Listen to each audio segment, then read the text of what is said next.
round and round, we all fall down. You said that it won't matter in the end. You close your eyes, sun has died.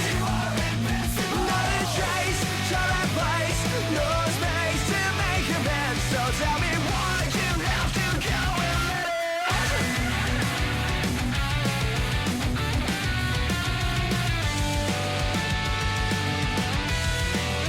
The sun is out, you're feeling hollow, with nowhere left to hide, you're burning out.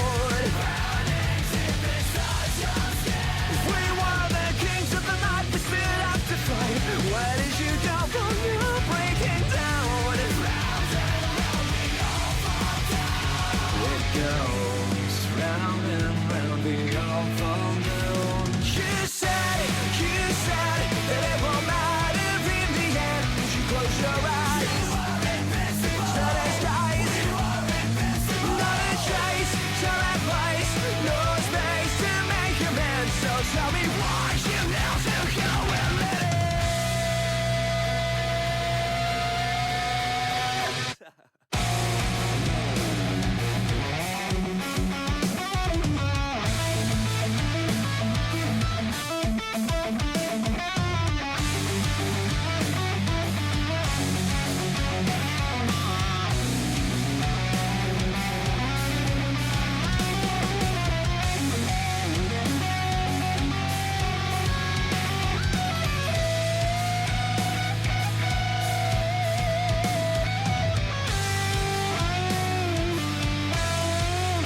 So it goes round and round, we all fall down. We fall, we fall, we fall.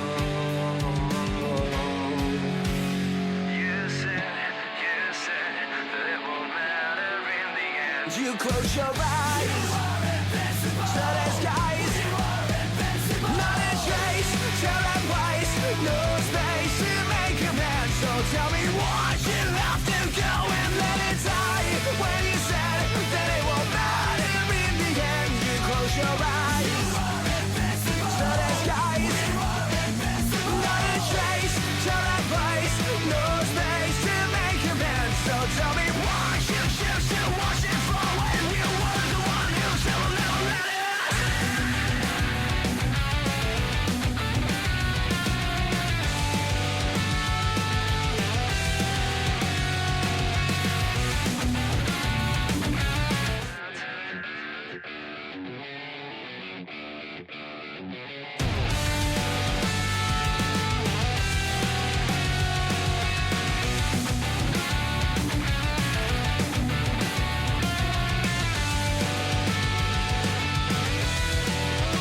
Always had you hiding in the shadows, the flames all around your shelters burning down. It's been a wildlife, watch you stumble, like your mind has lost it all from crawling around. It goes round and round, we all fall down. You said that it won't matter in the end. You close your eyes, sun has died. Not a trace, time and place, no space to make amends. So tell me why you have to go and let it.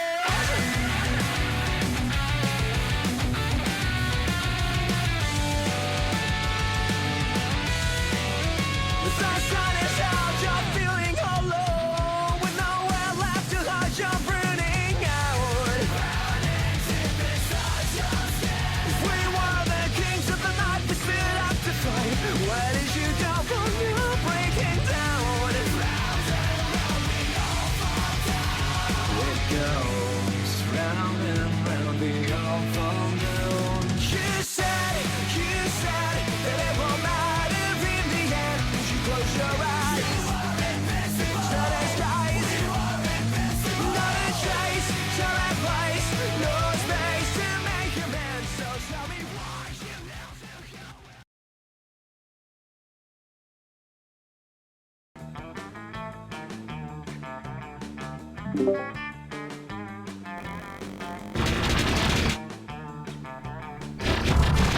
Hello? Can anybody hear me? Hello. Oh my god, is that a friggin' rat? No. I'm judging from your ears, I would say you're lying to me. Hey, what's up, Brad? How you doing? Hi. I'm okay. You're okay? That's cool. That's better than bad. Are you ready to go on a road trip? I mean, no, that's the third game. Shit. No, camping. Camping, summer camp. Summer camp, okay. Many more opportunities to get smooched by beautiful monsters in store, of course, right? Hell yeah. Hell yeah. I'm gonna turn on the Fugi until the rest show up. Okay, so yeah, just like we did last time that we did like a monster prom, the first, what are you looking at? Nothing. Yeah, we did the first one, and now we're gonna do the second one because I've been told 2 goes after 1. But I've seen no evidence of such detail. What are you looking at? Nothing. But is it the mask? Are you weirded out by the mask? No, I'm not weirded out. I'm not weirded out. Do you want it? Huh? Do you want to have matching masks? Yeah. I have to warn you about something though, about the mask. Because I have to warn you about how non-sanitary that would be. This mask has been in a lot of places. A lot of places. And explaining how many places it has been would break TOS. I gotta go.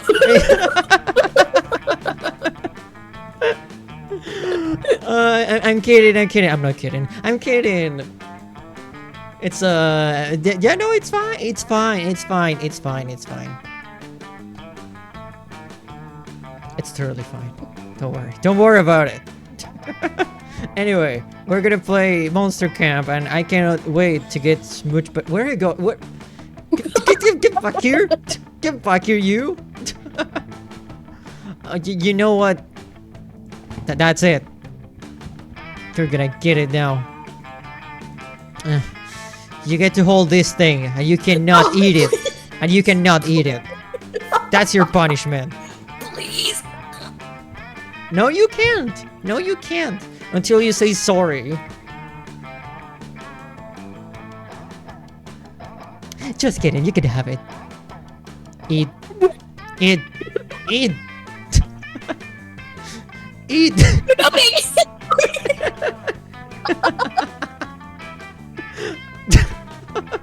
Anyway, Monster Camp, what do you know about this game, Red?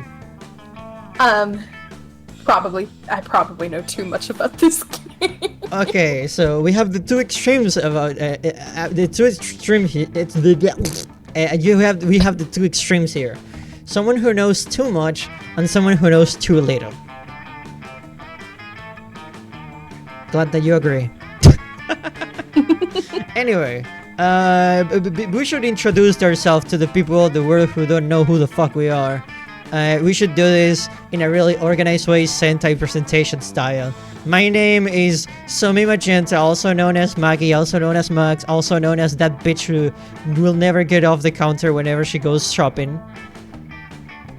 Also known as get the fuck out of here, please. People say that a lot to me, so you kinda stick out as a nickname. My pronouns are she, her, and my commands are to kick ass and chew hamburgers. That's my presentation. Thank you. It's Your- very beautiful. Your turn. My name is Rat Baby, aka Rat, aka Ratty, aka the one rat that's lactose intolerant, aka So cheese is a no-go. I'll still eat it though. Oh my god, you shouldn't do So that, but good. It's so good. I appreciate the braveness here. My pronouns are they, them. Yeah. And what are your commands? Chew wires and eat cheese, but I'm not supposed to. You know what? We can respect that. We can respect that. I respect when people do things they're not supposed to do. I do that all the time. It's in my nature. Anyway, we're gonna play the video game now and see who has more game. Okay. How many of us are here right now?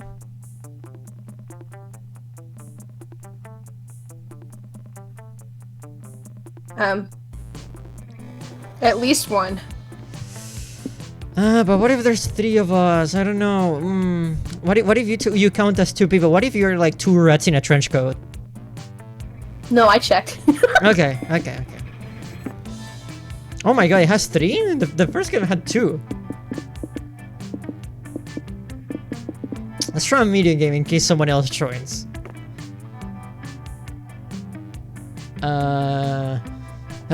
Who is better at voice acting here? You. You know, I appreciate it, but that's probably a lie. Come Spooky, the stage of some of our dearest summers. Back then, we were so young and unafraid. With school far away, everything seemed possible as the sun embraced us on our way to camp. Summer has that distinct power, doesn't it? You live for the days while the nights inebriate you with possibilities. It's like life could take a turn at every corner. And as for us, it did. Okay, so these are the protagonists from the first game already, but... Do you have the swap thing? Above their Oh heads? shit, that thing? Oh my god. Yeah! Okay. Solo man. What do you want to be? Okay, so if you go to the red one, and then you go to the second one is my favorite. Okay. I'm gonna pick it so you cannot pick it. I don't. Nah, just kidding. I'm gonna be Zoe from the first game. I'm sorry. This is fine. This is fine. A new chapter begins. Oh sh.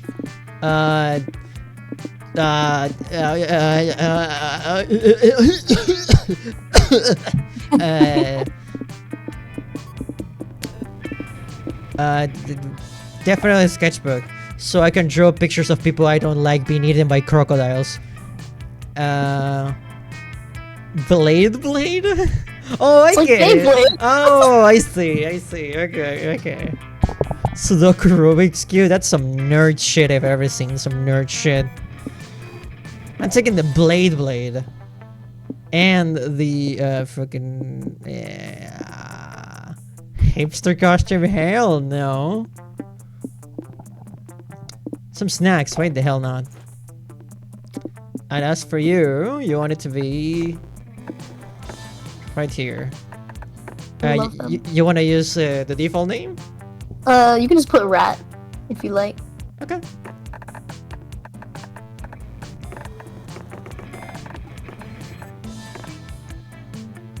Is this okay? That's fine. What do you want? Okay, let's see. You have some interesting options. I want to go with what I normally want to go with. Give me the Iron Maiden sleeping bag. This one? The sleeping bag, yeah. Oh my god, that looks fucking awesome. I would sleep in one of those. The spooky campfire stories. Okay. And the bracelet making kit. BFF bracelet kit. For your BFF, which stands for bacon for friends. There we go. I cannot wait for me to smooch a monster and you don't. One might say that Monster PROM has hardened us on our heights and lows of love. But no, in love we're always absolute beginners. And summer camp was no different. No one talked about it, but the idea of a summer love loomed over our heads. Like a annoying ass mosquito that you have to kill. Close to the last day of camp, there was a meteor shower happening just 3 weeks away. Everyone knew that if you were into someone, you were going to watch that damn thing together. And so, a silent and powerful pressure invited us. It was the monster prom all over again. Everything seemed uncertain. Everything but one thing. Whoever we were asking on a meteor shower date, it was probably going to be one of the 6 coolest people on that bus. Joy, oh my god, it's one of the coven from the first game. Okay. Joy, what happened to the other 2?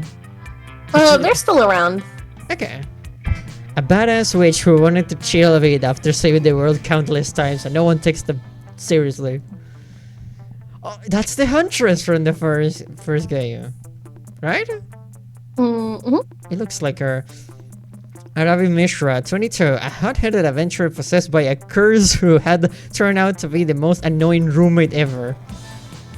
Calculaster Hewlett Packard, the V version 1.1, a library computer who had become a sentient robot ready to experience life to the fullest. I remember that guy. We sing karaoke into his ass after getting drunk. She looks cool. Dahlia Aquino, 20, above Blue Demon and a warmonger who had set her sights on conquering summer next. I know who you're going for. No. Okay. Demian LaVey, 21, a fearless demon with a taste of destruction and a love for fire. You know, this is very awkward. Because he's technically my ex if I go in for someone else. And he's here. You know? You see? I feel like a bitch, but I don't give a shit. And Milo Belladonna, 23, a Dead Reaper dabbling as an internet influencer and who was profoundly in love with life and all its earthly pleasures. I love them. They're so cool. Yeah. Who are you going for? It's so tempting just to go down the same path that I always go down. Which one would that be? Mr. Not Joy. Not Joy. Oh wow, we have a player over here, huh? How much game does a rat have, huh? Huh? Do you go towards people and you're like, hey, baby, you wanna choose some cables with me? Yeah, exactly. You're like, instead of the Pocky game, you know, like the little chocolate sticks, you use a cable. Liars, it's like spaghetti. Wire spaghetti. Hey Serval, welcome to the stream. I hope you're doing well. Since you're a cat, I hope you don't mind streaming with a rat. Don't worry, rat, you'll be fine. You'll be fine. Serval is a good person. I saw them blew up on my McDonald's once. The bus trip was long and all of summer could have shaped by the first step we well taken. And so it was clear. It all came down to breaking the ice and causing a good impression with the right person. Oh god. Serval says, not gonna eat your rat, don't worry. Which book would you take on a desert island? Interview with a very sexy vampire? The Little Very Angry Prince? Guide for speedrunning life? Well, there's many ways of doing that. Famous last words, The Art of War, My Microwave Manual. So these are all tied to a specific character, and this is basically how you choose who you're gonna romance. That's bullshit. Okay.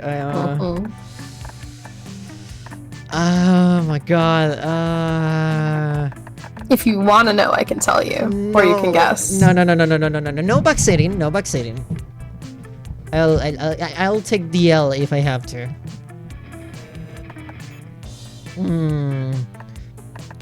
What would be the best book for a freaking influencer? Fuck. My Microwave Manual. That's what I would go for, but that's just more like a Damien thing. Interview with a very sexy vampire. It's fucking... The Little Very Angry Prince.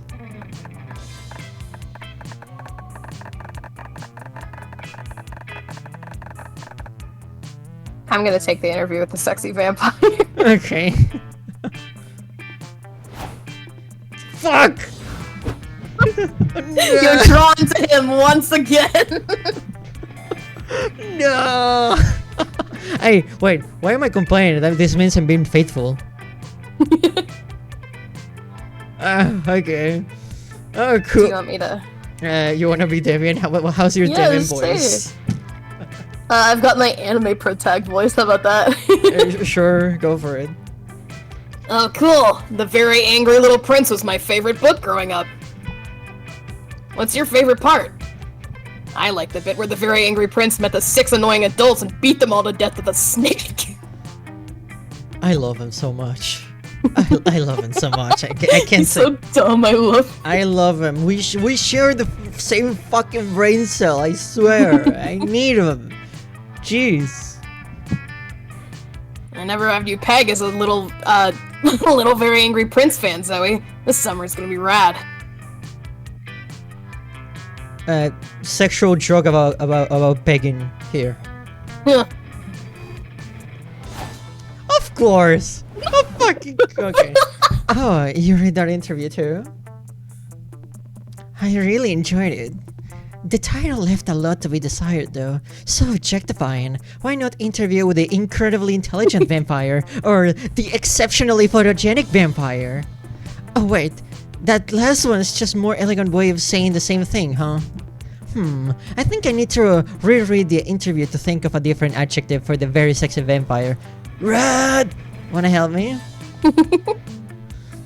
If I was into masculine, I'm sure I would be into him. Oh my god, sorry. We only had 3 weeks left to woo our crushes and conquer their hearts. But as I already said, we were young and unafraid, and we were ready to start. This is just like my fanfic. Oh my god. The suffix feels will never go away. I feel is very hell yeah. Okay, so what do we have here? Where do I want to go? Why do we have a dome that's exploding? It's the dome. The dome.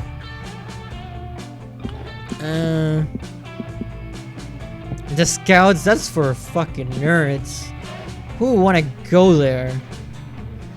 You know what? Fuck it. Let's go to the dome. Today I found an insane scavenger hunt that awaits you at the Camp Dome. Last night, the counselor stole your organs while you were asleep, and you have to solve the scavenger hunt clues to get them back. Isn't that fun? No? Too fucking bad. You make the best of the situation by stealing your other friend's organs in place of your own. You get 10% 10 plus evil from Dimitri's liver. You also find a very strange gland, and against the common sense you show it up your nose. It secretes true charm.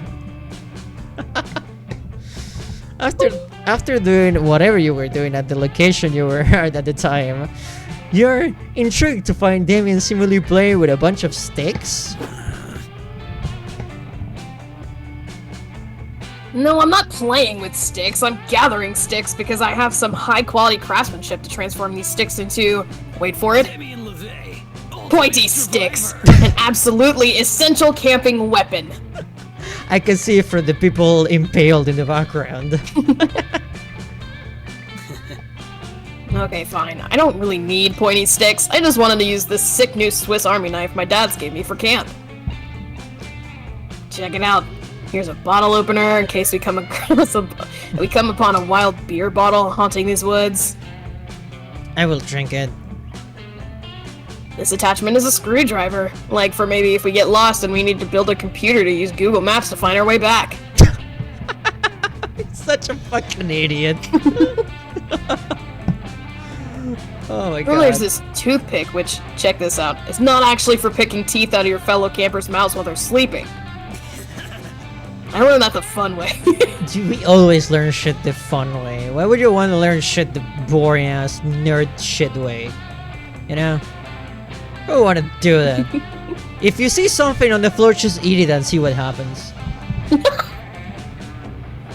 My dad's told me this isn't just any Swiss Army knife, it's a hell Swiss Army knife. Which makes it the hellish a lot better. It's not from the Switzerland in Europe. It's from the Switzerland located in the third circle of hell. There's a Switzerland in the third circle of hell? That's fucking awesome. I wonder if Argentina is in the sixth. Since it's from hell, I know it has some sick secret tools that you have to discover for yourself, but I want to use them now. Tell me your secrets, Knife. Tell me! You know, that's why I ask myself that question every day. I've been screaming at that all day, but it still won't reveal them. It sucks. How do I get my knife to show me the hidden tools? Play truth or dare with the Swiss Army knife. That's the best way to find anyone's secret. Just read Little Kenny knows his knife. It's super popular with children's books that became a bestseller, which is also increasing infant mortality by 400%. Oh my god, play truth or dare with the fucking thing. Oh, fuck yeah. I always love a sensible game of truth or dare. Truth or dare is metal. That's how I find out people's crushes. And then I blackmail them to take the fall for the arson I did. Good shit, you know, that's how you do it. I mean, the arson they did. Smooth. Alright, Swiss, but the Switzerland and hell kind of Swiss army knife. Truth or dare? It feels kind of silly to be asking this question to an inanimate object, but to your surprise, you hear a metallic voice ringing deep inside your heads. It says dare. Okay, well, I dare you to tell the truth. Nah, that's a bitch move, the knife says in your brains. You know that's not how that works. What a noob. Fine, then. I dare you to run around naked. How can I run around naked? I don't have clothes to remove, or legs to run with. Are you too chicken to do it? Too scared to run around naked? Are you a mild silver baby? Chicken, chicken.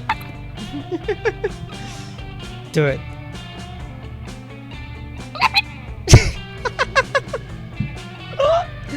Awesome. I know that chicken. I changed my mind. I choose truth. You're excited to finally ask the knife what secret attachments and tools it contains within, but Demon holds a hands up and stopping you. I know we began with a mission, but now that we've reached the point of having a psychic conversation with a sentient knife, there are way bigger questions to ask. Oh, Derpy's here. Dang! Hey, we're playing the monster and the camp. Where the monsters get smooched at camp, hopefully. And I'm with Rad here. Rad, I have a question for you before we move on. Yes. Do we count as monster girls? Or monster people, or like monster creature things? We're animals that talk. Like, Oh my god. where do you draw the line between monster That's a good person question. and throw? Well, I guess it depends on your. It depends on your lore, because I'm like a Cupid shapeshifter, so I guess that makes me a monster, right? Like shapeshifters are monsters, right? Yeah. And you're like a panda beast. I was born beautiful.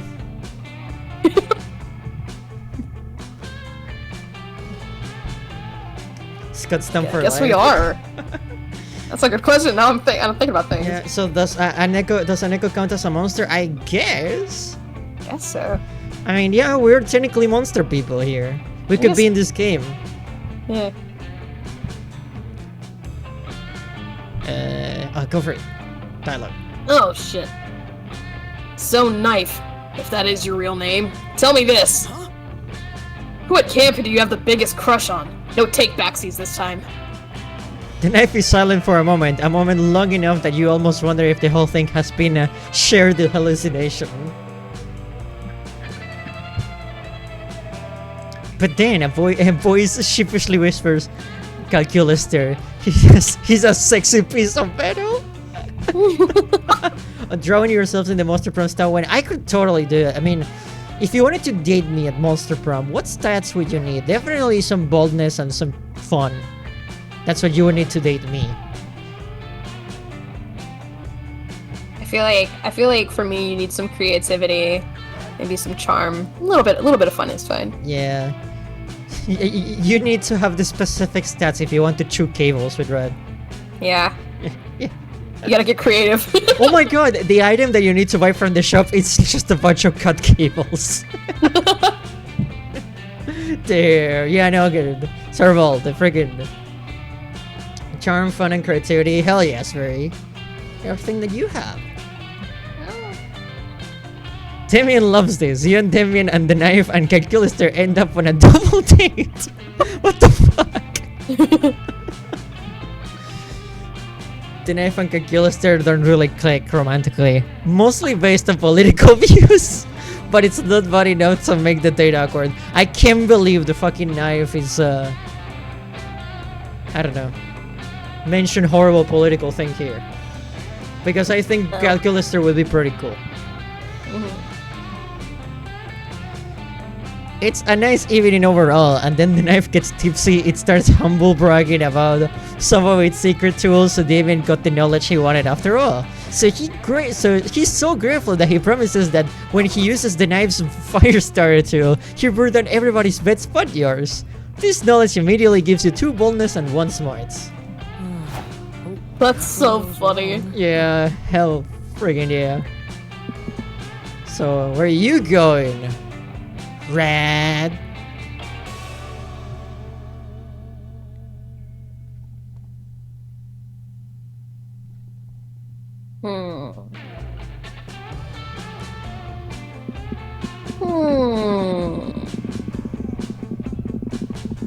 I'm doing this to make you more nervous and have a harder time deciding.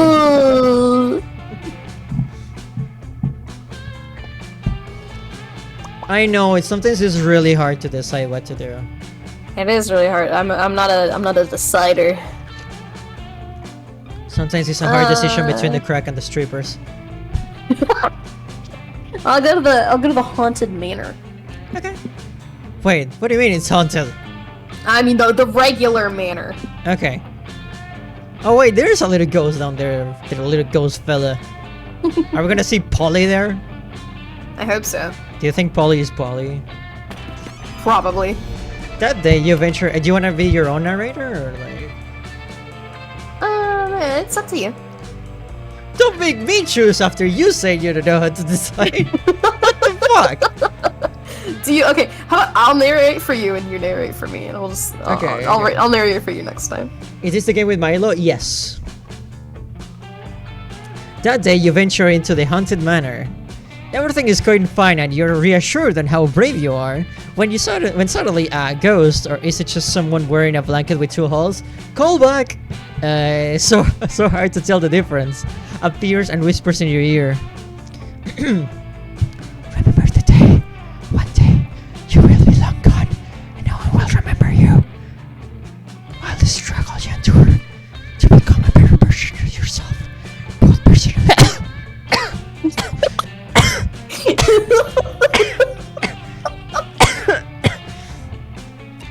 Will eventually mean nothing. The ghost lives while you take all that in, gaining 2 boldness in the process. Oh my god, don't you dare. Red, don't you dare. I won't. Don't you fucking... I mean, I feel like I'm already set in. The game is already put him in Damien's route, but... Yeah. I'm sure as hell gonna friggin' try. I'm sure as hell gonna friggin' try. Don't do this to me. You're gonna go cock block me like this. No. Shortly after, you're helping Joy and Milo exorcise an evil spirit from the haunted manor. The world is at risk again. Okay, Milo, run! I need your help making sure this binding circle doesn't break. Otherwise, this spirit could escape and terrorize humanity forever. Do you want to be my... Yes, of course, darling, and we'd never let that happen. If the haunted manor becomes possessed by a malevolent spirit, horrible things would happen. #blessed. For example, I can't post that lovely selfie I took by the entrance with the caption, #blessed. It would be in such poor taste. I never wanted someone to slam me against the wall multiple times than now. It's nice to have such selfless friends. However, just as Joy is starting to say the dread summoning chant, you're interrupted by a ringing doorbell. Oh, best of luck at work, Serval. Go and show work how it's freaking done. Pizza for Milo and Joy. Oh my god.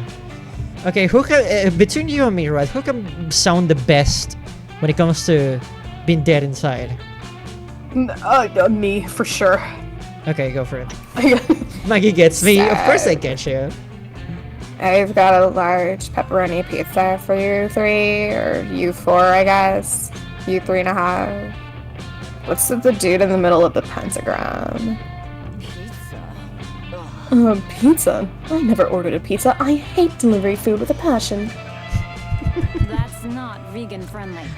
Yeah, it's definitely not for me either. Vegans don't eat pepperoni pizza. And we're also in the middle of something very important, and if you ruin my concentration, you... Nah, dudes. I'm sure this pizza's for you. I've got the address right here, clear as day. Mysterious, dilapidated, haunted manor in the heart of the woods. Is this person dateable? I think there is a secret route that you can take to date them. There defo is. Also, don't worry, I'm not staring at your tits. I'm just thinking here. Very hard. I don't do that very often, honestly. Usually my brain and me have a very toxic relationship. We are like the most horrible roommates ever you'll ever see. I would kick this thing out of my head if I could. Me too. I keep listening to the little snail in my ear that keeps telling me to buy a treat. My little snail in my head keeps singing that one Cisco song about thongs. I don't know where I'll be in the middle of any situation at all, and I'll be like, if she had dumps like a truck, thighs like what, all night long. You know? Does that happen to you? Yeah. I'm glad you understand me. How on earth did you find this place with such vague instructions? Where's my tip? I searched far and wide because I am motivated by one thing and one thing only. Tip money. Which I'll be needing you to give me before I can leave. But it's not our pizza. Be gone, darling, before I leave an incredibly scathing Yelp review. Oh no, that's the worst thing you can do to a person. Well, either that or make them sit in a cactus. No can do. Can't go back to work without money for the pizza. You're stuck with me until one of you ponies out. I'm really glad Samantha got a job after the Ring movies. Ugh, fuck. No wonder your friends accuse you of being annoying when you refuse to leave them alone. This sucks. This girl won't leave anytime soon, and her presence is fucking with Joy's concentration on the exorcism. How can you convince her this is definitely not your pizza?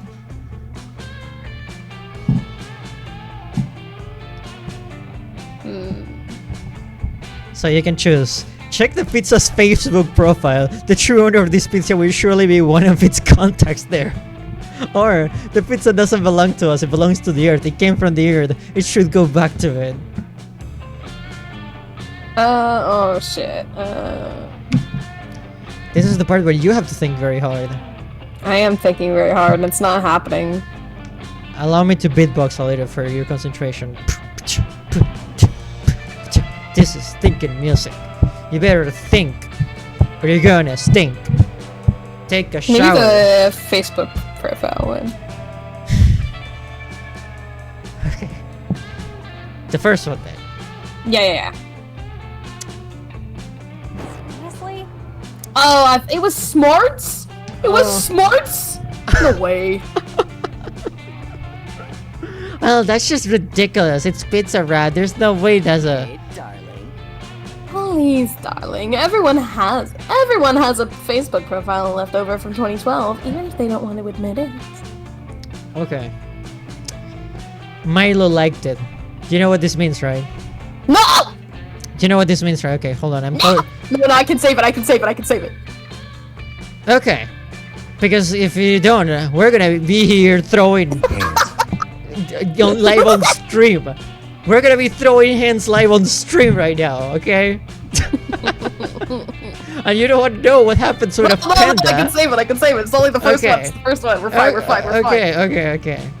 Don't fuck me up on this. God damn it. Did you read the dialogue? I already forgot. Yes. Okay. Here's the pizzas. Ooh, this is actually quite interesting. It appears the pizza's likes includes tailgating and going to children's birthday parties. It's also interested in feminism, Italian cinema, and is in a polyamorous relationship with a box of garlic knots. You go, girl! Holy shit, pizza! Oh my god! Is the pizza dateable? Maybe. Oh my god, I'll fuck up that pizza. Hey Tia, what's up? Welcome to the stream, girlie. Hope you're doing well. I'm here with a red. Wait, no, not just a red, the red. Because I've never seen other talking reds. No, I've never seen another one. What do you... I have a question for you. What do you think of red representation in media? I think that overall, the rat representation in media is very negative and misleading. People think that rats are disgusting little vermin, and that's just not true. They're actually like super, super smart. I've seen Ratatouille a couple of times. Yeah, you ever seen the rats that they put in the maze? It's red owner here? Oh, I'm flushed away too. Rats are pretty cool. Me on the other hand, we have Kung Fu Panda and nothing else. I think the general like consensus is that people like pandas and that they're cute and funny. Do you think I'm cute and funny? Chat, do you think I'm cute and funny?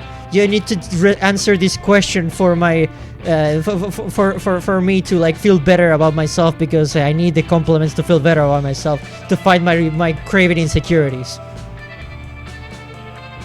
Thank you. What about the little panda fighter? I would be working in a law office if I had to watch the little panda fighter again.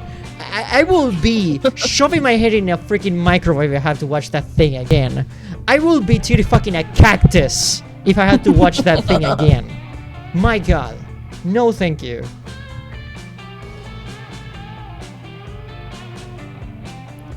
But the music is pretty good. What were we doing again? Pizza. Oh, do you want to order or do I order? I don't know. I think it'll be a little bit difficult to get it to both of our locations, but I mean, like, you order it. By the time it gets to me, I mean, maybe it'll be okay. Honestly, that sounds a lot like the delivery person's problem, not mine.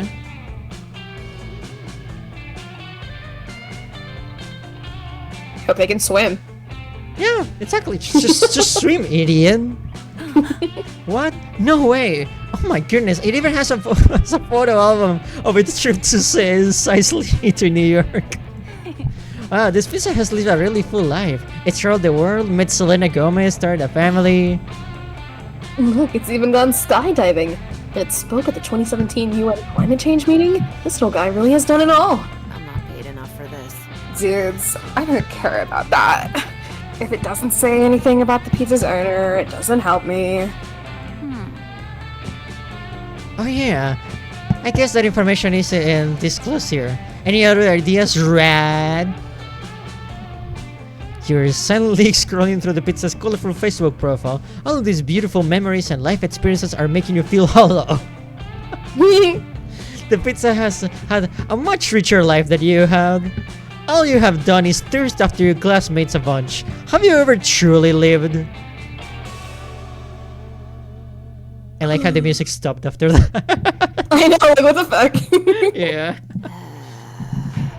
I am interpreting your silence as a desire to pay me. So do that, please, so I can leave. You feel too empty to argue. You pay the pizza girl, and everyone leaves you to reflect motionless, directionless. You can't even bring yourself to eat the pizza. It's done so much more than you. It's worth so much more than you. The only way you can probably order this pizza is by giving your -2 charm and -1 boldness. Clearly, it is more deserving. You have much to learn. Why did they go so hard on you? I know, I fucked up one question and they absolutely beat me. Jesus. Let's trade places. Everybody chooses an animal. Say your choice out loud until the other players before clicking.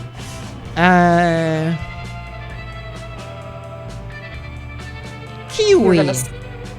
Kiwi. Kiwi.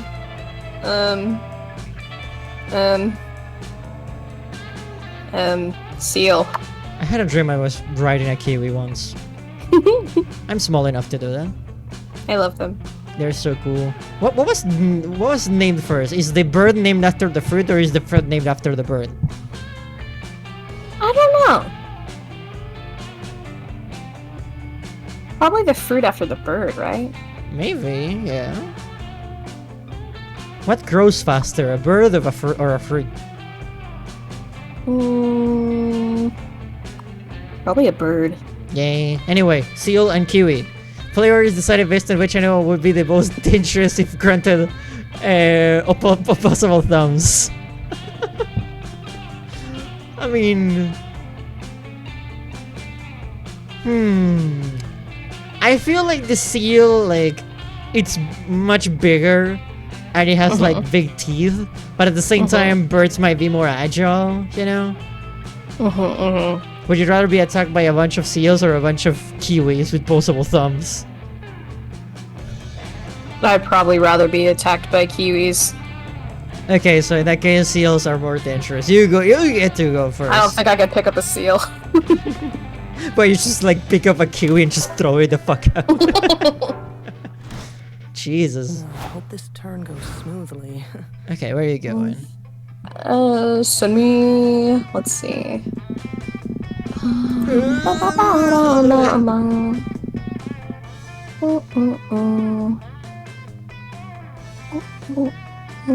Send me to the woods. Don't get lost in there. Don't get bit by a kiwi. No, please. You hike deep into the woods and find a mysterious journal with the number 3 on it. How buried in the so dirt. funny. Yeah. Inside is tons of information on local monsters and how to defeat them. It covers gnomes, psychics, time travelers, Illuminati-shaped demons. What a boring journal. Where's the drama? Where's the inner thoughts and insecurities about school crushes? Whoever wrote this journal knew nothing about how journals work. You gain no fun from this, but you surely get 2 smarts. Boring. That's so funny. That's some nerd shit. Gravity Falls referencing my favorite character in the series, and they're like, boring, this guy's a loser. Oh yeah, that was totally like Bill Cipher. Oh my god. Oh shit. I watch cartoons sometimes. Sometimes it's kind of weird as a cartoon character myself. It's like watching a reality show for me. You and Joy were hiking together. You're working up the nerve to ask if she'd like to, maybe hold hands? But then you both trip on a big tree root. Do you wanna I be? got you. Do you wanna be the smoky Ow. tree? Careful where you're stepping, kid. You're damaging the merchandise.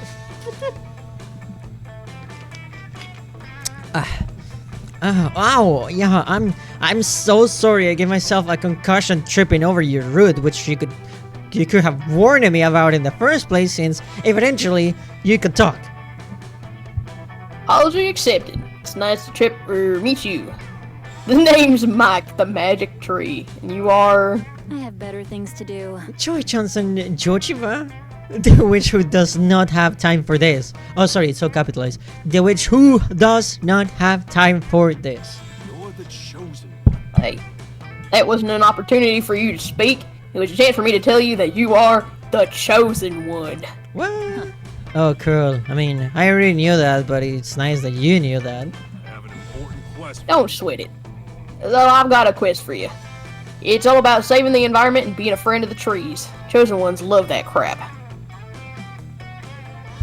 There's this potion I need. I mean, that the all-powerful forces of nature need. It'll help the trees in this forest grow stronger, harder, more wooden. I hate this fucking arc. Well, no, not a fan of wood. No. Also, does it give you Lorax vibes with that mustache? Yeah, it kind of gives me Lorax vibes. When you speak so much for the trees, you become one.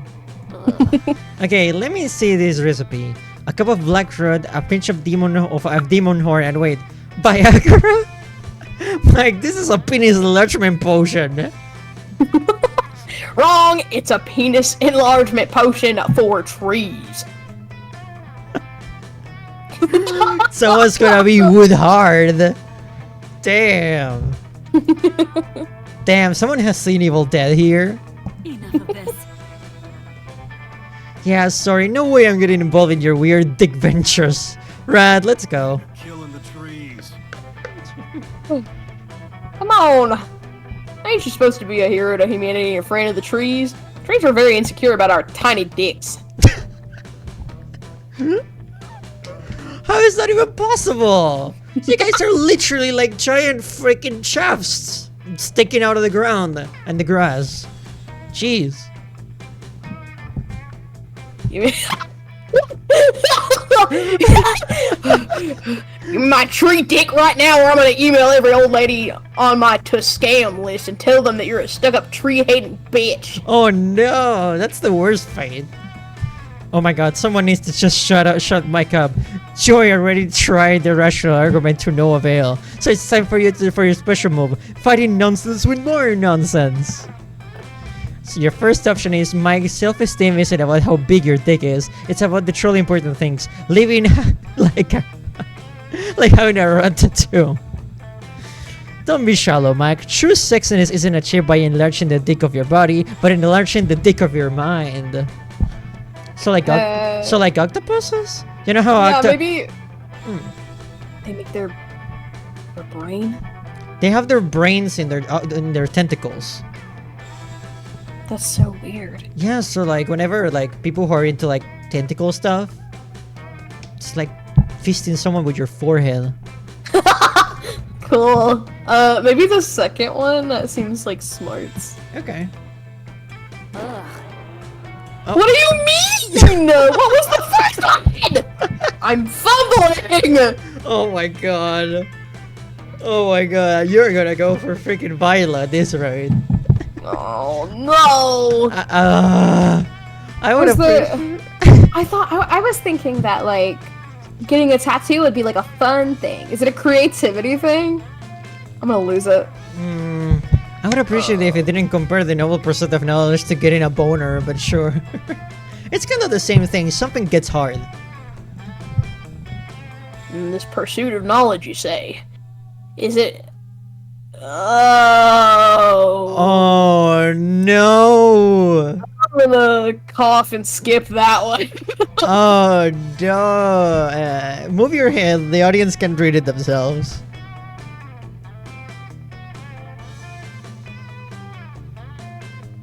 Just gonna hear me. Dude, you can read it yourself. That's some bullshit. Goddamn tree. Where's the option to chop this fucker off? Just Yeah, sure, whatever. I would do anything to access this conversation right now. Not bad. fine then. I'll try it your way. Thanks, kiddos. You've done my great service with Yeah, that's nice. I'm literally walking away as we speak. Bye. Well, that's done. fumbling. You and Trey finish your hack, hoping that this is all over. Spoiler, it's not. To be continued. Well, that whole scenario sure was weird. Luckily, that was yesterday, and today's a new day and all that. On a new hike with my friend Rad, where nothing can. Ow! Who put that giant turgid branch across the hiking trail at Belbyside? That wasn't there yesterday. It sure wasn't, kiddo. But through the power of knowledge, as a rat taught me, anything is possible. Fuck, let me guess. You listened to Rat's vague, borderline nonsensical advice and got the idea to learn how to make the penis enlargement potion yourself. Good job, kiddo. Actually, I listened to Rat's advice and I realized I could just learn the penis enlargement. Oh wait, yeah, you just said that. I'm out. No, bad job. Horrible job. I hate that I played a part in this. I'm out. Sure, I might be out, but Sally, you're very much still in. Mike courses you to helping him sell all that the other trees his dick enlargement potion. What are you doing? Oh no, girls make me nervous!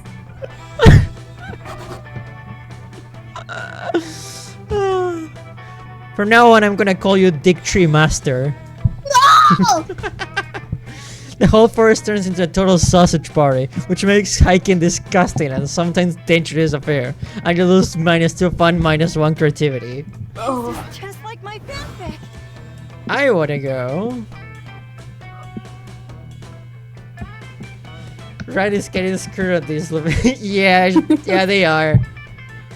But don't worry, Ryan, you got this. It's never I got too plenty late. of time. hmm It's never too late to get into the bone zone, you know. I wanna go to the lake. I'm a sea creature after all, in the game, not in real life. In real life, I'm a creature that only sleeps and eats. Look at me! I'm terrorizing the population of the lake. While looking around the lake for a private place to take a piss, you find a treasure map buried in the sand. Yeah. It leads to an X in the center of the lake. You gather a crew of trusted friends, don your eye patch, and sail out there to find the booty. I love finding booty. Me too. When you arrive, you find a tiny island with a single palm tree. You dig up a box that says, open in case of a very boring day. I will be opening that shit every single fucking day. Are you kidding me? You open the box and find, too fun! Arr. Hell yeah, baby! I'm smart sometimes. Another day at Camp Spooky, another spooky adventure. Today you're all about that water sports life, but like the actual kind. Okay. Oh my god, okay. Woo! Oh man, I can't wait to get in those lake shallows for some sweet waterboarding. Would you be down for some motorboating?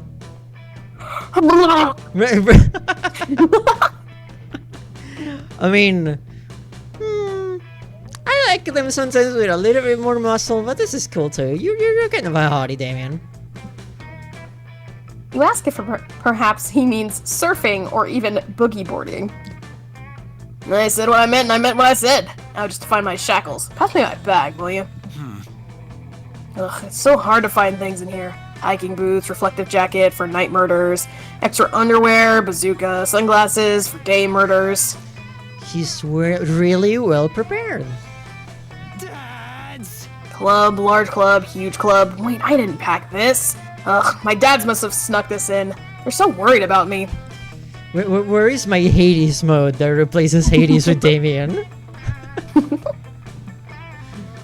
They act like I don't know anything. Also, what the fuck is this thing? You tell him that it's a cheese grater because it's a cheese grater.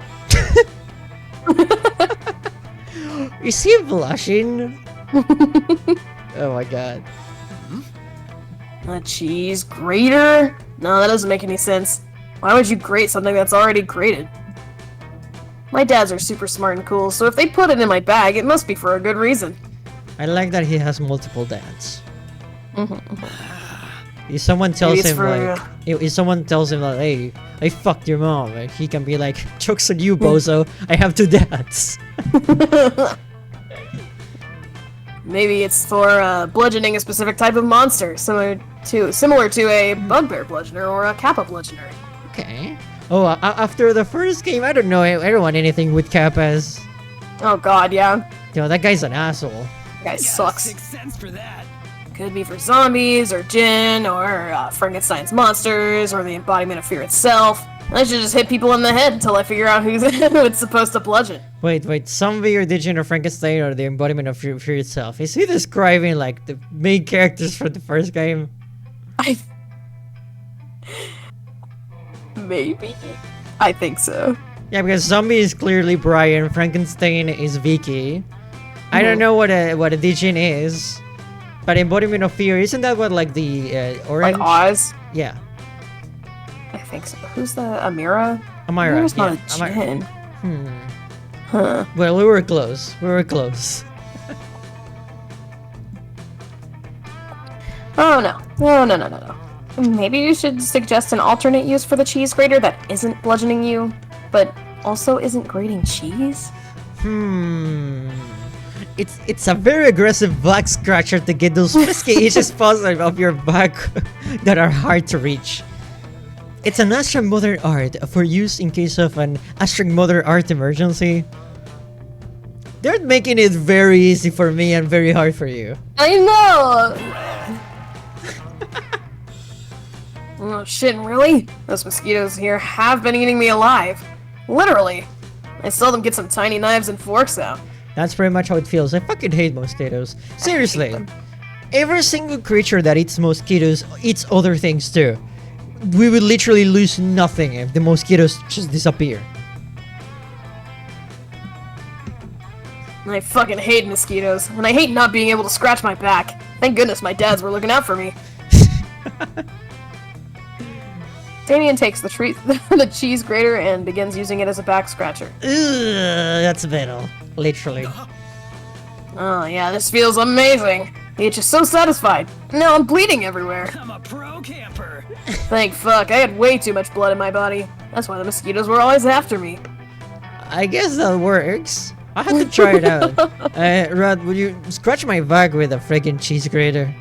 I'll have to rain check that one. I left my cheese grater at home. Don't worry, I have mine right here.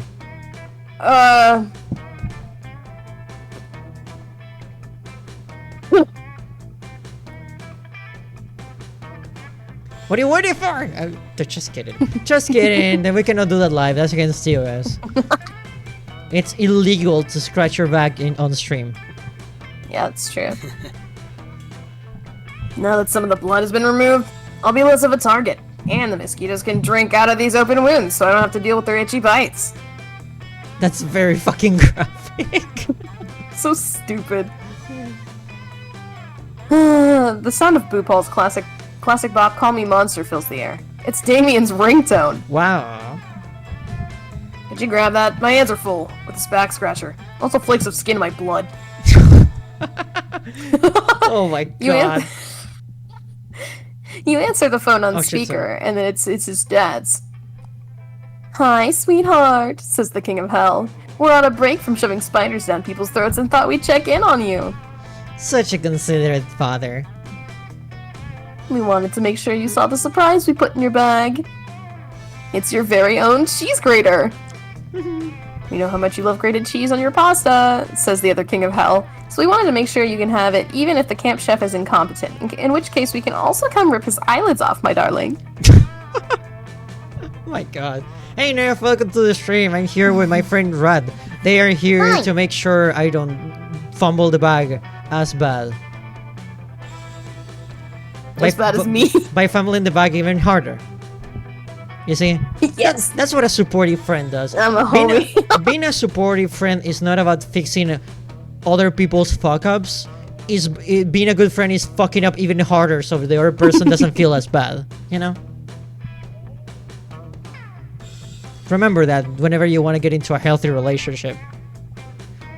Just make sure to point at the person and say, hey, you fucked up. That will get you all of the significant others that you want. Trust me. Sorry, I zoned out. What happened? Cheese. Okay. Wait, Zoe was right. It is a cheese grater, but cheese is born grated. Oh my god. Oh no, says the other King of Hell. We grate buckets of cheese each week just for you, our favorite son. We also packed you a hunk of Padano, your favorite. No, huh. Well, thanks, Dads. Question. Do we think the cheese grater might also double as an extremely metal back scratcher? I'm down. No, says the King of Hell. Please do not scratch your back with the cheese grater. It's too fucking late for that. We have to go replace everyone's teeth with harmonicas now, but have a wonderful time at Camp Spooky and enjoy grating cheese and waterboarding. That is extremely specific. I feel like if you had harmonicas instead of teeth, you would sound like a beautiful melody. Mm-hmm. Like having a beautiful voice, like the people who do ASMR videos for people who cannot sleep. Yes. I have a lot of trouble sleeping. Maybe that would help. Whoa, that's crazy. Wow, that was crazy. Who knew that cheese didn't start out grated? Certainly not us. Oh, you're a pro. I'm glad you gave me such cool fucking use for it before we knew the truth. Now go give me a bucket of water. You were a little concerned Damien is going to waterboard you, but it turns out he just wants to make pasta. The two of you enjoy a very delicious pasta with grated Padano. Did he wash the cheese grater before? Who knows? Hey, welcome and thank you for the follow. Hey, I love this game. It's so stupid that it's funny. Hell yeah, it is. I'm loving it so far. Right here, they know everything about this game. I don't know anything in general. So yeah, we're having a good time. In case you're interested, we just started basically. Again, thank you for the follow, and I hope you're having an awesome day. You gain 2 charm, 1 fun, and 1 tummy full of pasta. The best trade of them all. I freaking love pasta, especially with too. the sauce that has like little pieces of meat. Ooh, I'm more of a what's it called? I'm blanking. Don't worry. The white sauce. Yeah. Also, I should have known what was of culture. Oh my god. Fuck, what is it called? The cheese sauce! The cheese sauce! Cheese sauce sounds pretty good, so I'm just gonna call it cheese sauce. It's probably It's called so- something different in Spanish. Hold on. Hold on.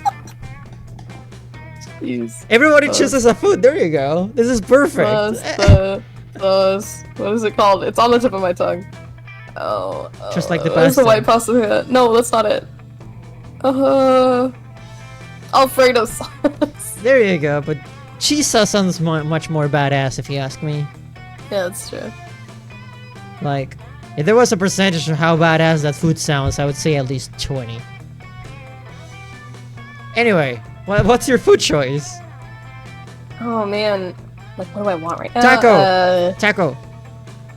Pork belly rice. Okay.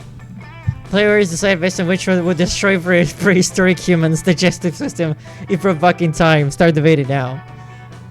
I mean, tacos are spicy. I feel like they would be much more used to yours because it sounds like an actual, you know, something that you could make back then. Yeah, no, I think tacos would really mess them up. Fuck yeah, tacos are so strong, only cool people can handle them. They'd shit themselves to death. Like me, exactly. That's the funniest part. When you think about it, farts are like the ghosts of the food you consume. That's true. Speaking of which, there you go. This is for you, Ren. This is in name Thank you. of our friendship and unity and companionship and all that other wholesome bullshit.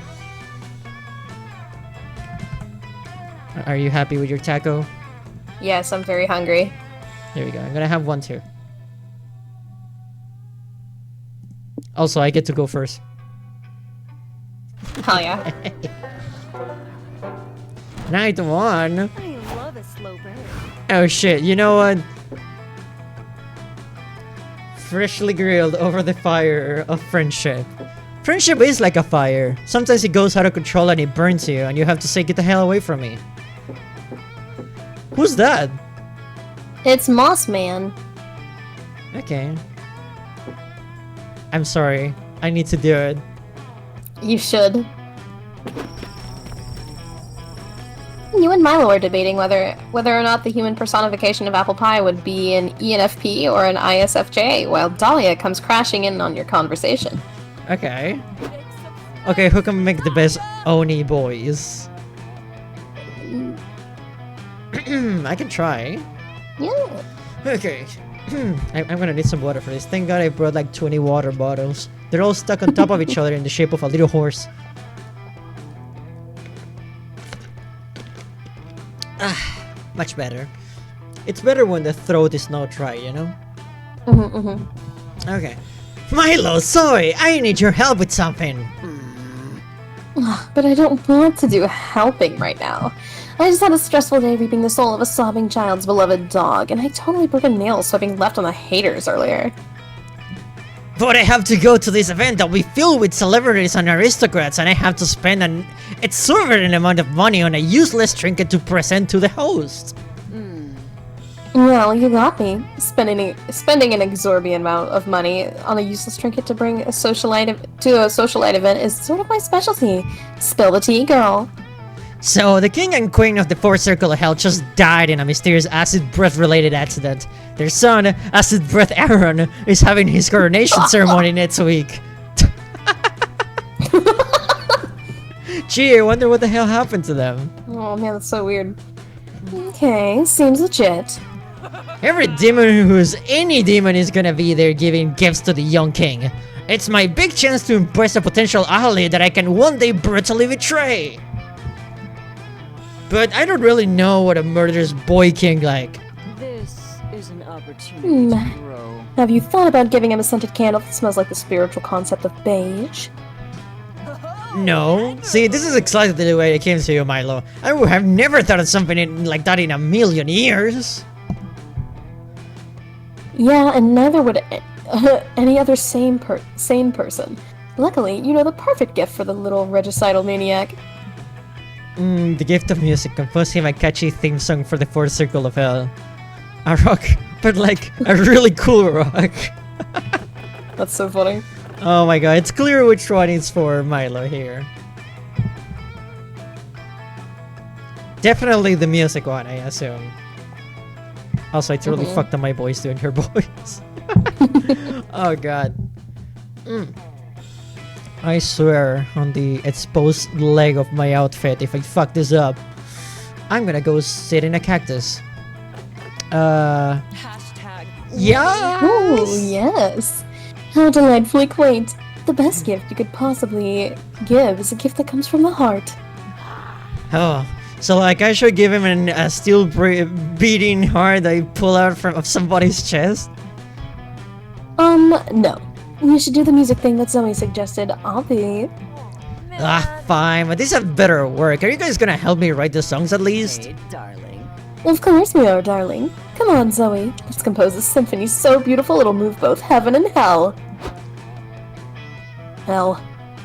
300 years in the future, a tavern innkeeper is chatting amicably with one of her regulars while she pours him another mug of ale. Tell me more tales, traveler. Oh, what the? Who's this? So pretty.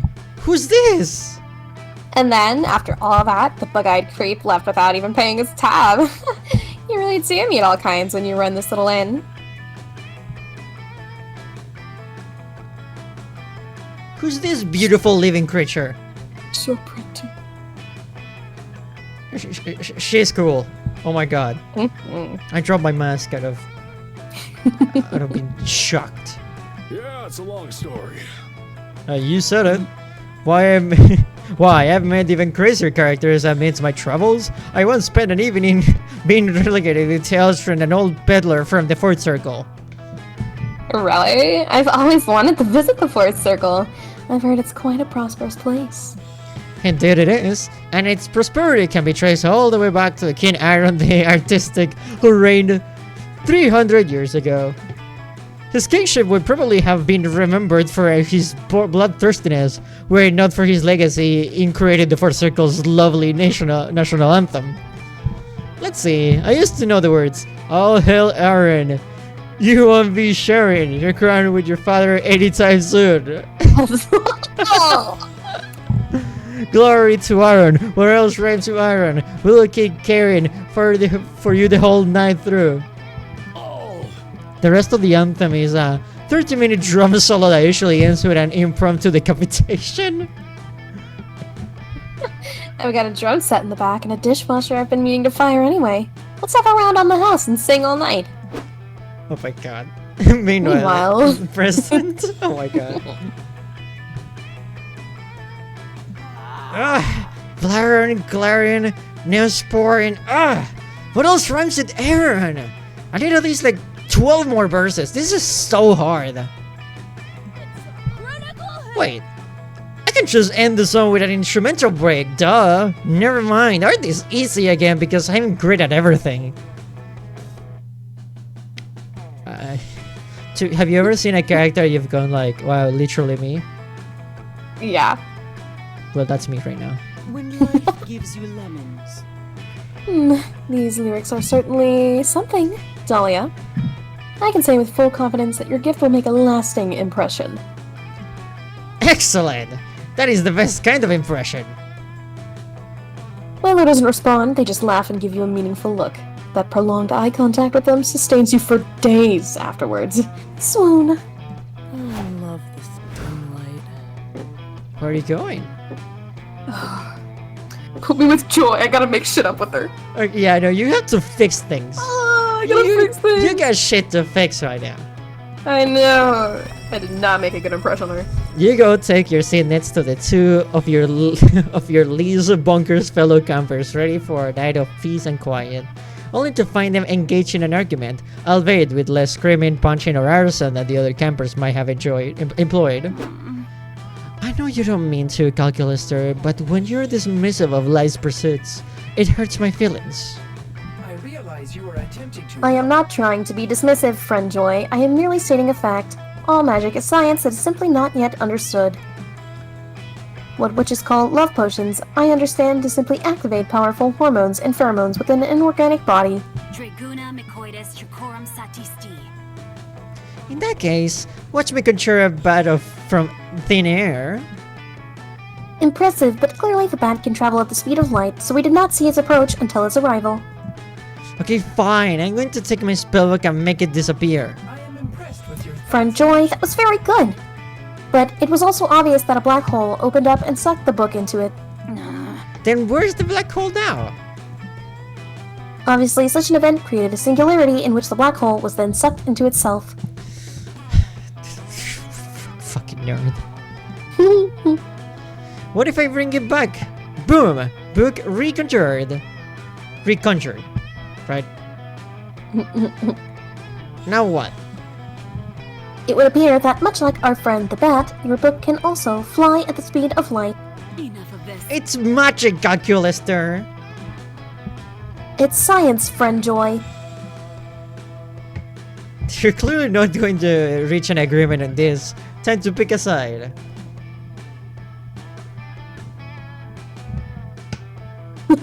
Oh my god, the second one is very funny. The second one, please. The second one. His face. Error 404. But, my friends, this is impossible, for you see, I have no nose. That was Exactly. So if you don't have a nose, how could Rat have stolen? I do not know. I can find no logical explanation that would account for the theft of a body part that does not exist. Damn, he just divided by 0. He's broken! Yeah, exactly. No logical explanation because Rat didn't steal your nose with science. Rat stole my non-existent nose with magic. Bingo. Truly, this is beyond all explicable science. Nothing in my datasets has prepared me for such an occurrence. I need to reset. I must go and reconsider my worldviews. Farewell, friends. Wow, you just gave him an existential crisis. You are welcome to keep my nose, friend Rat. I cannot imagine that I will miss it, seeing as how I never had it in the first place. You know what you're doing, don't you? I am so glad you were here. I never would have thought of that trick like that. It seems creative thinking was the real magic here. No, Joy. Spending time with you is the real magic here. Aww, a little heart emoji. Bring out what?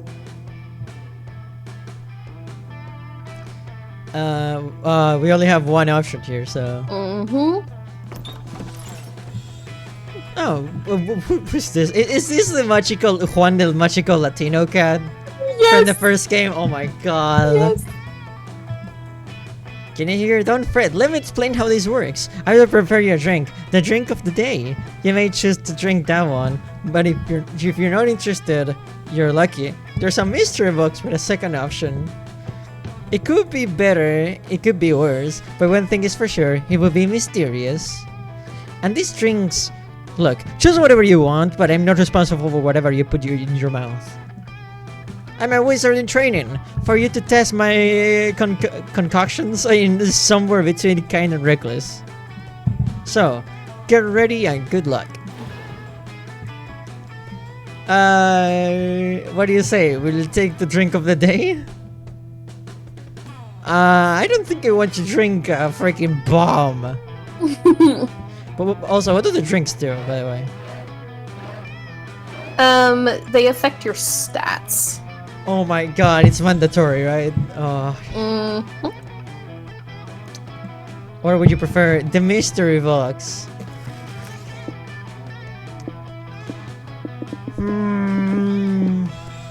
I'll take the box. Surprise me. Love potion number 9? Yo, big. Oh my god, so bold of you. Hope you're happy with it. No refunds. Protein shake, it's all bugs and shit. The cat's a cat this time. That is true, Trey.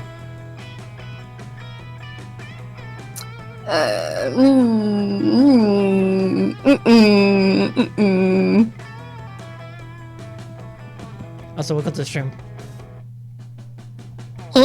No, I was talking to chat. So, what will you do? I'll take the mystery box. I'm not really into eating bugs. Insect intolerant too? Yeah. Pina colada? What's it filled with? It looks like ice cream. Looks good. Yeah. Hope you're having it. No refunds. Love potion number 9. The love potion number 9. The right way to get someone to like you more is by being yourself and finding someone with whom you can match. But the first way is by drinking this drink. Which mouth should I pour it into? Pina colada. The pina colada is a concoction that will shake the inside of your own skull. Choose 2 stats and see how the cake of this beauty makes those stats swap.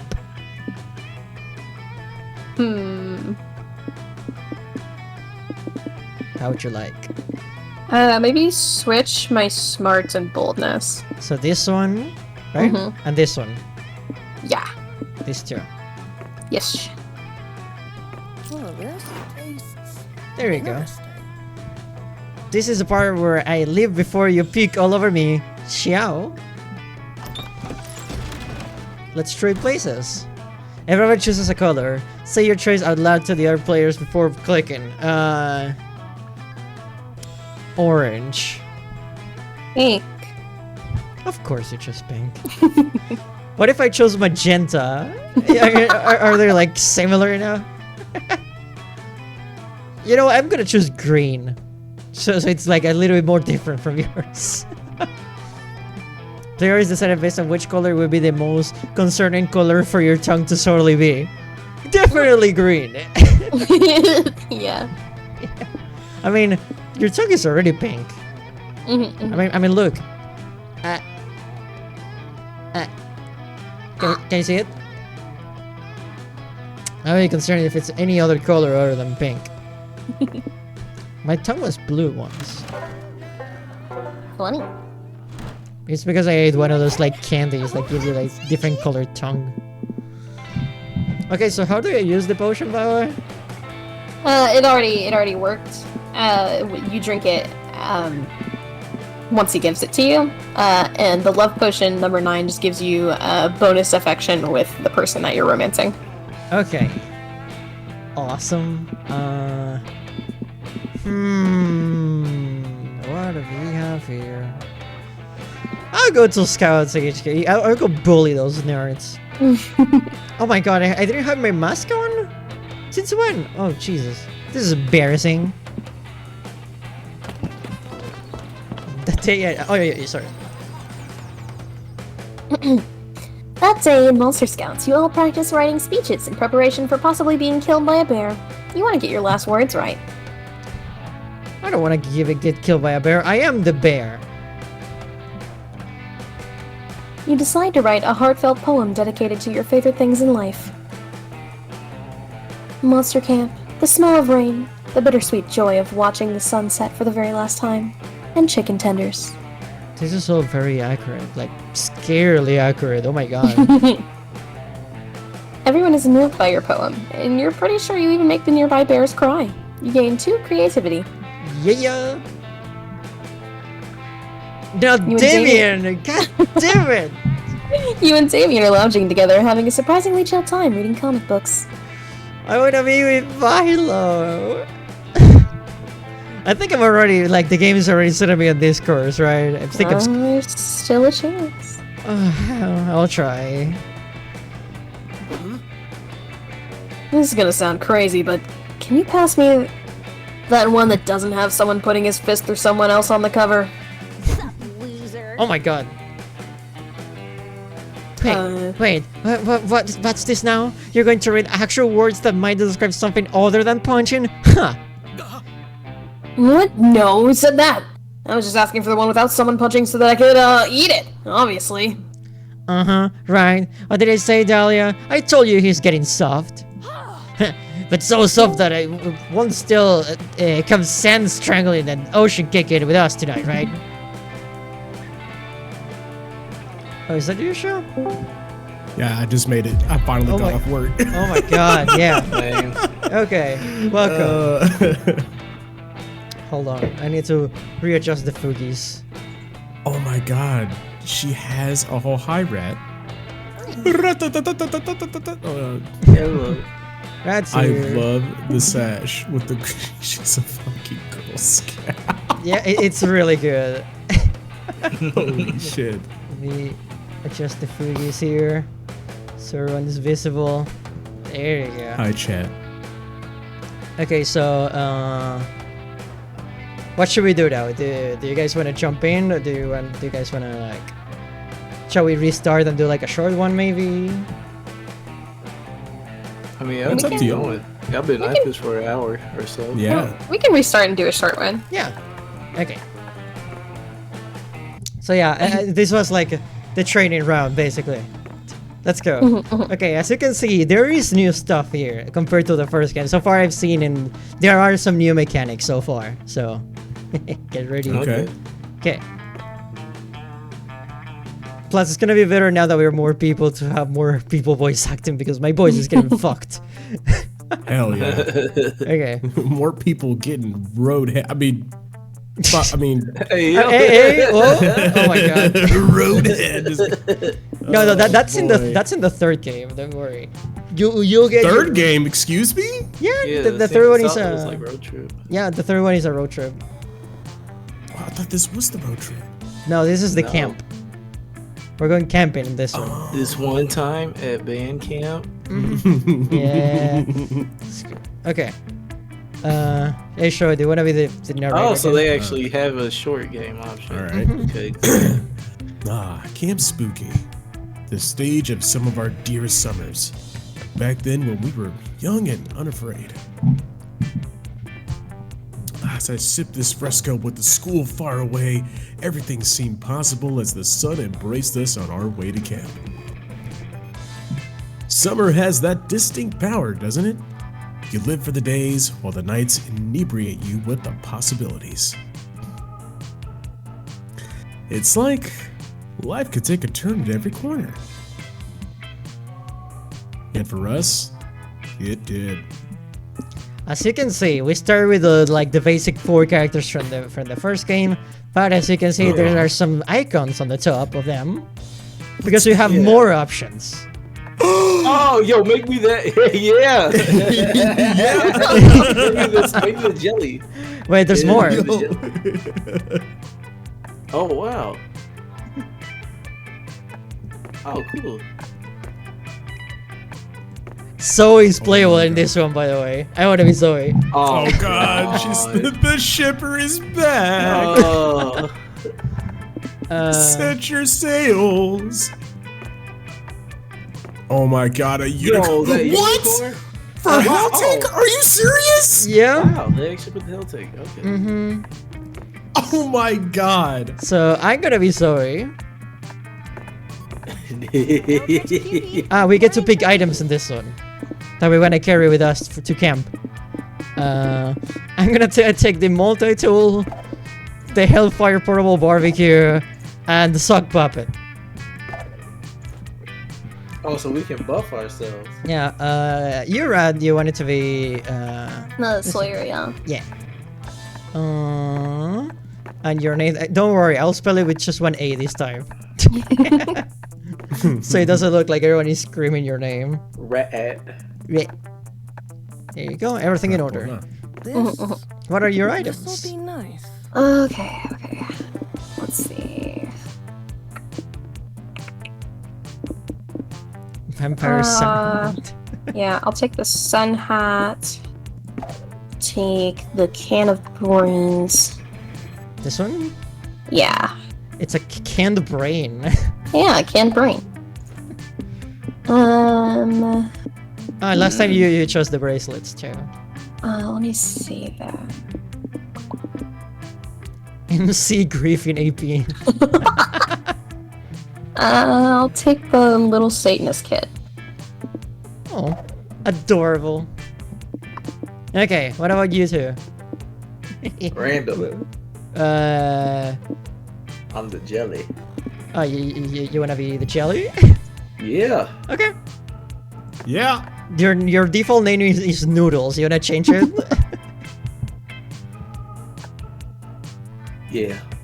What do you want? Jalonzo. What? J-E-L. JBL? No, J-E-L. J. Okay, I'll do you like a J-E as in Eric, L, Z as in xylophone. Wait, fuck, that's spelled with an X. Ignore that. Yeah. Yes. Gels? Oh wait. Wait. I spelled it wrong. J-E-L-O-N-Z-O.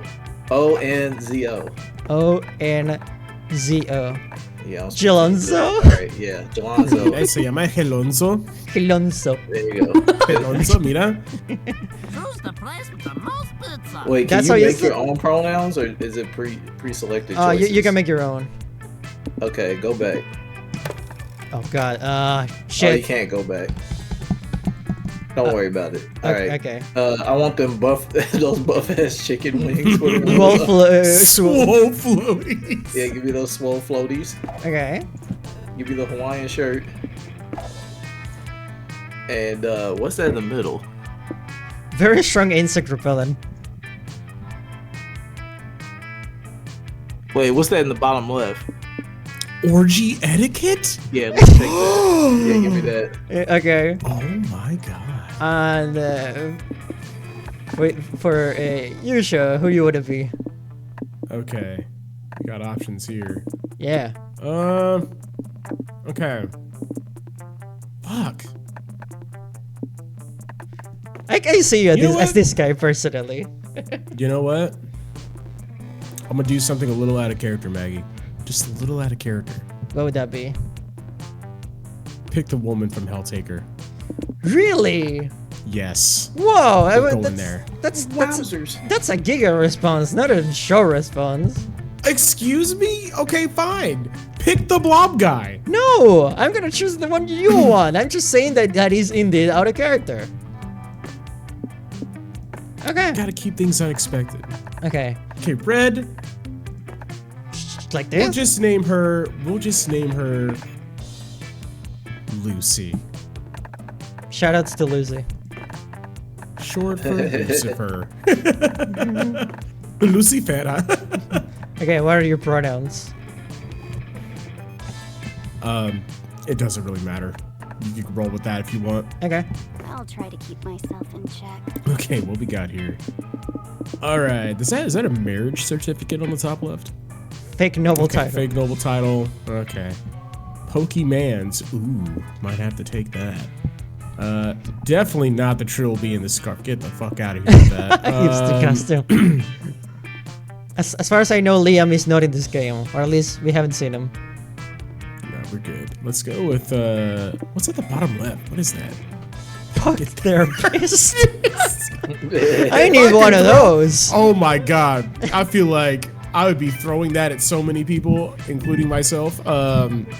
Give me the pocket therapist. I think that'd be Okay, hilarious. Pokemans. Okay. Let's go with what is that thing on the left? With the fountain pen with a little Cursed pen. cursed pen. Okay. Insect eradicator? That's what J. Cole wrote his diss. The Kendrick with. And then he waved the white flag.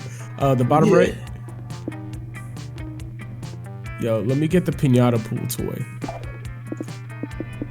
And let's see, what's that? MC Griffin EP.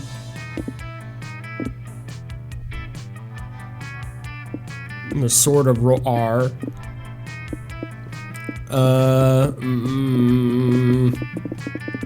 Let me get that EP. Okay. I'm surprised they didn't pick the Pokemons personally. Huh? I'm surprised they didn't pick the Pokemon carrots. Nah. Okay. One might say that Monster Prom had hardened us on the highs and lows of love. But no. In love, we're always absolute beginners.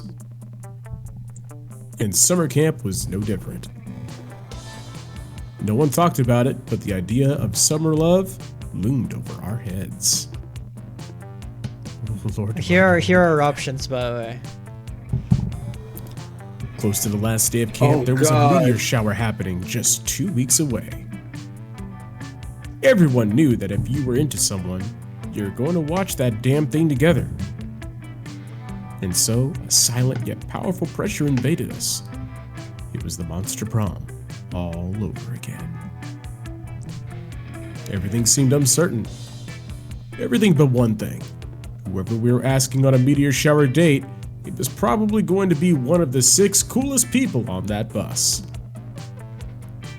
Joy Johnson Johima. Look who it is. Badass witch who wanted to chill a bit after saving the world countless times. Aravi Mishra, a hot-headed adventurer possessed by a curse who had turned out to be the most annoying roommate ever. Calculaster at Hewlett-Packard, version 1.1, a library computer who had become a sentient robot ready to experience life to its fullest. So, remember when you sang karaoke into his ass with Polly? That was a great fucking time. Hell yeah. If I try to sing karaoke into someone's ass in real life, I would be in jail. But that's okay. But it would be the greatest thing to do to go to jail. Yeah, that'd be a reason. Dahlia Aquino, a buff blue demon and warmonger who had her sights set on conquering summer next. Yeah, I read that out of order. Sue me.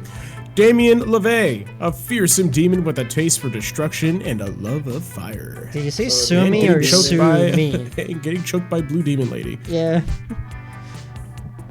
And finally, Milo.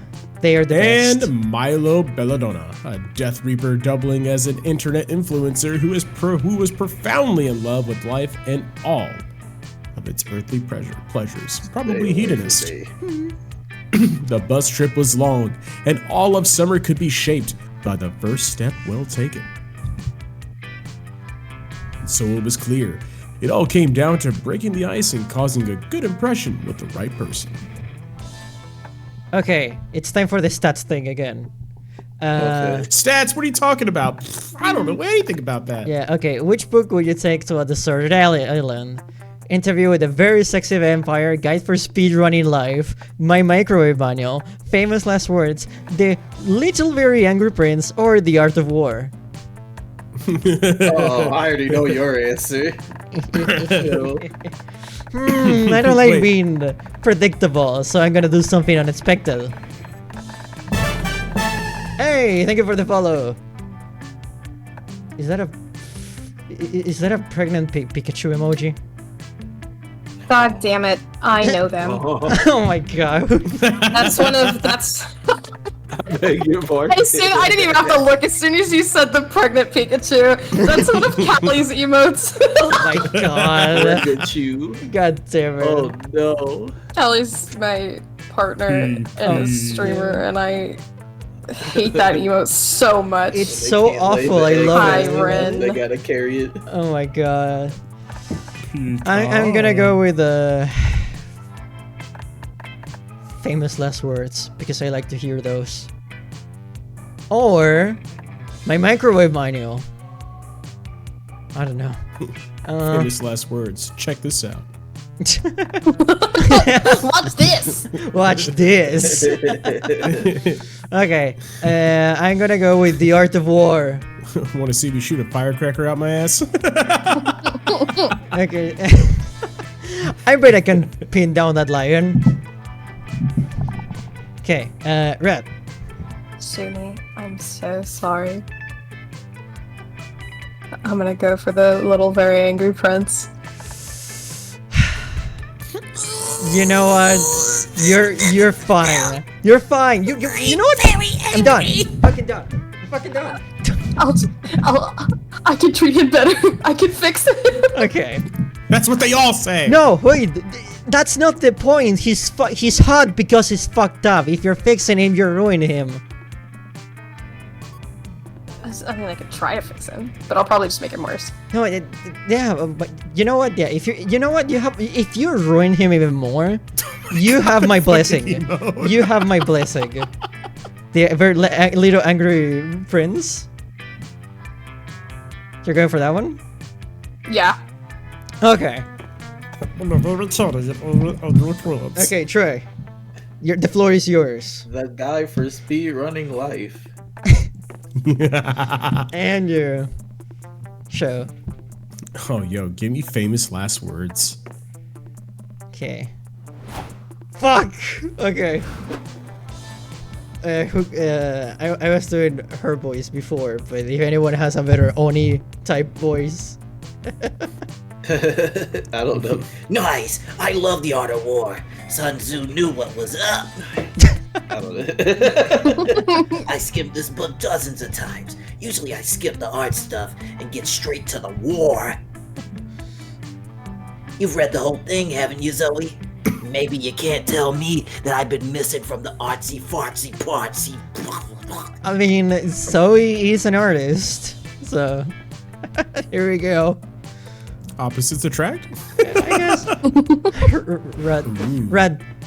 I swear to God. Cool. Wait. Hold on a fucking second. Red.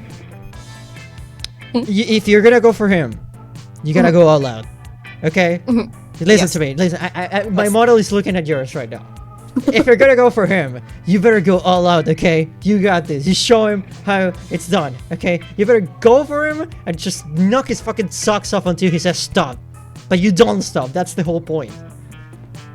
Oh my. Good. Okay. That's why you have the tagger. Now you can read the tagger.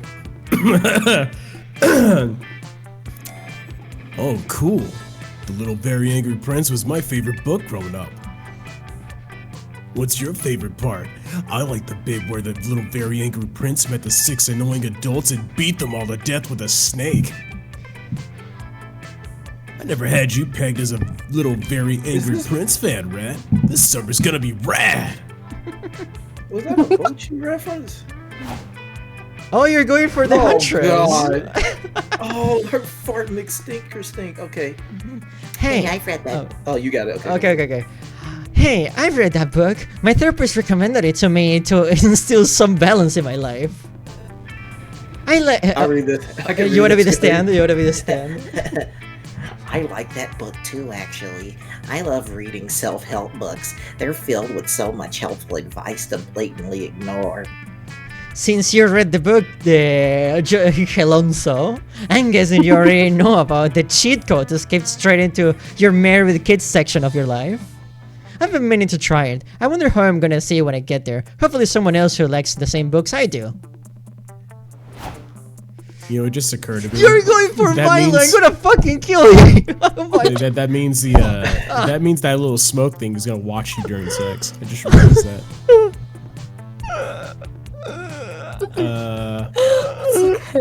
Okay.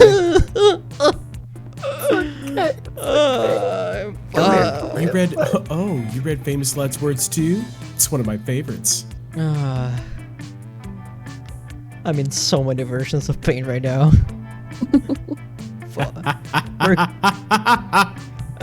Jeez. Red does a really good Milo voice. Yeah, do it. I want to hear her. Them. She is cosmic after all.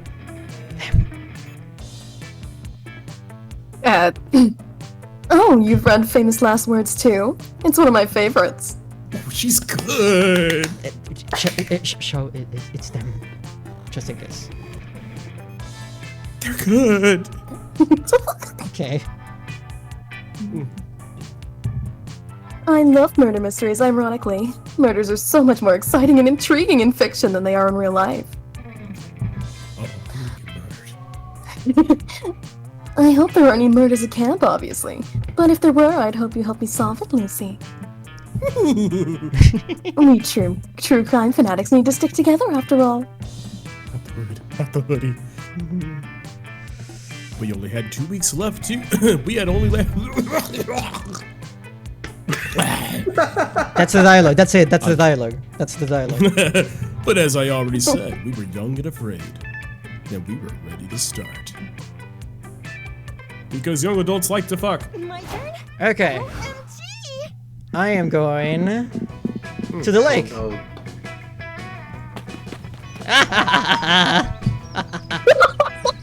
That day at the lake, you start a super soaker fight that turns into an all-out war.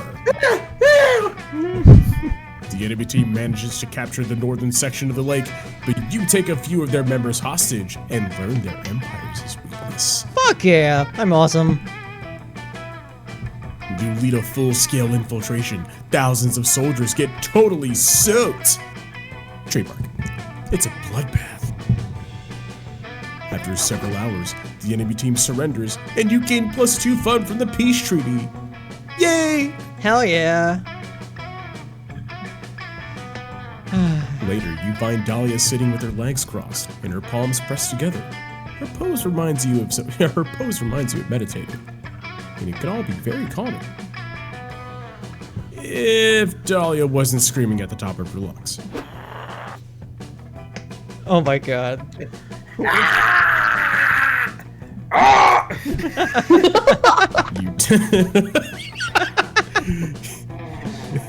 You tap Dahlia on her extremely muscular shoulder and ask, what the fuck is going on?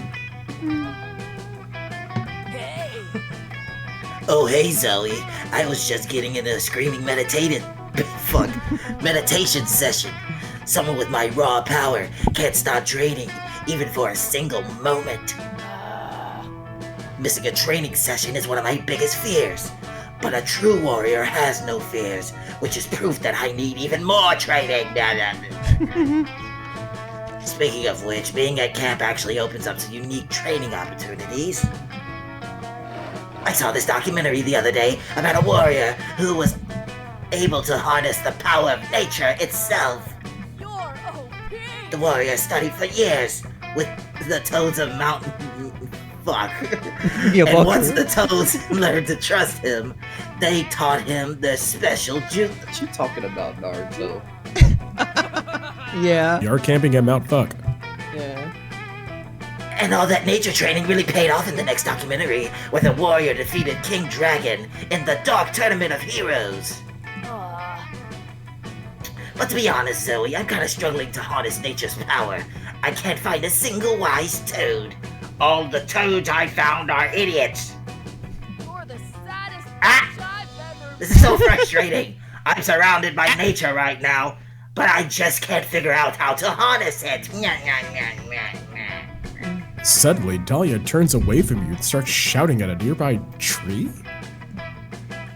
Nature, show me your secret jutsu. This is hilarious. Oh my god. I promise that I'll only use your power when I really need it. Like when anyone challenges me for any reason or just whenever I feel like it. I can't read. I don't know why the font is fucking me. Don't worry. This I fucking feel Comic Sans. Giving Dahlia the power of nature sounds kind of terrifying, but also kind of hot. Like in a poison ivy tentacle finds way. Help her do it! That's kind of cool. I am into tentacles after all, so let's do it. Yeah, you fucking are. Why do you say that like it's a degrading thing? It's not. A lot of people are. Oh, are you too? I'm glad we have Not so me, much in but there's a common. lot of Show. people Oh my that are. god, sometimes you don't know if a person is into the same things that you are, but I'm glad that you are into the same things as me, Show. Become a salad. Okay. This is what I get. This is what I deserve. To gain the power of nature, you must first defeat the nature. Devour the salad. To gain the power of nature, you must be one with nature. Become a salad. Become a salad. Become a salad. That's hilarious. Yeah. You told Dahlia that if she really wants the powers of nature, she's got to become the most natural thing ever. A salad. Whoa, I never considered becoming nature. Amazing idea, Zoe. Hold on, let me. Oh my god, I'm missing chat. I'm making burgers, and these things have shrunken down to nothing after cooking. I am pissed. You have to take care of your burgers, friend. What the hell? It's Smush them. Smush them more. Yeah, exactly. They cover more surface area. How about that? Yeah. I am glad I was tucked out of streaming today. My dumbass would have ruined my voice. Yeah, no, Severi, I told you 20 times that you should rest and not feel bad about not being able to join. Rest thou ass and sleep.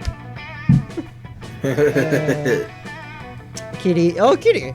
Is that my favorite MV non-binary rodent rap baby on the famous Sumi channel? I wouldn't say famous, maybe infamous. That's the correct word over here. But yeah, this is them, and this is me, and this is Show, and this is Trey. I'm so sorry. That fucking emote cracks me up. the rat twerk. It looks like a pinata. Like a pinata twerking. I mean, both are designed for slapping. It's because so far away. It's got the yeah. It looks like a pinata shaking its ass, but it's not really them shaking their ass. It's so funny. Don't bark. Oh god. Someone's like, I want to hit that with a stick. Oh no. I don't know if Rat's is into that. Are you? Who's this kitty guy? Ban him. Oh my god. You don't know this person? I don't know this person. You want this person gone?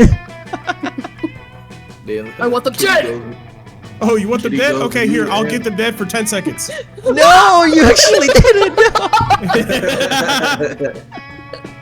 Since Look, they tasted death. It's okay. It's only 10 seconds. Okay.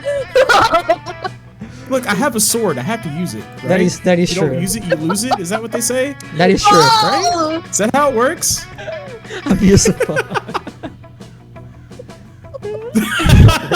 Just don't teach any cops your strategy, bro. Oh my god. Don't worry about that.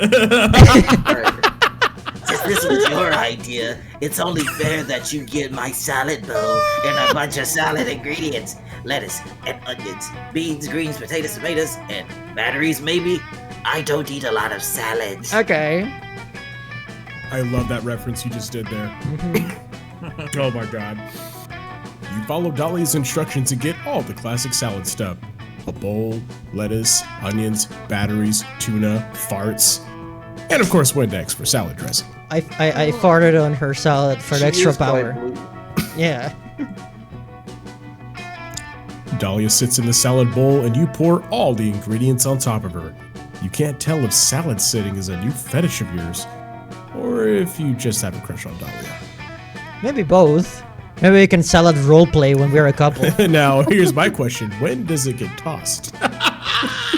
That's the answer for you, Show. It's never. It just gets hotter when it's used. Nothing's happening. I don't feel the all-consuming power of nature flowing through my warrior's veins quite yet. Oh my god. I know why it's not working. Being a salad isn't just about sitting in a bowl of a bunch of normal salad stuff.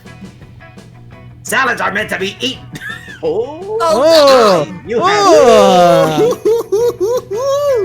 My body is your communion. I think I already won. I think we can stop the stream here. I won. I'm sorry, guys. I won. they didn't call this a short game for nothing. Oh my god. Yo, you're about to have a genderless salad experience. Fuck my throat. Not literally, I'm just clearing my throat. Consume water. You tell Dahlia that you don't really want to eat her because you like her. You just had lunch like an hour ago. I'll still eat her. Please, Zoe, this is the only way from one warrior to another. I insist that you eat me. You'll do anything to make Dahlia happy. It's like an Eric Andre skit. With tears in your eyes, you start to bite on her muscular, Windex-covered forearm. Suddenly, a deep, mysterious voice calls out. What? Stop! Blue Warrior! You have shown me your commitment to the ways of the salad. We have seen your ambition to become a salad, even if it means death. Holy shit! I'm fucking... You and Dahlia turn in. Oh boy. A huge bowl of salad has appeared, and it definitely doesn't have a mouth, but it's somehow talking to you. Now, come with me. You must travel to the realm of the salads, where you will master the salad ways. I shall be your mentor, and on this epic journey full of personal growth.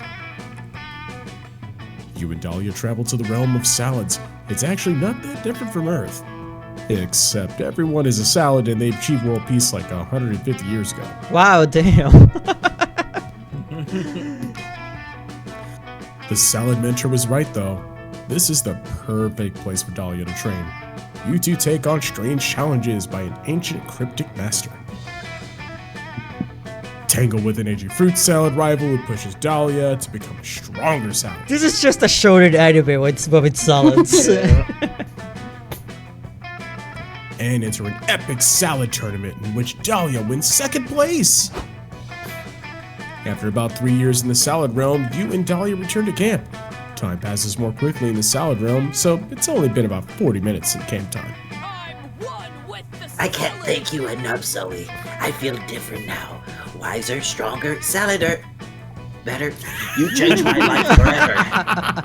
I got that reference. Fucking Daft Punk.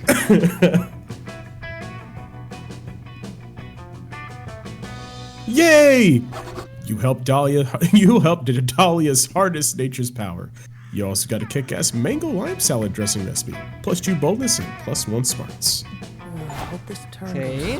Oh my god, just got an achievement for that. Jesus. That's really I know. funny. Yeah. Where are you going, Red?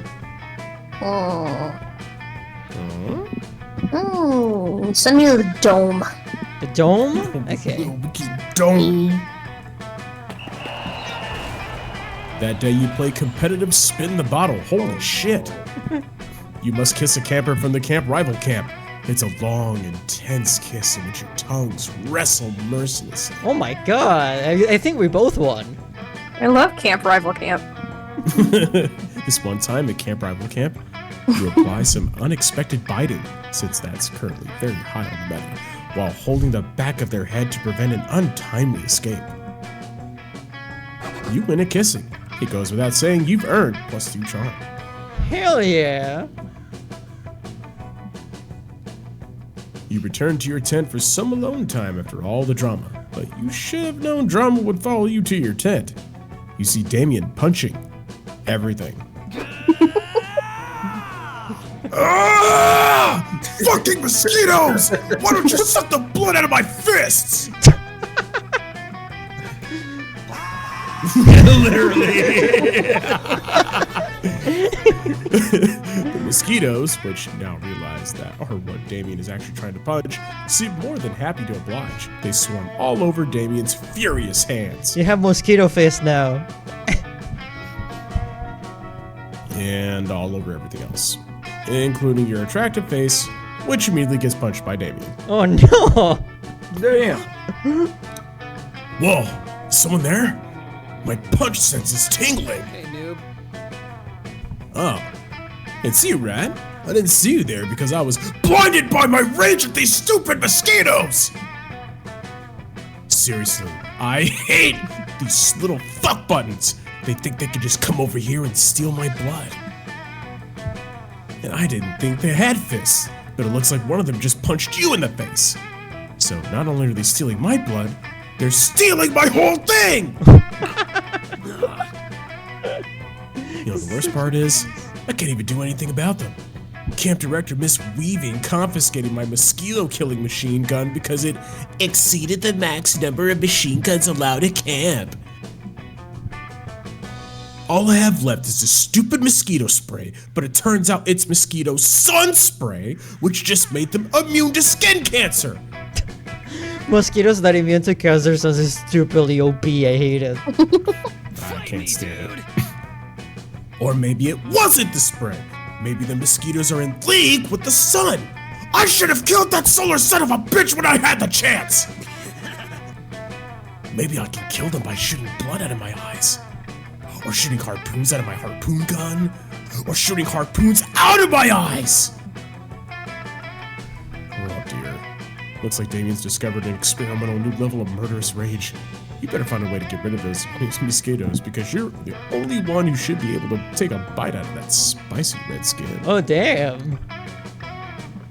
What are you doing, man? You steal Damien's blood back from the mosquitoes in the most ambitious haste in Camp Spooky history. What you gonna do? What you gonna do? Or mosquitoes can stand the smell of lavender, citronella, or lemongrass. Replace all of Damien's blood with essential oils. Oh god.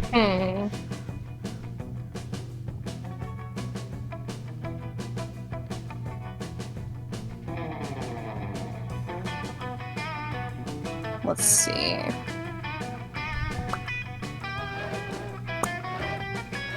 Oh.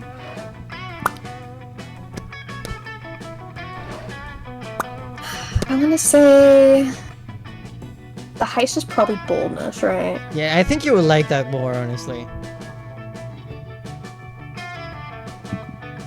But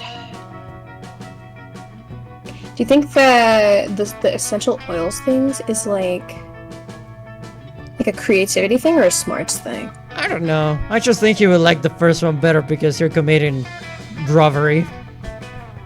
And violence, yeah. Yeah. I'll try the heist thing, but if I fumble Damien after fumbling Joy, I'm gonna scream. Don't worry, it'll be fine. There's never enough times you can fumble. That's crazy enough to work. Oh. A heist, you say? What's a smart thing? You crazy son of a bitch, I'm in! And I know just the guy. Damien leads you through a false tent into a secret sub-basement, past a password door and into an underground speakeasy, gambling den, chop shop, laundromat. You're greeted by a writhing ball of fingers in a tank top, smoking a cigar. In a tank. Damien LeVay, it says. Somehow I didn't know you were still alive. Not for lack of trying, Jimmy Fingers. Listen, I'm putting a crew together, and I need a hand, if you know what I mean. Trey, can I call you Jimmy Fingers from now on? Okay. Let that meme rest. Okay. Let it rest. Too bad, says Jimmy Fingers. I'm all thumbs. Yeah, change the voice sooner. Come on, Jimmy. One last job. What would Delilah say if she... All right, you devil. What's the job? A casino? A bank? Some kind of bank casino hybrid? Even better. This time, we're stealing all of my blood back from the mosquitoes that bit me at summer camp. All of the blood from all of the mosquitoes? Are you telling me? That's right. I'm talking about a classic Transylvania hot tub, a Seth Brundle, and a reverse Romanian Wilkinson. A look of awe creeps across Jimmy Fingers. You crazy son of a bitch! I'm in! One montage set to upbeat jazz music later, you've gathered your crew. After another montage, you completed the heist. God bless jazzy montages. But when you open the biohazard bags, hoping to find Damien's blood, what you find instead is... Beans! What the fuck? We've been betrayed! Alright, who's the rat? Don't look at Red. Don't look at her. I mean, don't look at them, chat. Don't look at them, chat. Not to point fingers, but do you think we might have been betrayed by the hacker Fancy Florida? I'm just saying, she's a giant mosquito, so... Oh no, you've been double-crossed. That's incredibly you know what, racist. wait, you're voicing everyone.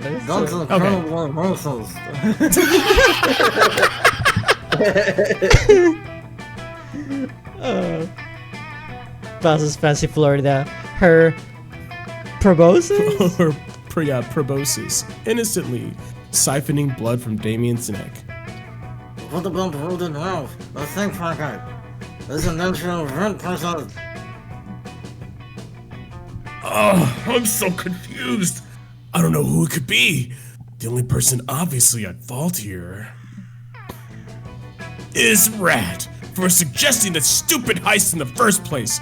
Let's steal all of their blood. Oh no! Oh No! Finally, a plan everyone can get behind. Except for you. But who wants to listen to a dweeb who just lost -2 and -1 fun? My god! Oh, that's brutal! Leave them alone! Your blood! Blood! Where are you going, Trey? I wanna go to the outdoors. I'm gonna go to the woods. Let me go to the woods. Okay, you go. That day you go on a hiking trip with a bunch of random campers. You live some weird adventures and share some personal stories and secrets. Mr. Grizz. You don't know their names and they don't seem to have their own character models, but they reveal to you that they're part of a different game, a survival resource managing one. Uh-huh. Lethal Company? Stalker? It turns out they cannot perceive your character model. You go to the same camp, yet you're part of different games. This is deeply strange. It makes you reflect so much about your own existence that you gain +2 smarts out of it. Yo. They apparently gain +10 berries and +2 stamina. Whatever that means. This is probably a reference to something.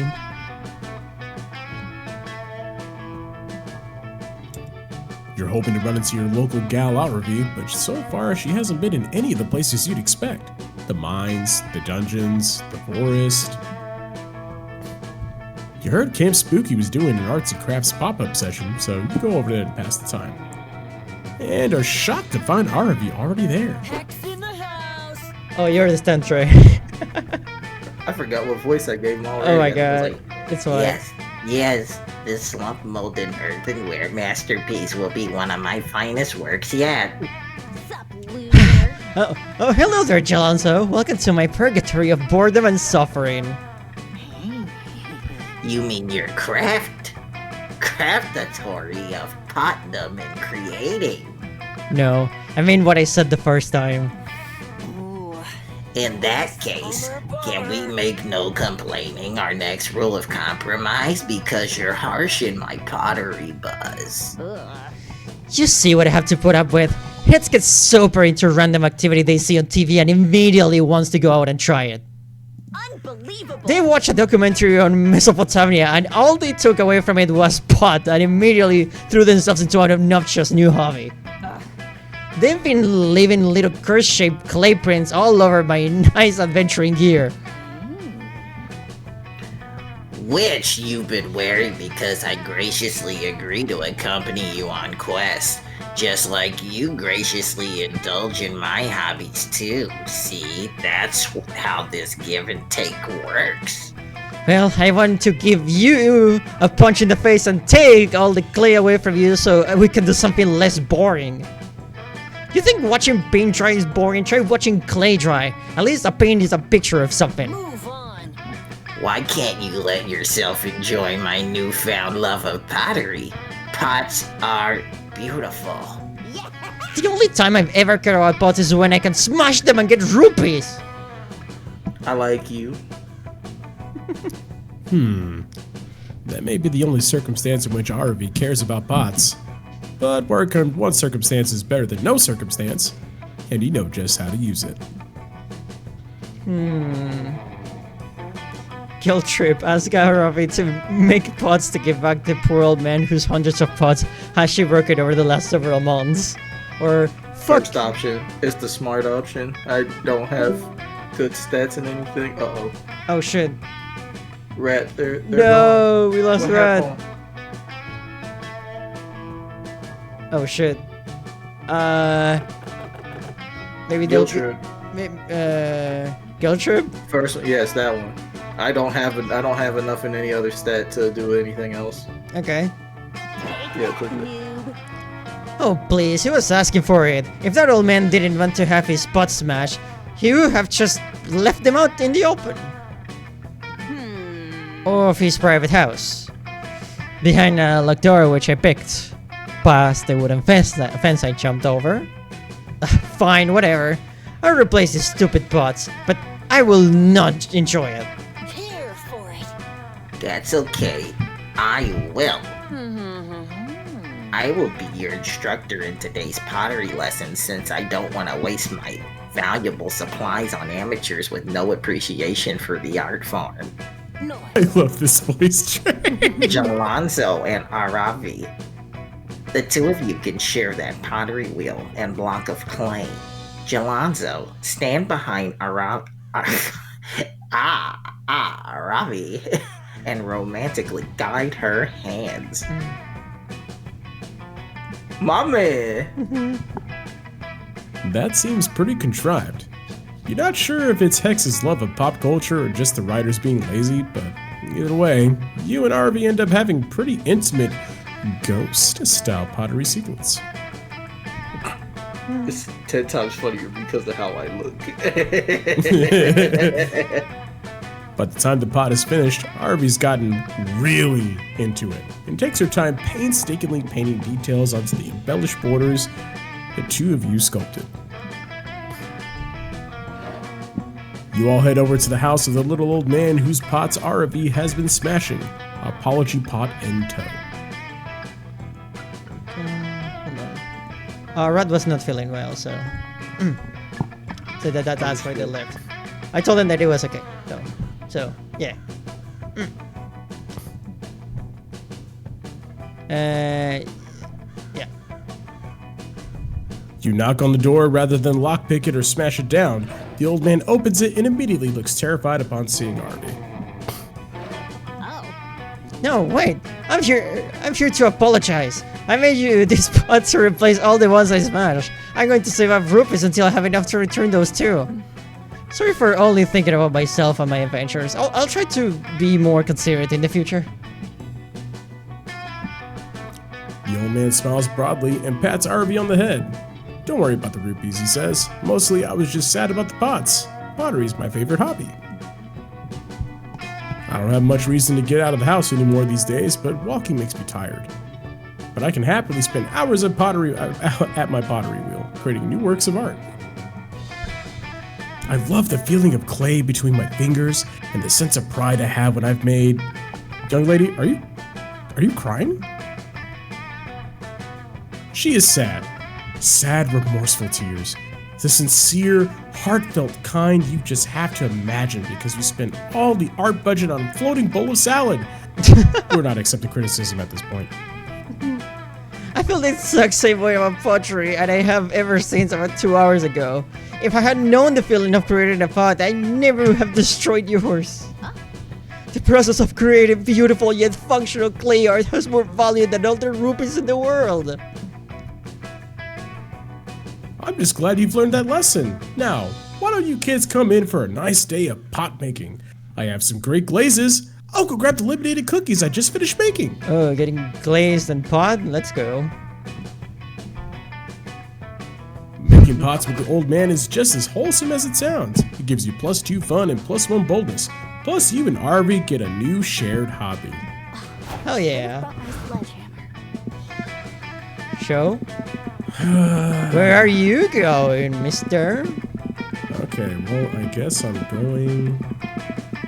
Are you going to the scouts because you're a nerd? Let's go to the manor. Okay. Oh my! You're playing Asmodeus from Helltaker. That day you venture into the haunted manor. Everything is going fine and you're reassured on how brave you are.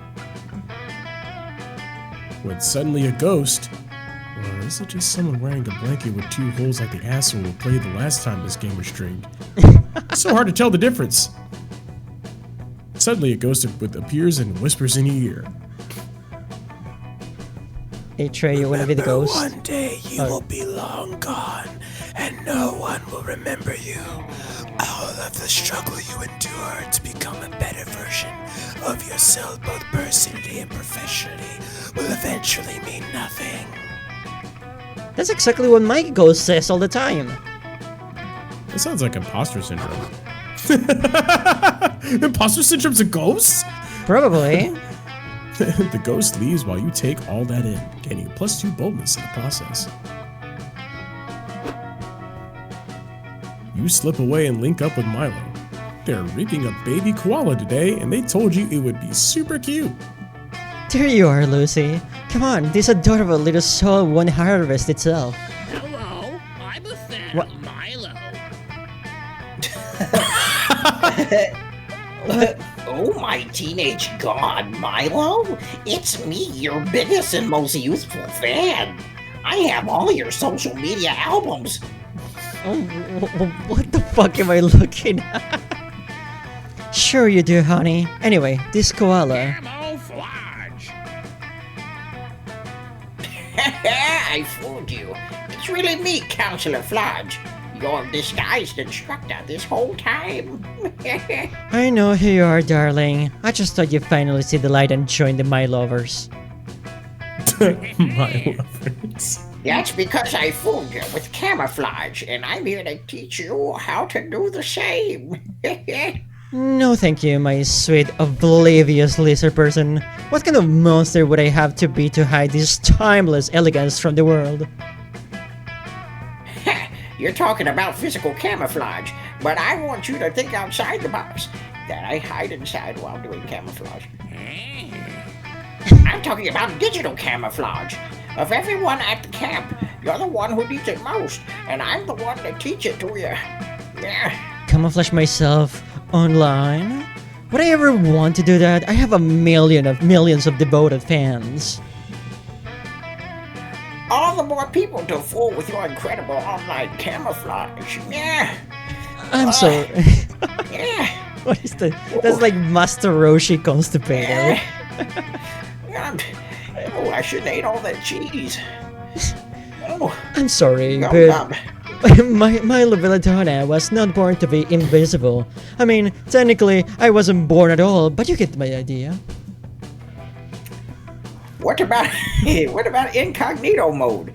Clearing your search history so nobody knows you've been going to www.fridgeswithdicks.com.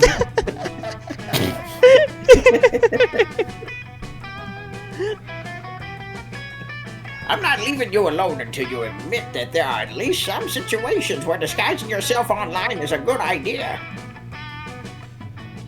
Oh boy. Looks like you're gonna have to step in here if you want to kill that koala before sundown. What's a kind of disguise Milo might be down for? Temporarily renaming your account Chris Hemsworth official to double your follower count overnight. It's not a crime if it's silly. Facetune, it's like disguising yourself as a hotter version of yourself. Both are good. But they do find their own. I mean, they're pretty narcissistic, and they do very vain. It's a very vain person. So making themselves look even better would probably be beneficial, and they don't seem to like the type of person to do silly things. So I'm probably gonna go with the second option. Second option then? Yeah. Okay.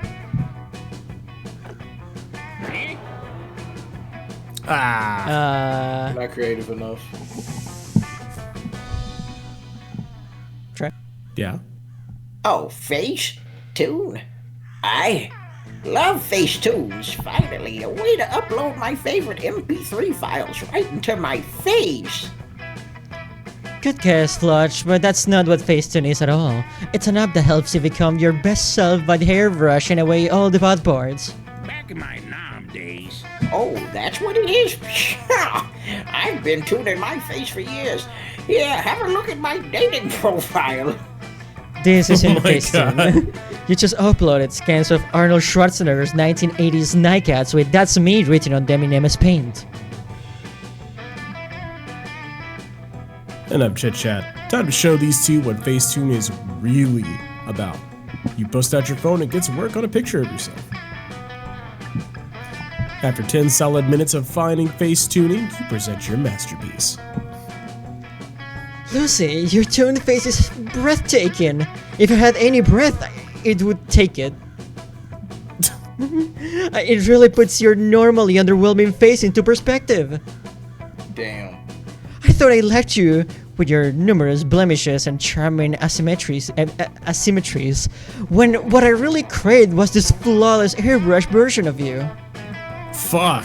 If only I could press myself through the screen to be with this angelic beauty, but alas, I'm trapped here with my tumultuous feeling and your regular face.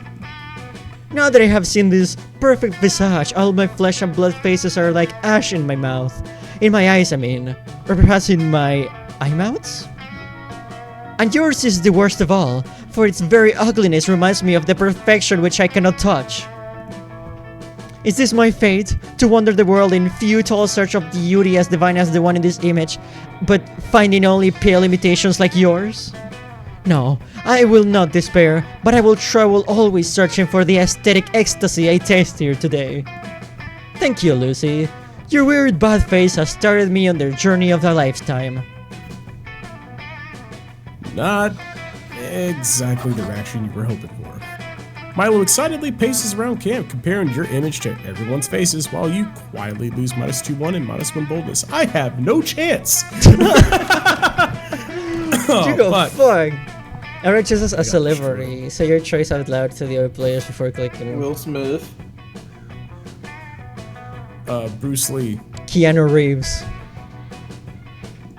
Players decide based on which celebrity is the most likely to be posing as a random fan in a Discord server dedicated to themselves. That's Will Smith. Yeah, Will Smith for sure. That's Will Smith. Yeah. I could also see Keanu blending in real well, but yeah. I think Keanu would be the last one. Yeah.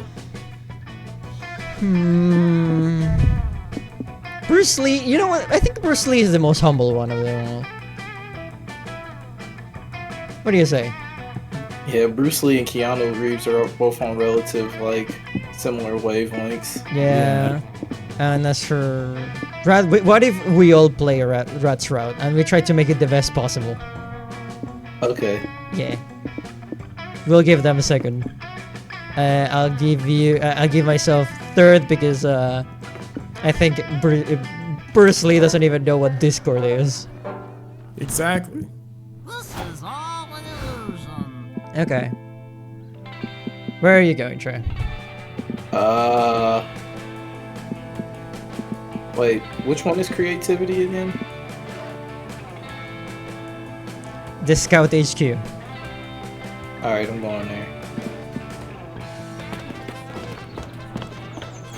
That day, all the scouts make a braid change as a team building exercise. You learn all sorts of new things, new ways to braid hair. But the person braiding your hair accidentally ties an infinity knot into your head. There's no way to untie it. You can see into infinity! And beyond. But right before Coach gives you the worst haircut of your life, you see how all of your friends will die. It's useful in helping you eliminate David Davidson, the doomed deer person, from your romantic prospects. You also watch every Marvel movie that will ever be released. You gain +2 creativity from witnessing so many plot twists. Wow, you saw every single Marvel movie, everything MCU related. You saw Winter Soldier 20 times. You meet RV and Hex afterwards for some yoga, and are shocked to discover that it actually is yoga. Hex is here. Namaste, Jalonzo. I saw a 2-minute yoga video on Instagram and I'm obsessed. Did you know it involves breathing? How exotic. At first, I was pissed at heads for making me do this, but I'm actually super into it. I'm gonna get so fucking relaxed with my head will explode. Someone say sausage? Oh shit! It's good! Yeah, did someone say sausages? No, nobody said sausages. It's okay. Oh shit! Polly! Okay. I was Polly for this time. It's okay, Scott. One of these days someone will have said sausages and then they'll be sorry. Also, Swery says, "Oh no, Trey, you saw Morbius and the Marvels and Madame Web." You think Morbius is gonna get another movie? No, that was merely a speck on all the ones I saw. Yeah. I saw Iron Man come back to life, become the new Jarvis. Peter Parker became, I don't even know. The new Iron Man or something. The Iron Spider. Exactly. Yeah. Exactly. With him in the suit. Yeah. Thanks, Pepper Polly. Potts starts selling candles that smell like her own vagina, and that becomes a major plot device to stop the villain. Well, if you guys aren't talking about sausages, what are you doing? We're doing yoga. I found a pose that's perfect for you. It's called Upward Facing Dog. We're yoga masters. Oh, we know all about Up Dog and its evil twin, Downward Facing Dog. We're yoga masters. With an S. Really? You guys know about yoga?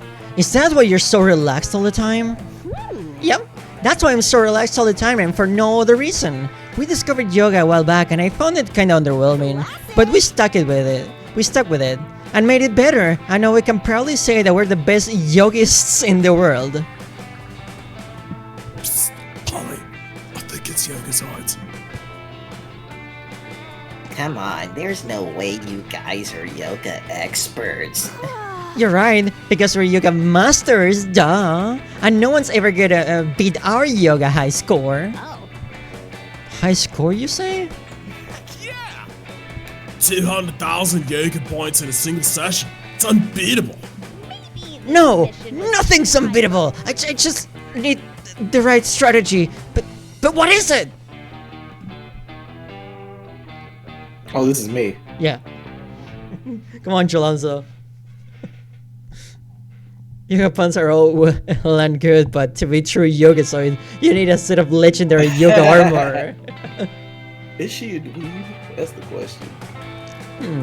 The key to yoga is the sequence of poses, specifically up dog, down dog, left dog, right dog, right dog, B dog, A dog, start. I'm gonna choose first option. The Dognami code. Oof. Ooh. I'm not bold enough. Damn. That's what it is. Legendary yoga armor? I had no idea such thing existed. Yeah, no, it doesn't. You didn't think this through at all. You just run back to your tent, grab some regular armor, and spray paint yoga on all the pieces. Wow! I can feel the yoga power flowing through me as I don this legendary armor. No, that's probably just spiders. The armor's full of spiders. Because it's old, and he found it on a skeleton. Alright, time to yoga the fuck out of this high score. Let's freaking go! It turns out that a suit of rusty plate armor is not good for breathing, flexibility, or chilling the fuck out. ROV is soon a sweaty, rusty heap on the ground. Wow, you really gave it your all, huh? We tried. Which is a bummer because it was nowhere near enough. You got way less than 200,000 yoga points, and not even a fun number like 420 or 69. I feel bad. I was like looking at the second option, but I was like, that is not chill for yoga. You get 8. But I laughed at the Konami code. Yeah. That's okay though, because we need to know what's important. What's important is laughing at you for losing. Come on, Scott, let's laugh at RV while we exit the scene.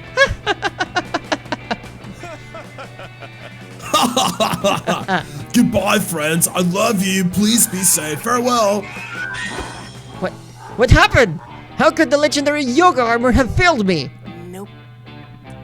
Wait, you actually thought it was yoga armor? I thought this was a Dragon Ball Z train under garbage conditions to increase your power level situation. It's regular armor, made out of metal. Actually, I think the breastplate might be a trash can lid. What? Gelonzo, how could you betray me like this? Next time. I'd kill you for this, but I seem to have suffered a lot of spider bites and now I'm sleepy. But I owe you one murdering just as soon as I wake up. You and your dumb bullshit. Better hope Arby forgets about that murder debt while she's sleeping. You lose -2 boldness and -1 charm. Damn, this game is brutal! Yeah, no, this is so far has been much more brutal than the first game. Yes! Okay.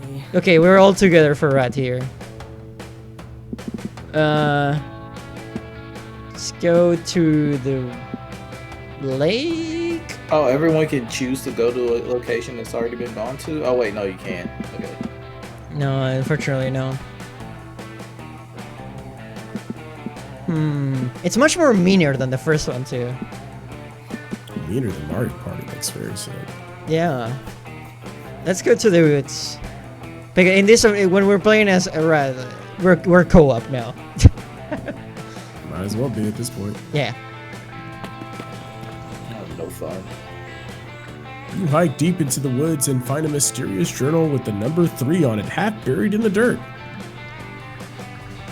Inside is a ton of information on local monsters and how to defeat them. It covers gnomes, psychics, time travelers, Illuminati-shaped demons.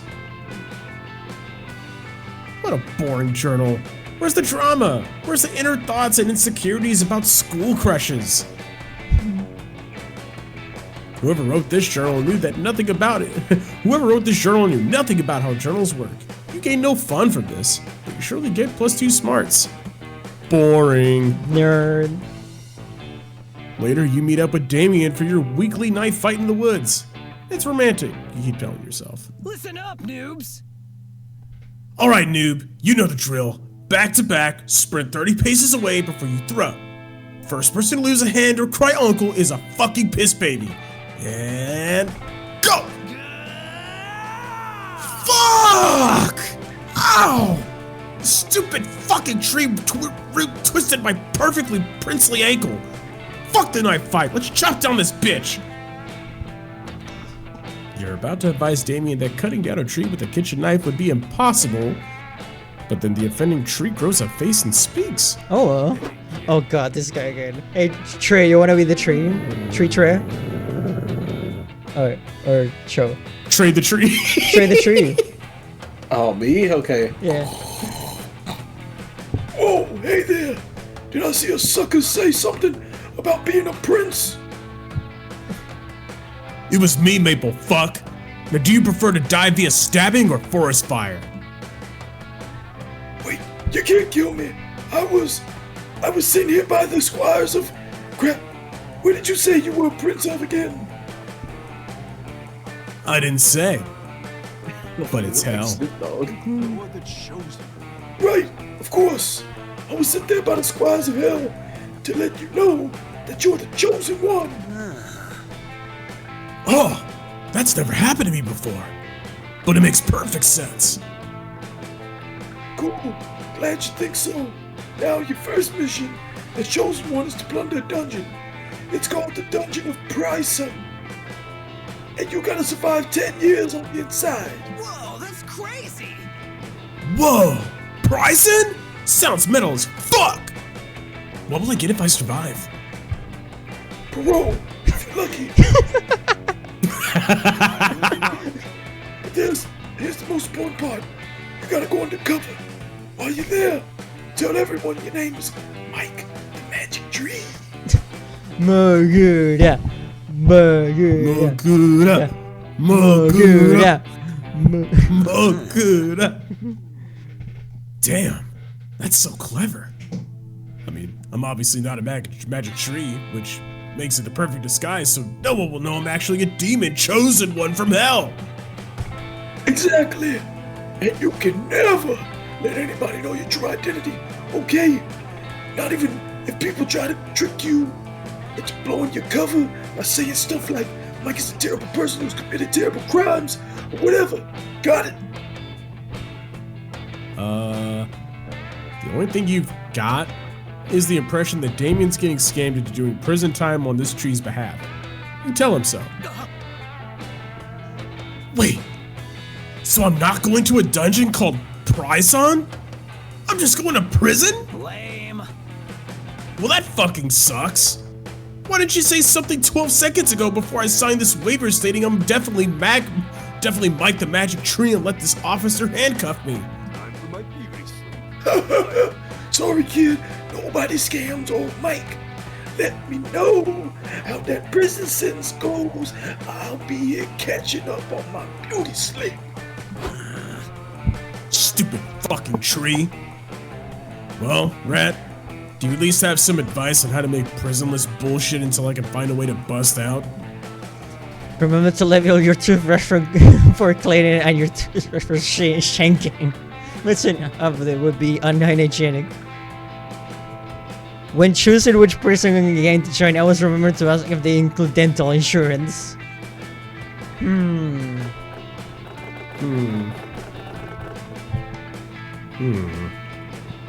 I feel like the first one is much more smart. And we have more smarts and spades here. This is true.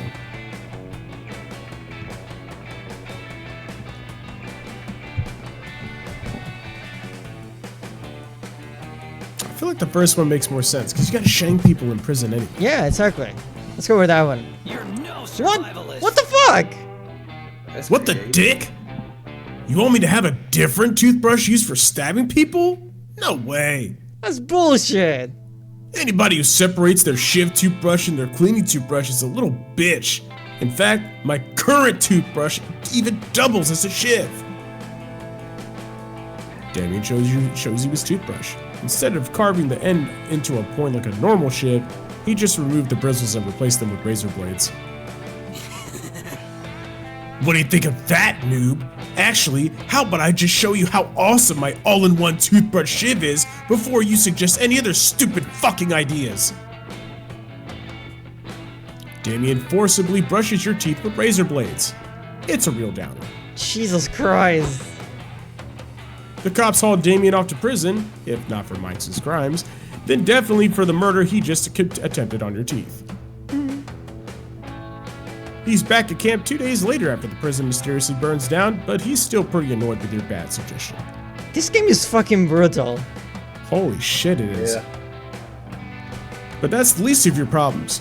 You ended up needing mouth surgery. Your dentist took one look at your bleeding razored gums and told you to floss more. Ouch. You lose -2 charm and -1 fun and your favorite tooth. Okay, All of us are losing except for Maggie over here. What the fuck? I hate it. I'm scared now. I'm fucking scared now. We're all getting fucked. Oh god. I'll go to the dome. Or the manor. Yeah, definitely the dome. Or the manor. Dome. Ah! Today you're playing the most dangerous Camp Dome game of all. Charm Wars! The rules are simple. You must gain charm by the end of the round, or you will die instantly! Zoe, you better earn some charm quick. Like, in the next 10 seconds, or you're gonna fucking die! Holy shit, earn some fucking charm already! Oh, okay. Thank God. Okay. You just earned +2 charm. Thank God. Whew! That was way too close. Yeah. You're minding your own business, smelling people, when Dahlia grabs you and drags you to the lakeshore. Oh my god. There you are, Zoe. Once more, I need your help achieving the best summer ever. Critique my rock skipping technique. Okay. Dahlia skips a rock straight upwards.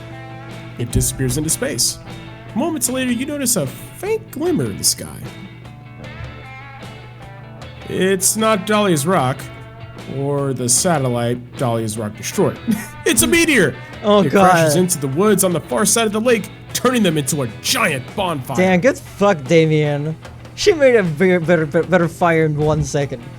Swery says, the worst part is that there's no clear answer for any of these because they're all insanely bad answers. At least you could, in the previous game, tell which answer matched the monster's personality and we went with that. I mean, I guess it makes it harder. Which, in its own way, can be more fun, too. Exactly. Yeah. Yes! Ultimate campfire! Quick, tell me some campfire stories, but very loudly! You're about to tell the one about the one horny summer campers who finally boinked. when you're distracted by a glowing figure approaching you across the lake. Greetings. Greetings, says the figure in a warm, booming voice. It is I, Calor, Herald of Summer! Oh, calor means warm, actually. That's really funny. Galore, it's an honor to meet you. Can you critique my rock skipping technique? I am here on a much more important errand, says the spirit. Your passion for achieving the ideal summer has moved me. I have a quest for you. I have grown weak as of late due to the lack of worship. My heralds of the other seasons mock me and drain my power. I need you to... Destroy them! I will do it, noble hot man! I was going to say talk to them and ask them to stop being such jerks, but honestly, that sounds great, if you're up for it. The first herald you must defeat is Vern, Herald of Spring. He's in Florida. Good luck. Fuck. I make my own luck. Out of blood! Blood! Blood! Moments later, you're face to face with Vern. Turns out traveling to Florida is easy. You just mix a can of Bud Light with cough syrup and you're there. Hey, that's not how lean works. Zebras. What's up, bro? Go. Zebras. Here to defeat me on behalf of that nerd Calor. Yes! And also to get tan. A good tan is critical for best summer ever. Uh-huh. Suck my Easter eggs, losers. No one can defeat me. I ain't gonna live forever. Spring break, woo! You'll just see about that. It so happens that you know the perfect technique for defeating the Herald of Spring. Oh shit. Reminds him that spring is just a lame opening night for summer, or allergies. Oh god, okay.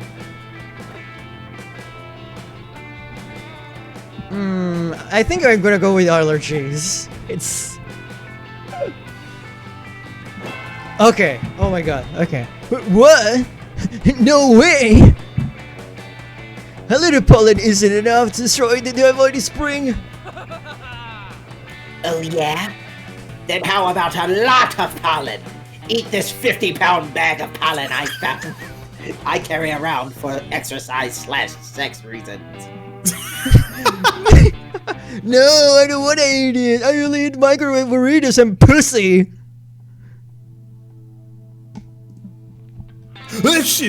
Take that! And this!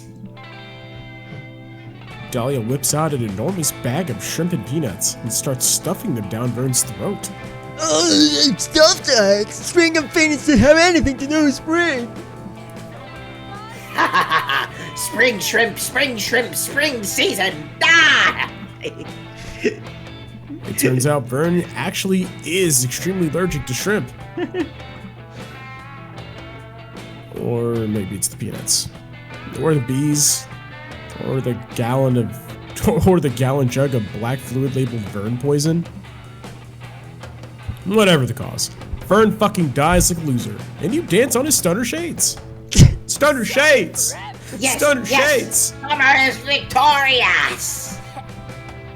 Also, I have quite a few shrimp left over. Do you have a shrimp?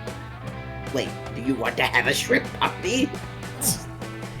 Hell yes! Shrimp party! You dunk them in Vern's poison. It's harmless to you, and actually quite delicious. Gain +2 creativity and +1 bonus. Yeah! This time? Okay, show. Where are we going? I'm gonna fuck this up again. Okay, let's go to the lake. Haven't gone there yet. That day you decide to take a swimming class in the lake. You learn all sorts of cool swimming techniques. The backstroke, the side stroke, the Macarena stroke, the mime having a stroke.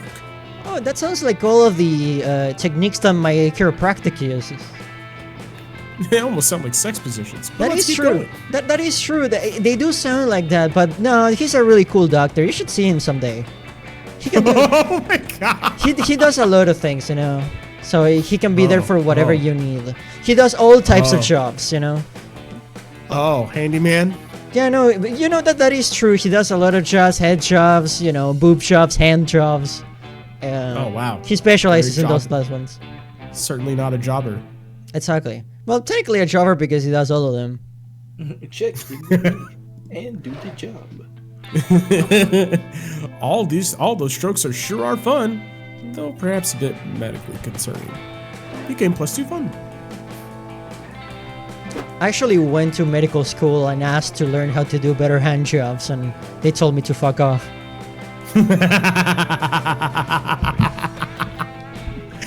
Oh my god.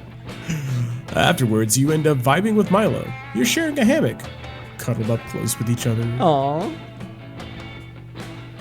And you're both checking your phones. Hell yeah. What could be more emotionally intimate than quietly scrolling right beside your #1 summer crush? That is a spam call. I'm not answering it. Oh my god. Suddenly, Milo's phone starts blowing up. Hey, just like mine. Granted, Milo's phone is always blowing up, just like mine. But right now, it's worse than usual, just like mine. No need to look so jealous, dear.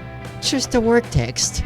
I keep telling the head office not to contact me when I'm taking a staycation, but I suppose this is ripping is urgent. La la la, another day, another deed. Oh god, oh my god. This is a little awkward, isn't it? Well, not awkward for you, because you don't know yet, and I shouldn't tell you. But I can't resist a little gossip. Listen, Lucy, I don't usually disclose proprietary information, but I just got a gig for the next week to collect your soul. Huh? Milo's going to read your soul? That sounds super terrifying and also a little bit hot. You ask Milo if this means you're going to die next week. Short answer, yep, you're totally gonna die. Long answer, life, death, and fate are weird and messy, and it's hard to say 100% because of quantum nonsense, but if I'm getting the gig, yeah, you're gonna die. Congrats. Holy shit. This is the most awkward news you've ever received while lounging in a hammock. You start freaking out. No, Lucy, don't freak out. I'm an expert and I promise you, it's not as scary as it seems. Death reminds us of the profound, infinite beauty of life. And realistically, it's not like you're immortal or anything. Sorry to bust your bubble, but death was going to find you eventually, boo. To be quite honest, I'm actually doing you a huge favor by letting you know ahead of time. It's my gift to you, the opportunity to go out with a bang. This is the first day of the rest of your life. Let's make this last week of your life the best week of your life. We'll spend every moment together, and we'll end up with a huge party, a celebration of Lucy. A whole week with Milo? That sounds like heaven. And it's exciting enough to distract you from your imminent death. You're in! Lovely.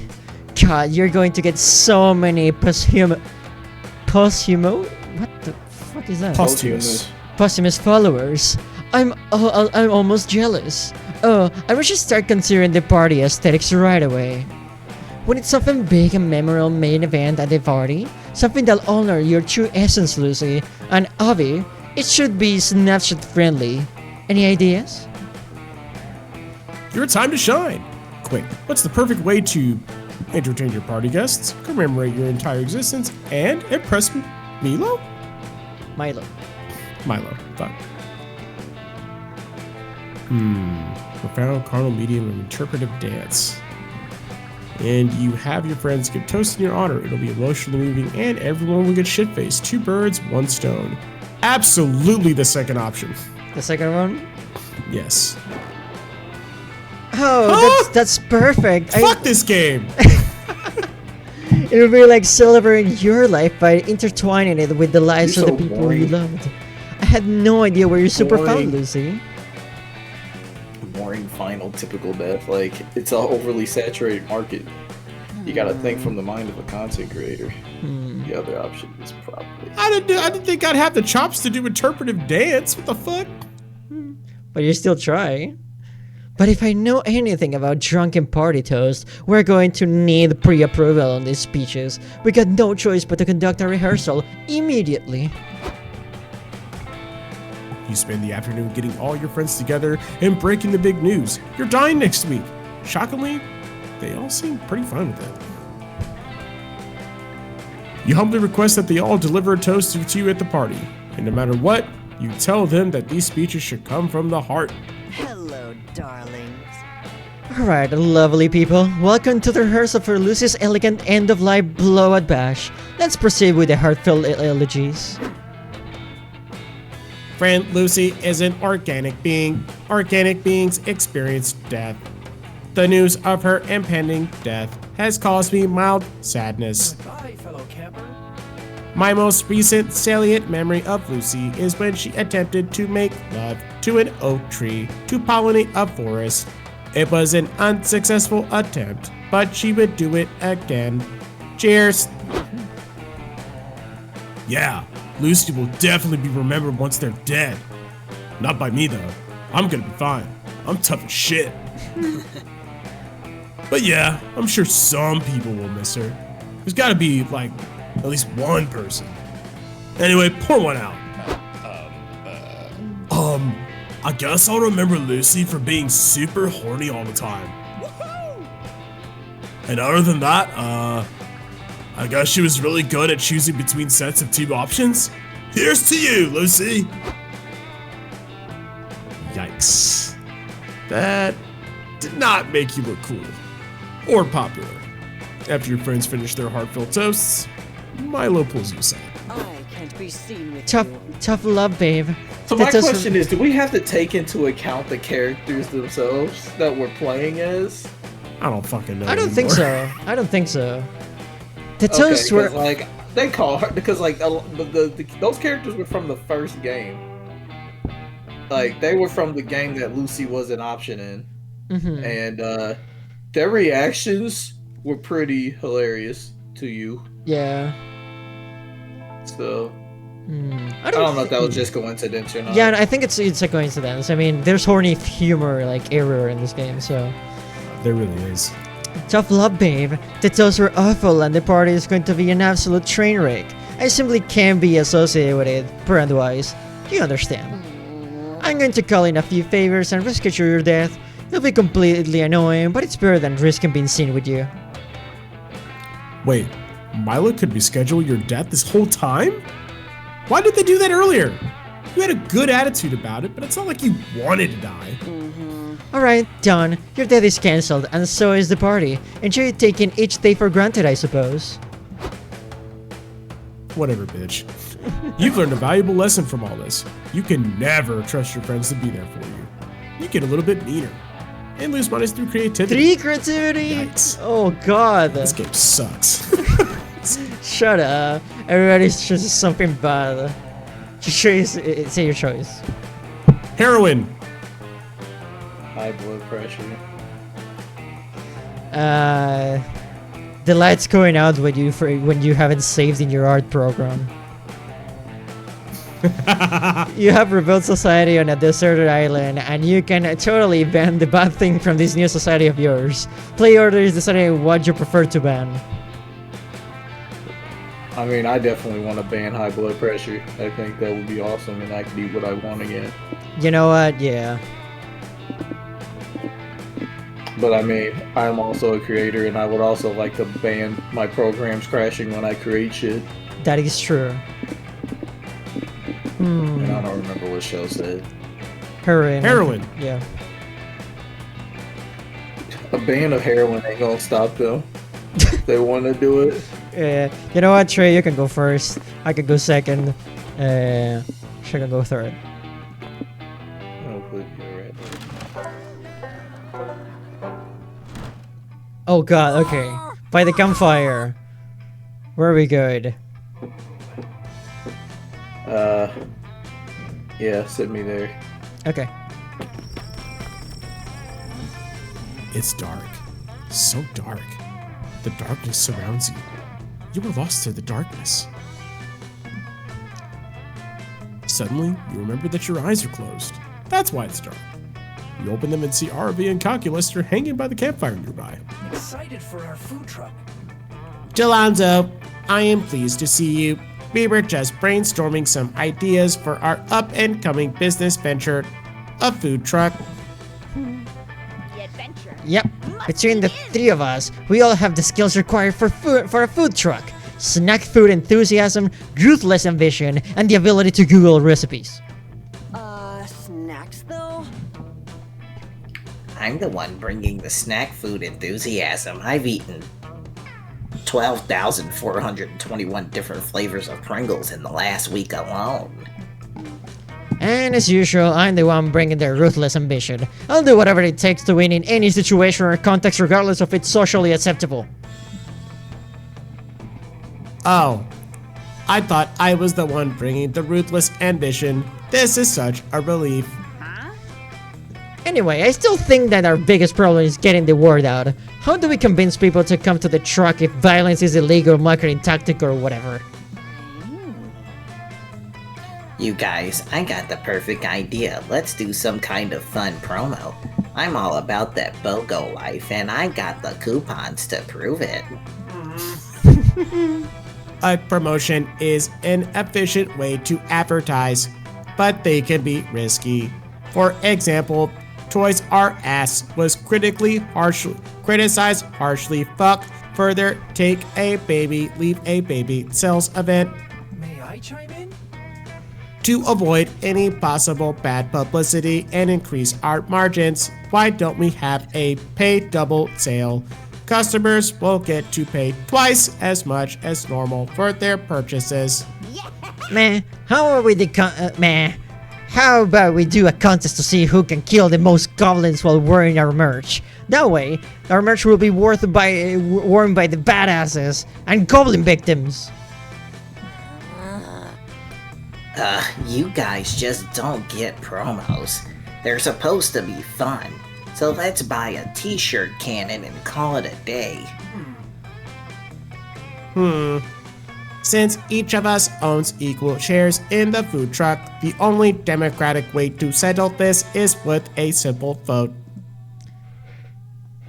Calculator conducts a vote between the four of you. Everyone votes for their own idea. You formally abstain. It's a tie. This is so dumb, but voting is stupid and it never works. I am disappointed. If we cannot make this decision, it's statistically improbable that we have the coordination necessary to run a food truck or be friends. Quick, help your friends think of the best promo ever for their food truck. If you don't, you'll never get to taste their greasily overpriced lukewarm snack foods. Oh my god, the pie day. That's funny. That one's different for Calculaster. The second option. At first, I thought about switching my target for a second to Calculaster, but select that one. Okay. Ooh, good shit. Yeah. Oh, how feasible. Cheat days are a very popular concept. For example, every 2 years, I cheat and allow myself to interrupt someone even though it's not polite. Ooh, yeah. Hell yeah, bro. On my cheat days, I give myself a special treat, consuming Arafi's most precious memories. Damn it, heads! Is that why I can't remember any of my Luthean childhood birthday parties? Whatever. Those memories weren't that precious. Anyway, we should totally do the cheat day promo. It's a sick idea. I take a cheat day once a month myself. Oh, where, Arafi? You realize that the government sends out national security alerts about your cheat days, right? That's awesome! And honestly, it's justified. I usually start a cheat day by inputting a quick rosebud or motherload command for infinite money. And then I rapidly jump up, down, left, right, BA, and then I press start, and it gives me infinite lives, so I'm functionally unkillable. But cheat codes are tricky because if you use them too much, it just kind of takes the challenge away. And also, you clip through walls way more. That's why I just do once a month. Engaging campmodule.exe. Amazing! Aravi, I did the math, and our food truck customers have a 99.6% chance of standing this promo. Which specific cheat codes do you suggest we give the customers? You know what would be hilarious? We should tell our customers how to turn our own huge heads mode. This will be fun. Oh my god, Ravi, that would be so fun. We have to do it. Their heads will be so big, they'll look like such idiots. Whoa. Or LOL. LOL. I just have one question. Wouldn't our customers not enjoy having huge heads? Don't humans have very fragile necks that are incapable of supporting such weight? Oh yeah, good point. I guess we could just give the customers the cheat code to skip everything and get to the final level. What's that final level? I can't explain it, Carl, but when you get there, you'll know. Trust me. And I guess one of us should say thanks to Jalonsa for coming up with a good idea. Thank you. Thanks. She's blushing. Give me some creativity. You have an awesome afternoon brainstorming food truck ideas together. At one point, Arvi mentions that she wants to show you her hot coffee mod later. Score! Let's read some creepypasta. Okay, here we go. I have to sit with the demons.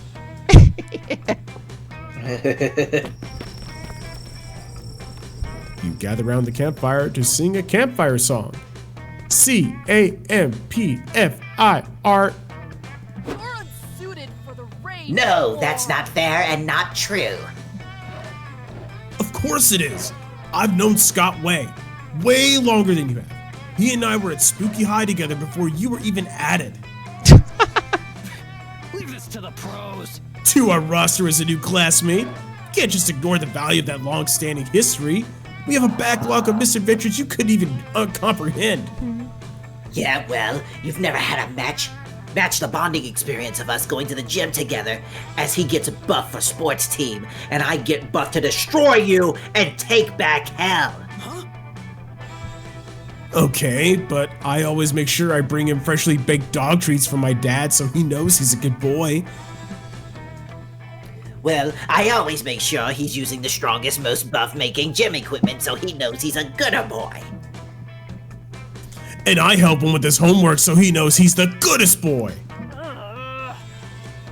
You only ever have the answers because you copy off of Liam. Oh, Liam mentioned. Wow. It's the thought that counts! I'm Scott's BFF! No, I'm Scott's BFF. Huh. This argument doesn't sound like it's ending anytime soon. If you want. And although it's the most adorable one you've ever heard, the yelling is kind of harshing your campfire vibe. Yeah, oh my god. Okay.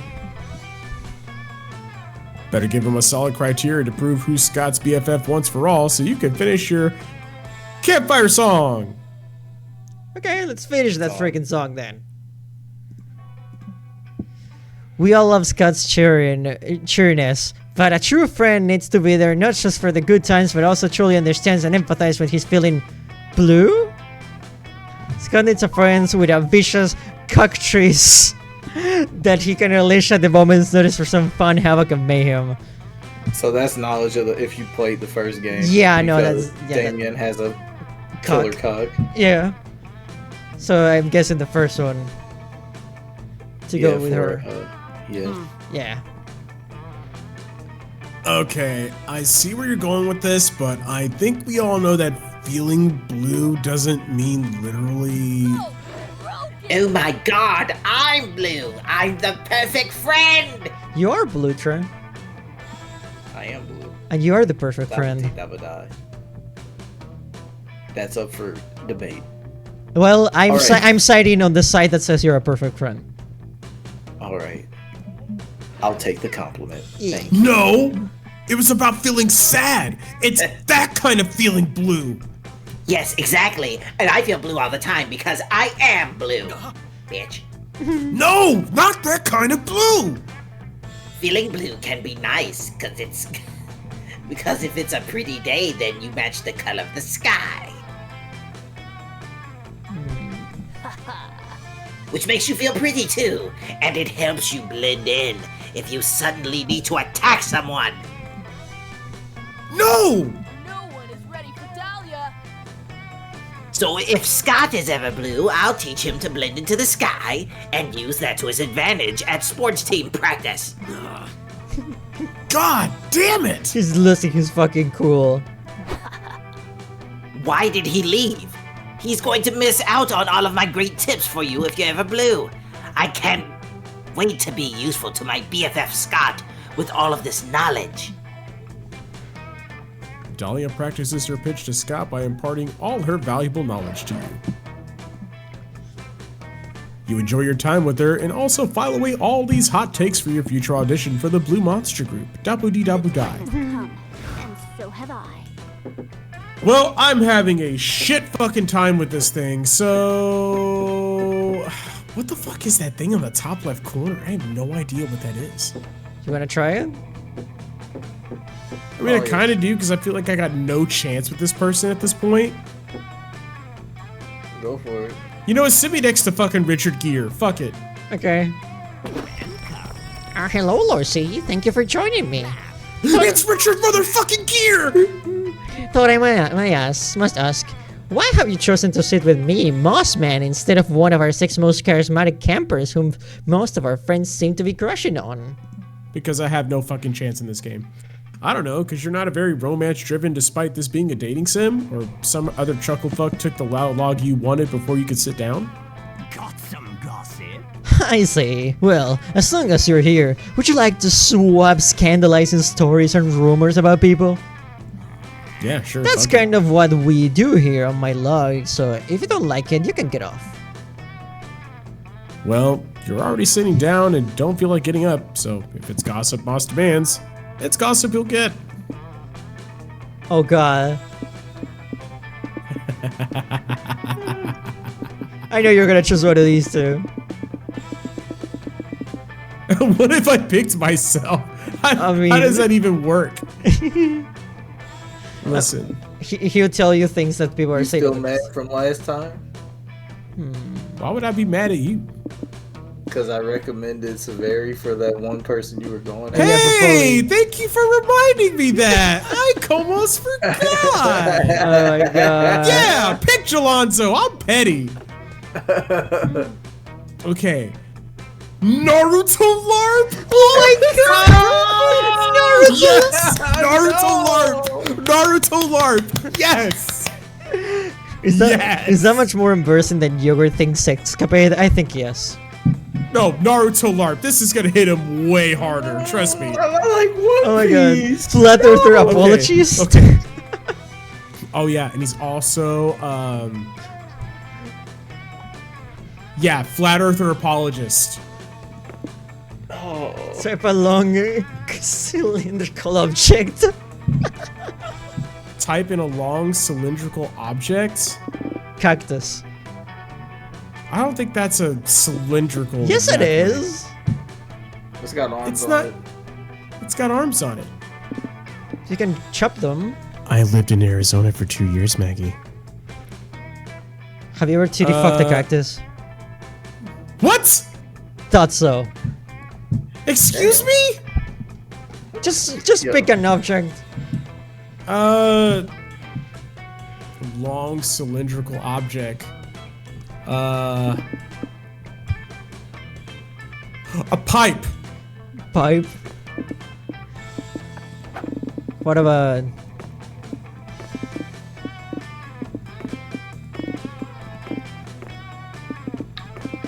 Mario pipe?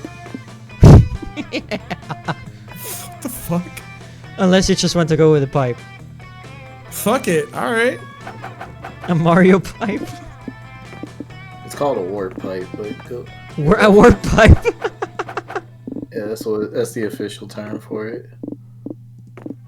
Can't believe I'm cooking myself properly. A warp pipe. Are you okay with Well this done. show? The side of ketchup. Are you Yeah, okay? that works. What a wonderful rumor about Lucy. I adored every second of it. You should shrink your desires to play with our fellow campers and sit next to me more often. Before you know it, everybody's repeating your juicy, blatantly untrue rumor. I heard this weird. Oh my god! Hey. Hi! Hey, have you ever heard about Jalonso yet? Well, listen up because this is a very interesting tale. A few months ago, when Jalonso went to his yearly Naruto LARP, he met an attractive stranger and began a secret relationship with them. It was quite a steamy affair. Jalonso's new partner was fun, witty, smart, and they really knew their way around a warp pipe in bed, if you know what I mean. Unfortunately, their relationship had to end when Jalonso's partner found out about Jalonso's double life as a flat earther apologist. It was obvious that the relationship couldn't continue, and Jalonso's secret sweetie bade him in disgusted goodbye. Why the ground look flat though? If it's round. Oh my god. It's kind of funny knowing what gets Jalonso's rocks off. I won't be able to get it out of my mind next time I talk to him. She is hot, oh my god. You use your gossiping powers for evil today, and as a result, Jalonso loses -2 fun. Do with that what you will. Fine. Okay. Oh, can I get her, please? Like, what the fuck? We'll make Rat sit with Milo. You happen upon Joy, groveling in front of Milo. You're pretty sure you've never seen Joy grovel before. It's kind of unsettling. Wants to do Joy. Spoys. No, I am not groveling. I'm posing a dignified query to Milo that just so happens to be performed on my hands and knees. Duty calls. Anyway, Milo, please help me out here. I'm in the middle of a quick summer adventure that is just important enough to justify a full episode arc. And I really need to consult my dead ally, Rabaru. She's the only one who knows how to solve Univertica's 8th eye puzzle. Can you just raise her spirit and... I've got a gig. I'm sorry, Joy. I would really love to help you with whatever you just said, but I'm terribly busy right now with important Reaper business. Typical. Really? Because it looks to me like you're browsing Etsy for a new cloak. Which is important business. My uniform must be somber yet trendy. I can't afford to go out of fashion. I lose all my credibility. Let's save the world. But the fate of monster kind depends on taking down Univertica. I really need your help, Milo. Don't you want to save the world? Is taking down this Univertica really equivalent to saving the world, though? I mean, everyone can make a difference no matter how small their actions. But just look at everything Univertica's already destroyed. At least 2 urban outfitters have been demolished by her nefarious plans. And she has her sights set on flattening the Smoothie King on 3rd Street. Milo signing off. Oh, it's Milo. Okay. Milo. So I was right. Okay. Well, I've always been more of a Jamba Juice person myself, so I think I'll pass. Damn. Joy's fighting Univertica again? This season of the Coven must be slow. Clearly one of your friends is in right here. And it just so happens to be the one you're trying to bone. You settle the disagreement.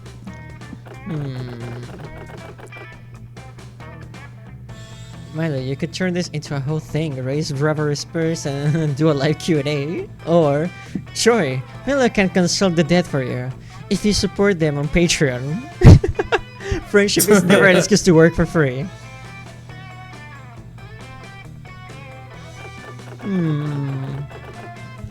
I mean, let's try to go for Milo, baby. Fuck it. Okay. Oh, Rad makes a good point. I didn't know you condone playing the friend card to get free labor, Joy. What? No, I don't. I may be the leader, but me, Faith, and Hope each equally split up the rewards we receive for our world-saving Coven work. See, I think it's Coven. Is it Coven or Coven? I think I Coven. say It's Coven, like Covenant. Yeah. Alright. See, I hear you, but actions speak louder than words. Unless you don't value my help as much as you value the other wages. No, not at all. Your work is totally just as valid and important as theirs. It's just that, I figured the whole repayment of saving the world would be... But saving the world doesn't put avocado toast on the table. We indie censors and necromancers need to pay our rent too, you know. My goddess. Fine, you got me. I'll become a patron. How's $5 a month sound? Well, of course I'll be grateful for whatever you pay, darling. But $5 will only get you to the bronze tier. Bronze tier patrons get early access to my selfies and merch discounts, but my platinum patrons get a chance at full spirit racing once a month. And a limited edition Milo Sweet Band. Fine. Here's the pledge money. Can you raise Rabaroo now? Didn't you read the terms and conditions? I can only do so many senses.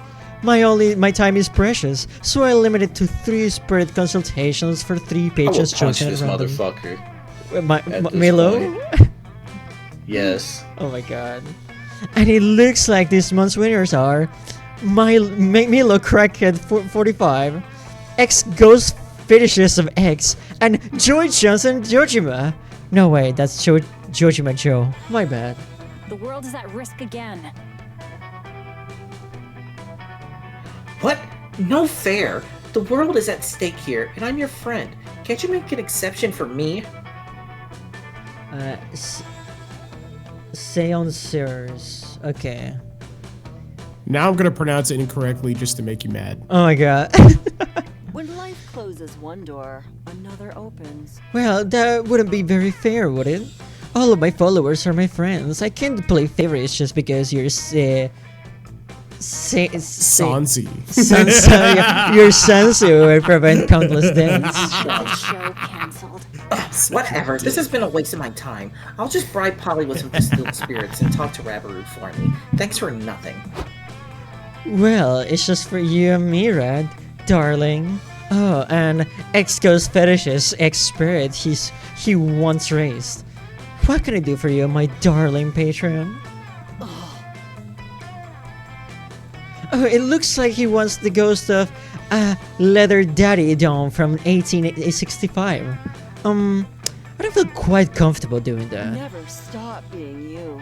You know, Rat, since that slot is open, perhaps you'd like me to raise a spirit for you? I don't mind bending the rules for someone such as yourself. I keep fucking myself for other people, Jesus. Nice! The request the spirit of Marquis de Lafayette, history's greatest wingman. He does not disappoint. Okay, bring out your flasks. Look, it's a Juan de Machico Latino small cat. Oh my god. Buena.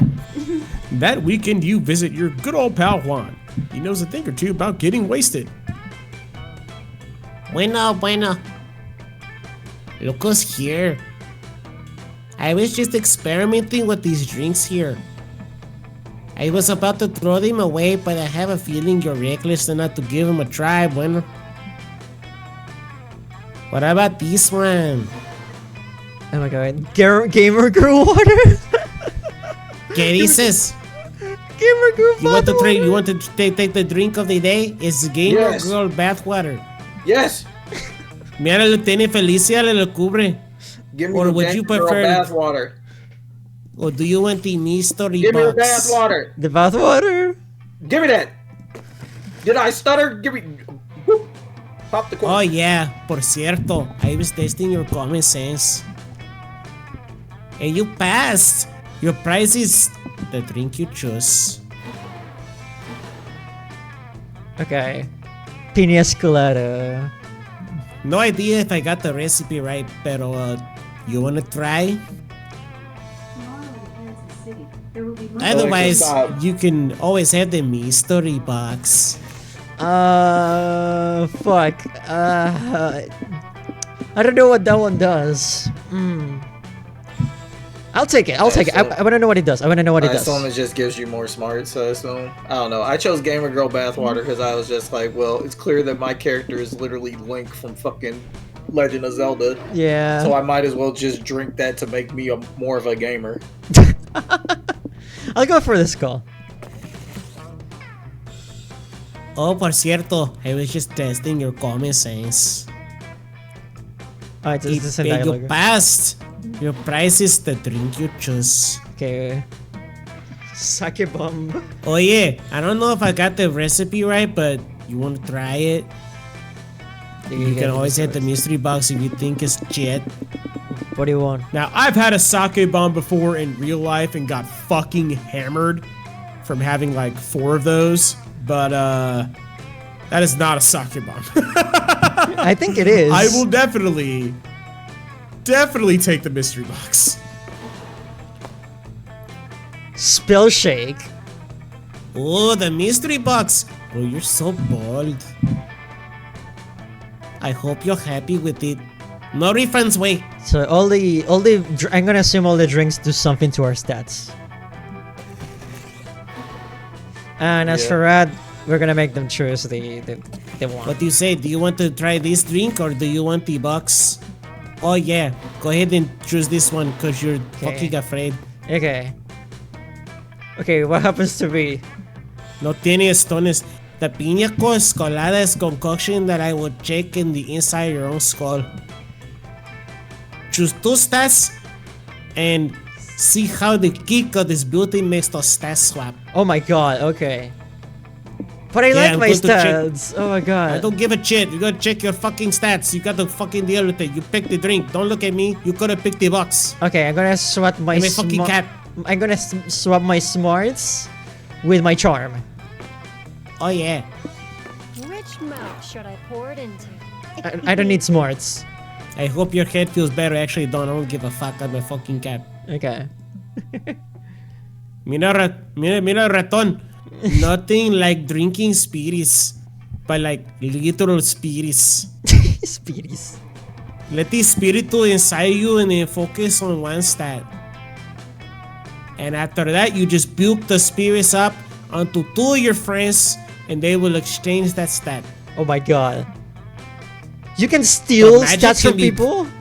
Oh. Okay, wakala. Magic can be good sometimes, I guess. You can steal stats from people. Oh, that's fucked up. Oh god. Who you gonna pick? Because, you know, the person is not here right now, so you can pick whoever you want. Oh god. I just gotta. I'm gonna do it with both of you. Because I just got a stat increase myself, technically. Oh, I ain't got my shit yet. I'm going last. Okay, go for it. See what the fuck happens. My shit's in shambles. I got 3 boldness, 4 charm, and 5 fun. Okay. The only stats I got are smarts and creativity. If you take that from me, then I'm going to fight. Don't worry. Maybe I can take your shittiest stat. But I think it will take.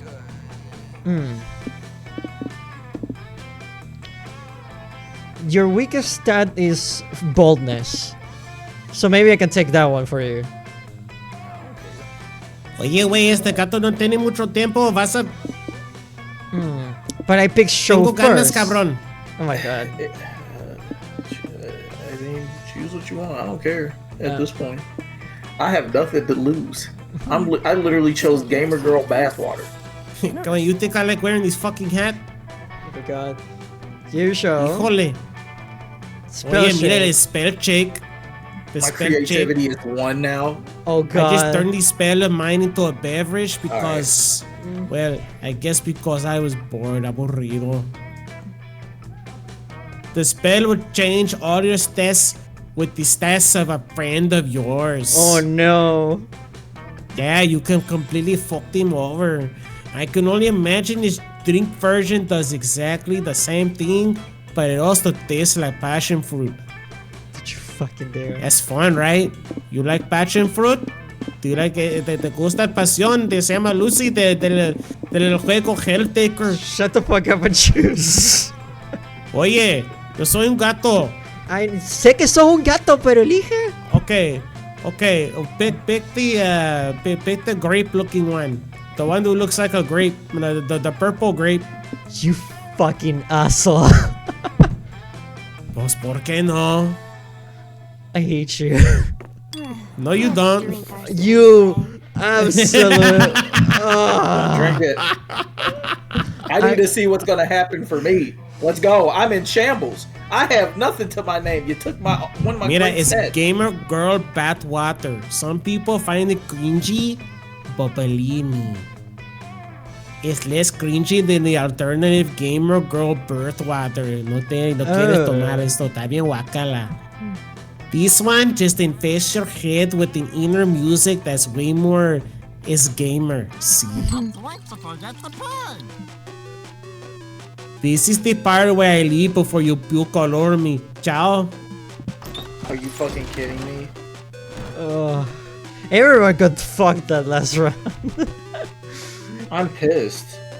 I'm pissed all too. All I got was a noise change, background change. That's all I got for the gamer girl bathwater. Maybe that's something else. All right. Okay, everyone choose a celebrity. Donald Trump. Elijah Wood. Cool J. Players decided based on how newsworthy it would be if that celebrity was cast as the Needs Batman. Elijah Wood is Batman would be fucking hilarious. Will fucking look more like Robin than Batman. Yeah, it's like. Can you imagine Trump's fat ass being Batman? Oh my god. And the game passes. I mean, he has the money to be Batman, though. He has the money, but he just. Old as fuck. Penguin looking bastard. I want the biggest sign everyone's ever seen. Look at this sign. It's my sign. I am absolutely Batman. No one else can be Batman but me. I can also it's see just such a people great being cape. irritated at Batman becoming black out of nowhere. Yeah. You see a lot of negative. Do we just random or do we actually decide? Because they're all really good. They're all very good, honestly. Just hit random. Let's see what happens. Fuck it. Oh, Elijah Wood. Yeah, of course Trump would be the least popular. That tracks. Oh my god. I'm livid. Let me take a walk through first. My creativity's fucking tanked. I'm so sorry, Trey. You know, I'm not gonna lie, You'll be voicing sorry. Juan the Magic Cat It's is fine. probably my favorite thing so far. This Yoshi-looking motherfucker fucked me up too. But you still came out relatively okay, and you got my creativity stat. You know, in the but my process. boldness was the thing that was gonna get me with the freaking blue lady. And he fucked me over. I have a 4 in that shit. That was the spot that I was farming the most. Fuck. I need to recover. All you have to do is you get to go first. You can kind of recover some of it, I guess. Oh my god. You decide to get your battle cards while you're in the haunted manor. The wicked old lady who offers you the service said it'd be fun. The first card she flips over shows a photorealistic drawing of you flying on a hang glider directly into power lines. Is that good? You ask the psychic. She wordlessly puts her cards away and vanishes into the darkness. It's probably fine. You gain +2 boldness and a new fun phobia. Hell yeah.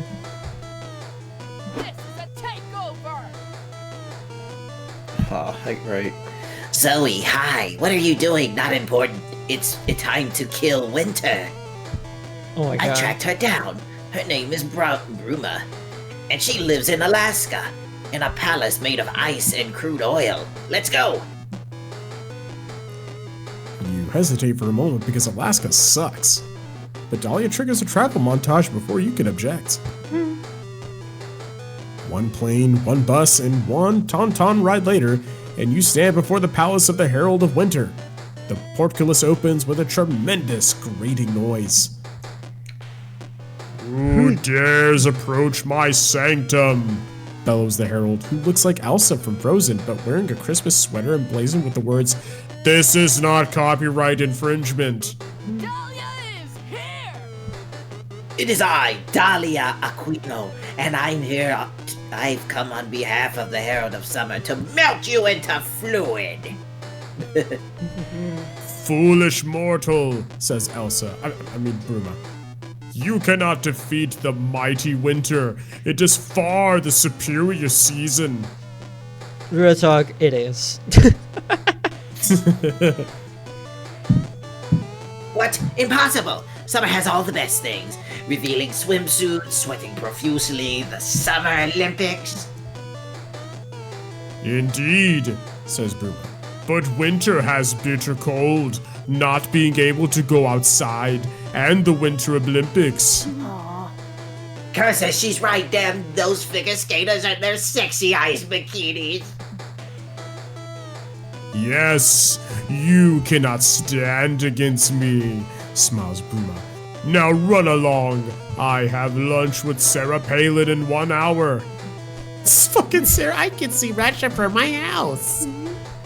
No, you can't give up so easily. Surely there must be a way to ruin winter and defeat its herald. Wait, you got it. Okay. Socks give her socks? No. This is. Invite all her relatives to a holiday dinner, then ambush them with politics. Ew. She does know. Bruma does know Sarah Palin. But socks. Ooh, I like the socks option too. Socks. Yes. A truly fiendish plan. Here, use my emergency socks. Emergency socks? You ask her why? Wow, this thing actually read my mind. Yeah. You ask her why she's carrying around a pair of emergency socks. They're endlessly useful. You can fill one with quarters and use it as a blackjack. Or turn it into a sock puppet to keep yourself company while stranded on a deserted island. That is true. It has happened to me before. And if you ever find yourself without socks to wear, you can always use an emergency sock as a ski mask, or rob a sock store. I just put the sock on. But of course, the most powerful use of all is to give them as a gift to your enemy, thus totally demoralizing them because they expected something better. Like, put them in an elaborately wrapped box of fixed a thoughtful note. That'll show her. You do as instructed, and quickly present Bruma with the gift. What's this? She says. A present? For me? Just a moment ago we were about to fight, but I'm so delighted I've forgotten all about that. Let's see what's inside, shall we? Oh my, it's socks! What the hell, you guys? You knew I wanted a bathtub made of crystal. You knew! Ugh.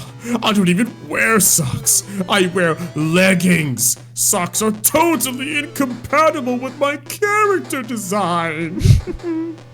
It's not even Christmas, and you ruined Christmas. You ruined it so bad there's never going to be Christmas again. I quit. Damn.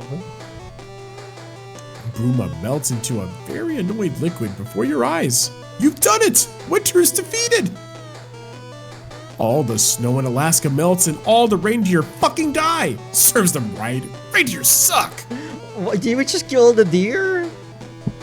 There'll be no more deer sucking off another deer. It's over. It's over. Winning at summer. Great work, Zoe. Maybe it's the sudden climate change, but I think I'm feeling myself warming up to you. Oh my god. It's definitely the climate change and totally you not being distracted by the deer sucking off another deer. Alaska's ruined! But you gain +2 boldness and +1 creativity. So it all evens out, especially after watching the deer sucking off another deer. Yeah, okay. Where you guys want to go? Fuck, dude. Where you guys want to go so I go somewhere else with Red's character? I don't care. Just go I anywhere. don't fucking know anymore. Like, I drank some bathwater and changed the whole theme's music in the game. That was literally my only purpose in life, apparently. We didn't know. No. My stats are terrible. Do you see them? Look at them with your special eyes. What do I do with that? I mean, smarts and fun are pretty good. No, my smarts and fun are average. That's the 157 I despise right now. Fuck. Okay, so I'm gonna send Rod to Scout HQ. Unless someone wants to get smarts. No, creativity. What the fuck's the point? My creativity is so tanked that like I can't do anything with that. I literally can't do anything with it. What am I To the woods. To the woods then.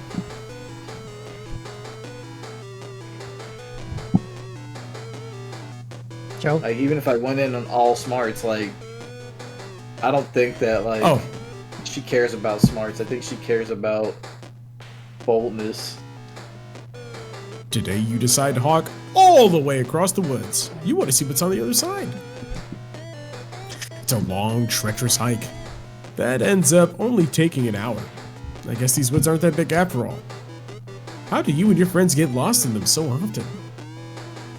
Anyway, turns out there's a library on the other side of the woods. You go in and read some books or something and gain +2 smarts. Afterwards, you manage to convince Damien that back massages keep away mosquitoes, and you're really getting it after it. When, hey, has that weird chuckling lamp always been over there? Weird lamp? Oh, wow. Okay. There is something weird about this lamp. I just can't put my finger on what. Well, in the words of the great Mahatma Gandhi, when in doubt, set it on fire. You're pretty sure that's not what Gandhi said, and you tell Damien so. Really? Huh. I tried to read a biography of Gandhi once, but I couldn't understand it, so I set it on fire. I thought that was the lesson the book was trying to teach me. That was about 5 minutes ago. The book is still on fire, actually. In fact, it's what I was planning to use to burn this lamp. Watch!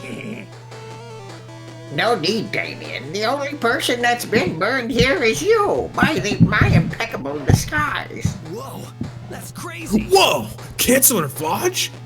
You were the lamp the whole time? Cameron Orenthal Flodge. Guilty. Pretty cool, huh? Only if you think lying is cool.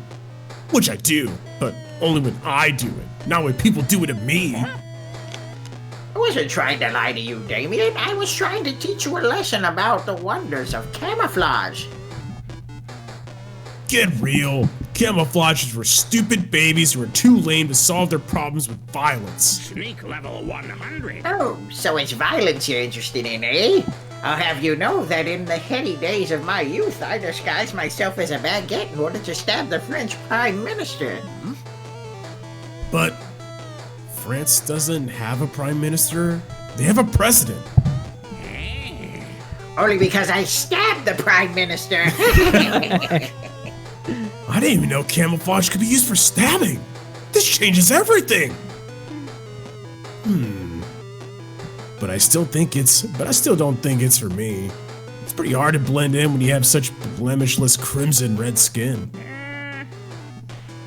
Don't worry about that, son. I can change my skin to any color I want. I'm a master of disguise. So clearly skin color doesn't matter here. All we need to do is find the perfect way for you to blend into your surroundings. Oh, you've got an idea?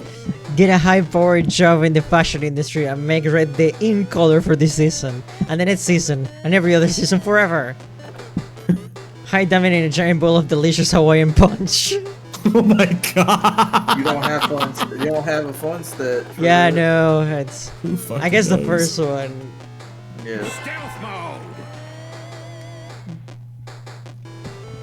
A classic technique. It's like I say in my best-selling disguise handbook, if you can't change how you look, completely alter your surroundings to match how you look.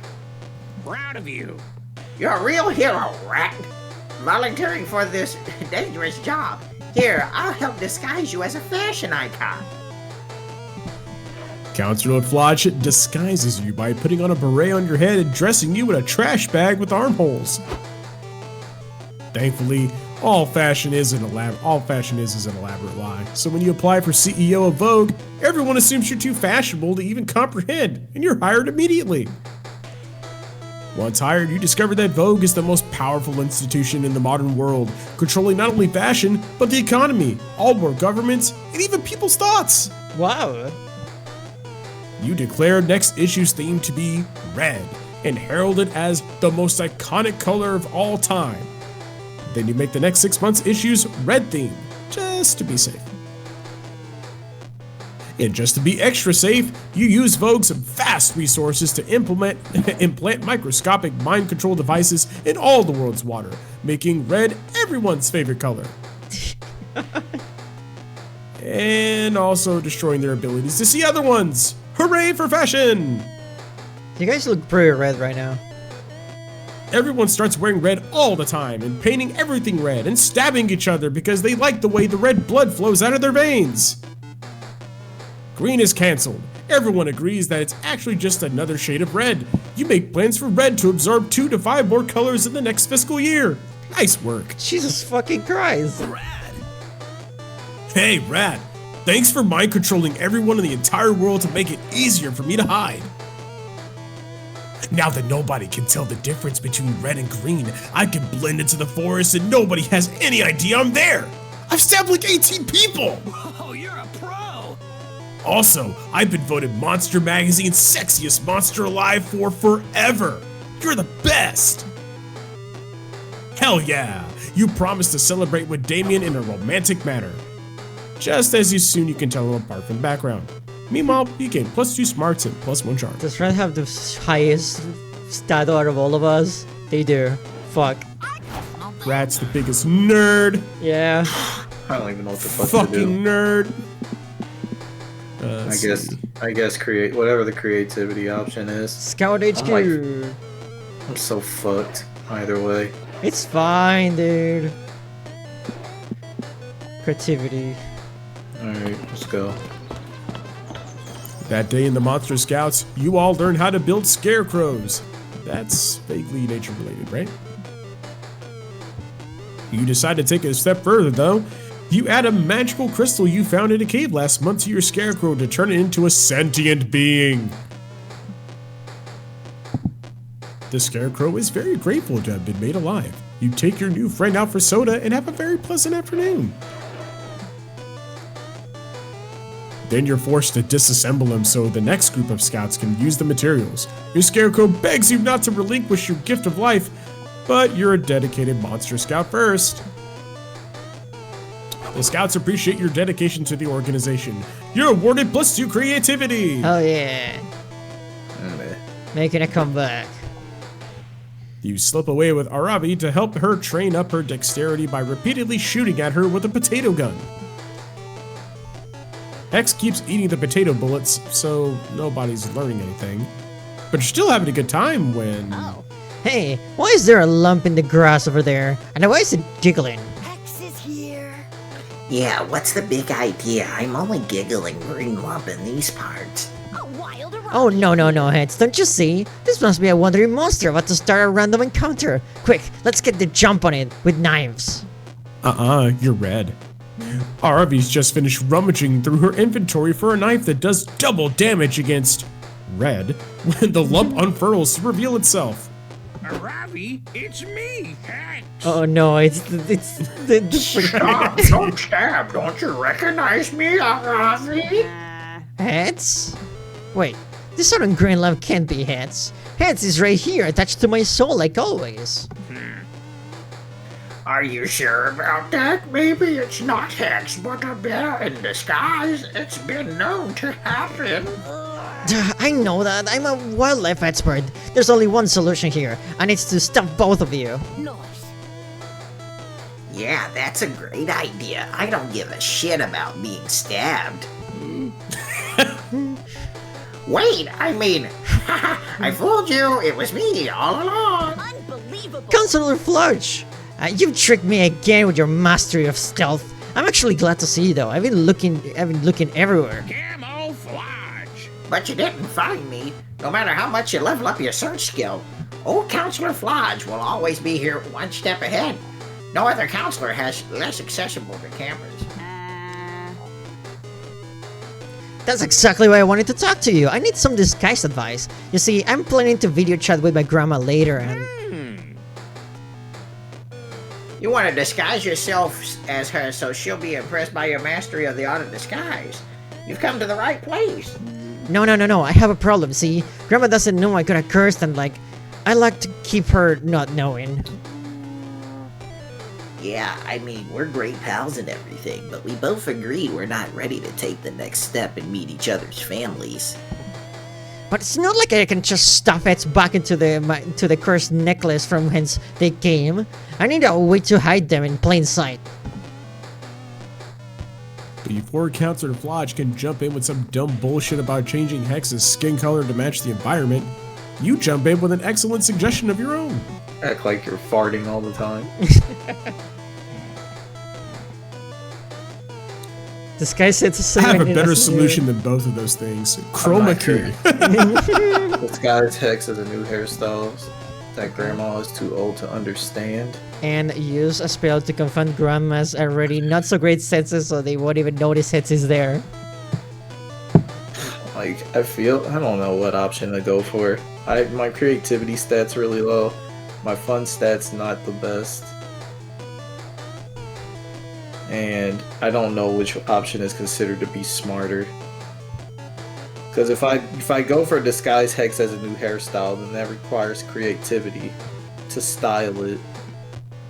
And I don't got that. I don't know.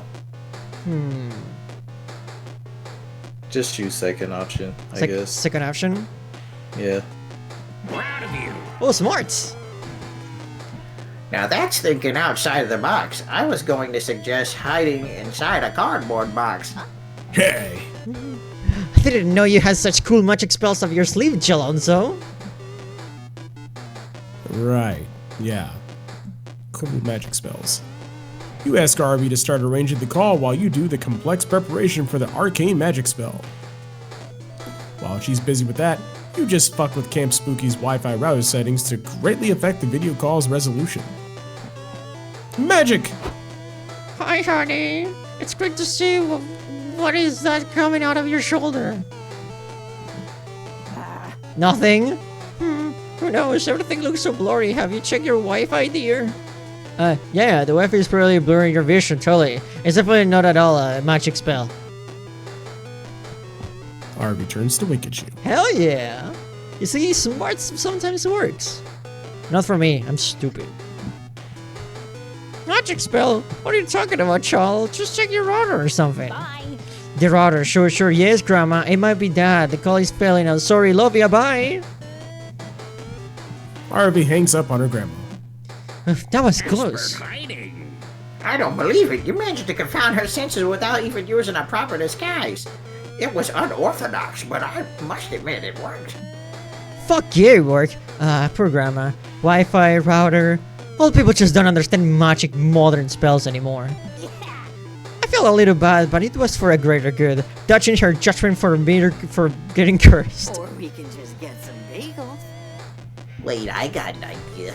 What if we get some bagels to forget about guilt and fooling grandmas? You feel a bit bad for fooling Arabi, but Hex was right about the bagels helping you forget about guilt. Hooray! You've learned nothing! You gain +2 creativity and +1 charm. Look at you. I'm back out of the gutter. Yeah. I'm almost back where I started, actually. Yo, get me in the dome. That day at Camp Dome, you play a game of tug-of-war. You see, tug-of-war is a harder game than it seems. It involves a lot of strategy, and there's a secret technique not everyone knows. You need to be strong. Or mash harder. Or spin the stick harder. Yeah. You mastered this technique years ago, and so you win. The audience is cheering and roaring in joy while you salute them, victorious. They throw roses at you. They throw their underwear. Someone throws you +2 charm, which you happily take.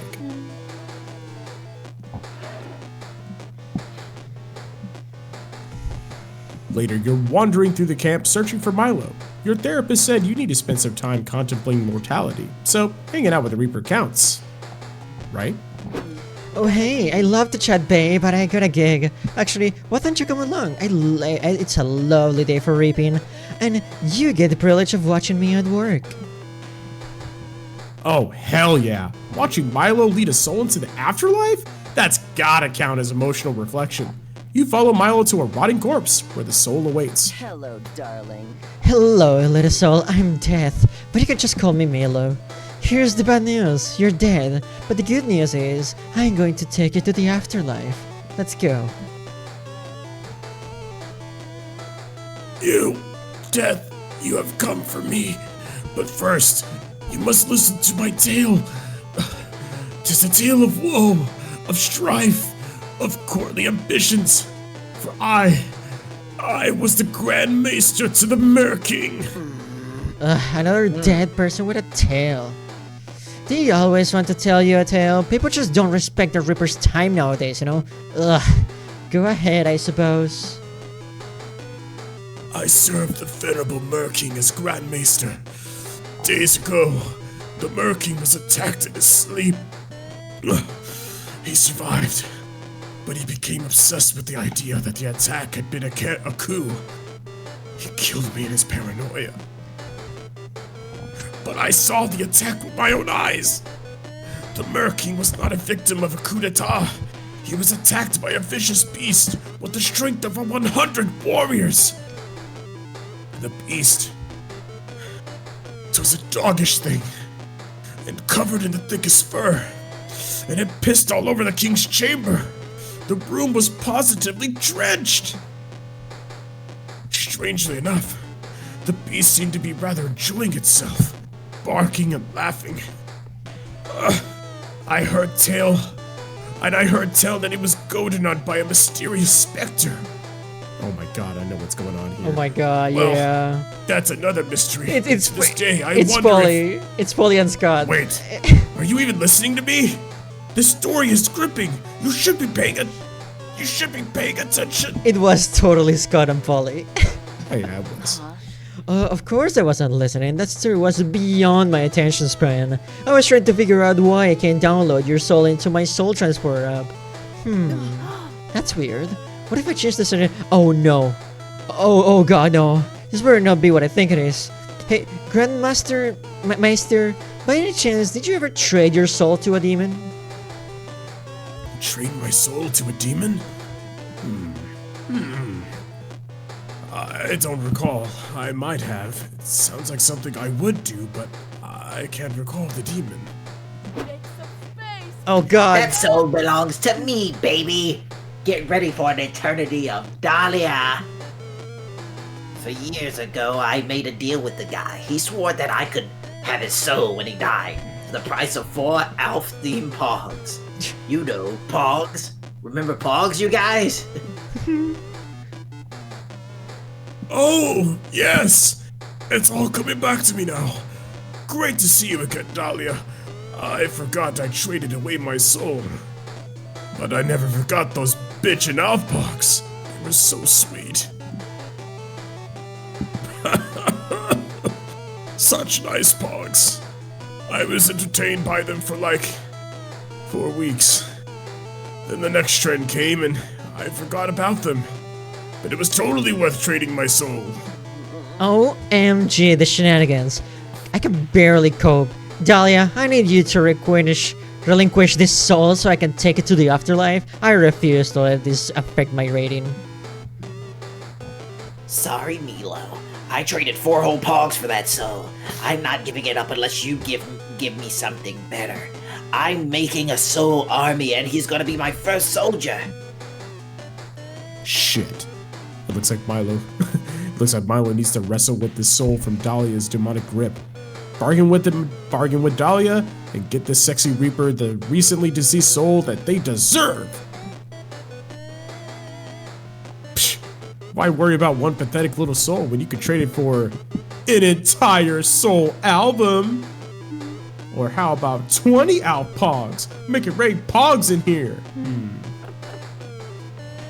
You have quite the creativity, Stan.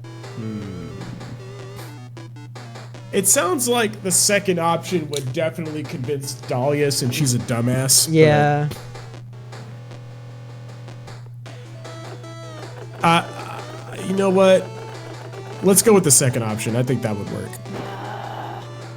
Are you fucking kidding me? This game sucks! 20 all bucks for one human I have soul? no chance, y'all. Nah. I might have taken that deal last week, but there was a huge crash in the Pog Black Market over that weekend. How was I supposed to know that? Pog? Black Market? You asked Dahlia to explain. Hold on, just give me a second, because this voice was kind of hard on my throat. Yeah, no worries. Do another voice if it like something that's not a hazard in your throat. You guys haven't heard, there's a whole underground economy that's entirely based off of Alf paraphernalia and human souls. It's a totally unregulated market. You really want to trade for this soul? You're going to need to diversify your Alf portfolio, Lucy, or collect 200,000 Alf Pogs. They're basically worthless. Oh, how tragic. That makes perfect sense, Dahlia, but I don't have the free time to collect all that Alf stuff. I'm far too busy inspiring the public consciousness. How disappointing. You refused to disappoint Milo, so you promised that you'll collect enough Alf stuff to trade with Dahlia for the soul. You're determined. You will acquire the requisite Alf merch. You spend the next week expanding your Alf paraphernalia collection. You find some Alf t-shirts, Alf themed pacifiers, Alf flavored cat food, and finally, you acquire a massive Alf-shaped dildo. You're not sure how this could actually fit inside a human body, but it's worth upwards of 40,000 USD on the black market. I'll try. And with that haunting dildo in tow, you finally have enough Alf paraphernalia to be worth one human soul on the black market. Hell yeah! You call Dahlia and tell her the deal's on. And watch it all be even more worthless. Dahlia tells you to meet her at the rendezvous point. You're on your way there when you decide to take one last parting look at your sick Alf collection. Oh, Alf. He's so cute and furry and mischievous and terrifying and strange. And all of a sudden, you start feeling really attached to Alf. Show? You decide to keep everything, don't you? Yeah, Show, is there something you want to say, Show? This isn't me, this is the kid. Just keep fucking playing. You want to help Milo finish their gig, but fuck, this is some great Alf shit. And who knows, it might be worth millions someday. Plus, Milo isn't even here. You could just tell them that you failed to find enough Alf stuff. They'll understand. They could fail to deliver one soul, right? Hey, Lucy, you got the stuff? You told Dahlia that you're backing out of the deal. She could keep that soul that Milo needs. You're not giving up your Alf collection. Aha, gotcha. I told Lucy would fail you. Come on out, Milo. Hashtag fail. I must say, I am disappointed. In life, we never lose friends. We just find out who the true friends are, and who's willing to sell us out for an irrelevant alien that eats cans. Lucy, I was skeptical of your true feelings for Milo, so I orchestrated this test for your sincerity, and you failed. You love Alf more than Milo. Don't be so toxic. Thanks for showing me the truth about Lucy, Dahlia. I'll be certain to avoid her in the future. Ugh, all this drama has really soured my mood. Forever alone with my Alf stuff. You look down at your pogs, and even Alf looks disappointed in you. You feel so bad that you lose -2 boldness and -1 smarts. I'm getting bodied today. Oh god. An animal. Opossum. Tiger. Pangolin. Players decided based on how plausible it would be for you to convince a pack of those animals to make you their pack leader. I could totally convince opossums to be their leader. I think the show could convince penguins. You just go in with like a nice suit on and start waddling. Yeah. And they just follow behind him. I can't convince tigers of shit. I'd die. I'm die. Like I just bring a box of Frosted Flakes and shake it a little bit. Like, hey, this could be us. Okay. So, I think I have the lack of smarts to convince possums. But I think possums lack enough intelligence to follow anything. Exactly, just like me. I tried to actively avoid running over a possum like a few years ago. Yeah. I stopped in front of it, and it sat in front of my car for a solid 6 minutes. My God. Before it finally went across the fucking street. Like, those creatures are dumb. I don't even know if they know what they are. Just like me, for real. Just like me, for real.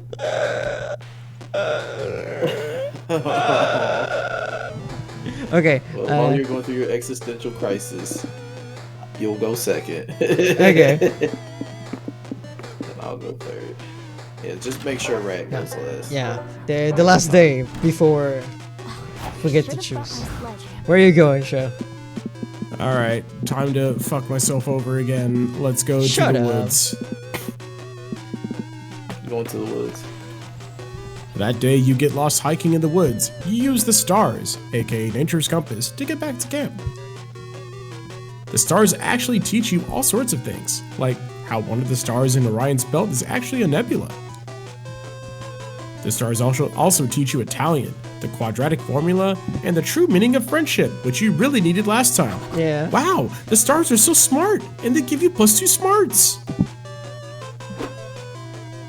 The sky is clear, the birds are singing, and you, a robot, a cursed monster slayer, and a death-bringing reaper are merrily skipping through the woods, hunting a leprechaun. So what's the deal with killing the leprechaun? How many experience points do I going to get? Do I get sneak bonus if I attack from behind? Error. Due to the 6 mass extinction, the slaying of leprechauns is inadvisable. They are considered endangered by the United Monsters Nations. Yeah, I'm not really interested in working today. I figured we'd grab him, get some sweet pics for the gram, stick a pot of gold emoji on there, and then release him and call it a day. Speaking of the gram, this is one of the only spots in the woods I haven't posted a pic of yet. Hop in, everyone, it's selfie time. You gather around for a cute pic full of ironic duck face, dabbing, and bunny ears. Lit. Uploading. Losing signal. I hate to be the bearer of bad news. I am using hate idiomatically here because technically I feel nothing, but there appears to be no reception here. What? This is such bullshit. With no connectivity, my party has lost their buffs. Totally not optimal. My memories I heard that. R2D2 as sound. Yeah, that was totally a Star Wars reference. My memories are unable to back up, and with no internet access, I am unable to continuously learn and download updated information to correct any mistakes. What if I become racist? What if I connect to the internet and Calculaster is trending because I have become problematic? My phone. You're worried. If I don't post in the next 5 minutes, all my followers will think I've died, and I won't even be online to rip the pity likes. Hey, chill out, guys. Being online isn't everything. Let's just hang tight and order a pizza. Oh no, we can't have no service. Aw, fuck, where am I gonna get pizza? We need the internet. Stat. Yikes. Seems like your friends are spiraling out of control. Of course, you could use this as a teachable moment about your extreme dependence on the internet. But you're not gonna do that. LOL, you're taking the easy way out and snagging some net. Here's a long wireless antenna. Hey, wait, what's that between your legs? Oh no. We just need to lure the internet out into the woods. Quick, create some content. Which one? That sounds like a creative option, but I don't know if that takes smarts to do. Fuck. I wouldn't worry about the stats too much, honestly. Yeah, like your smarts and boldness are both the same. Yeah.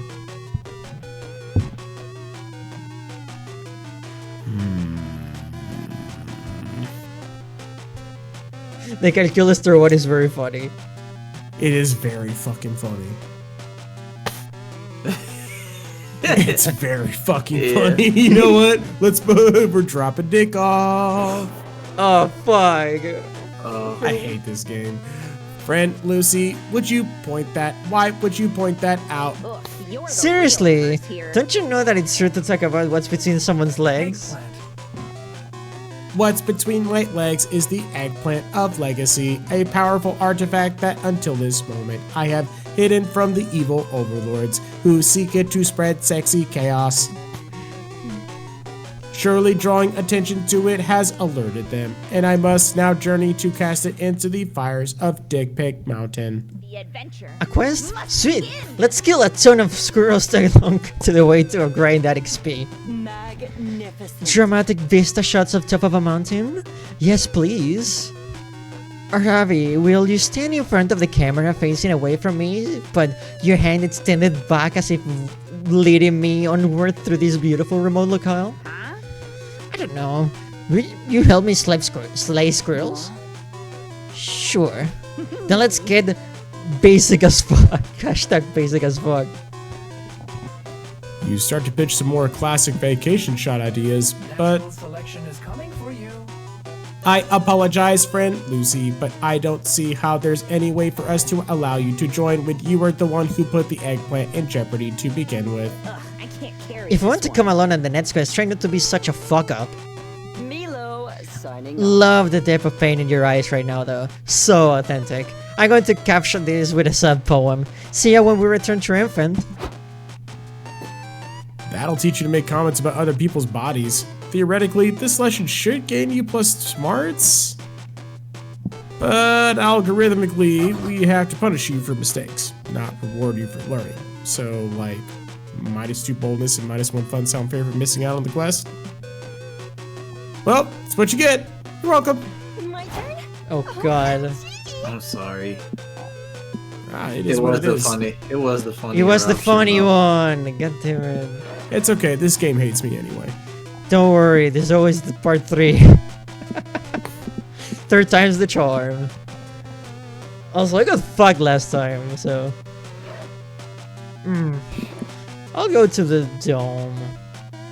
What's the dome again? Oh, that's charm. I'll go to the lake again. Fuck it. Swimsuit, baby.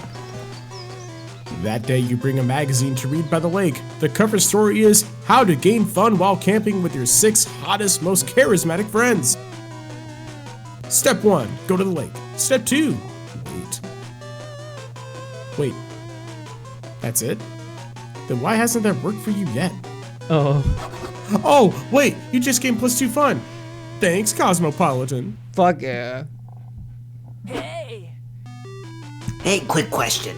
Does it count as kidnapping if I'm abducting you so you can help me do a thing you already agreed to help with? No? Yes? I'm down either way. Never mind, you can answer later. Right now, I need to knock you out and drag you to Portland, Oregon. How ironic. Before you could say, I would have come with you willingly, you're waking up with a bump on your head, stuffed inside a suitcase on the PDX baggage carousel. Great, there you are. Let's go. It's time to defeat the Herald of Autumn. Their name is Autumn, and they live in a giant pumpkin. Dahlia's intelligence turns out to be wrong. The Herald's name is Autumn, alright, but they live in a tasteful craftsman bungalow. They are a giant pumpkin. Hey, friends. Hey, friends. Oh, yeah, go ahead. Hey, friends.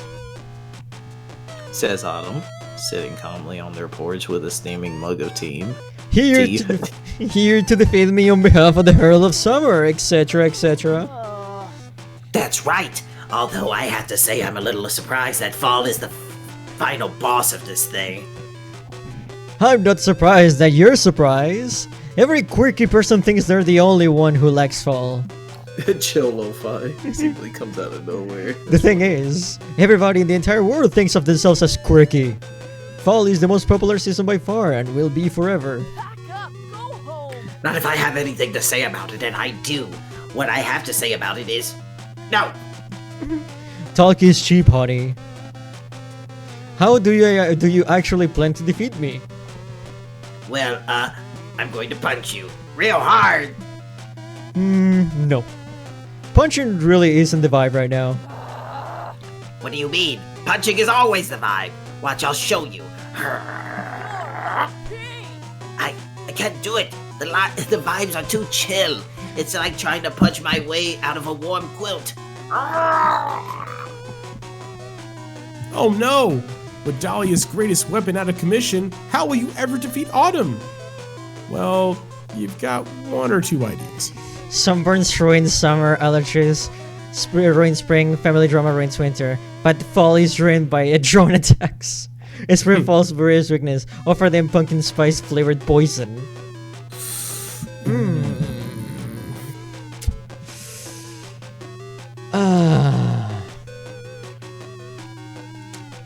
I think the poison. They're a pumpkin though. Yeah, that is. So would that work? Like, would they be willing to drink something that is themselves? That is true. But didn't they live in a pumpkin? Oh, do they live in a pumpkin? I couldn't tell if they were a pumpkin or if they lived in a pumpkin. What's to do with the drone attacks, though? They are a pumpkin? Okay. In that case, I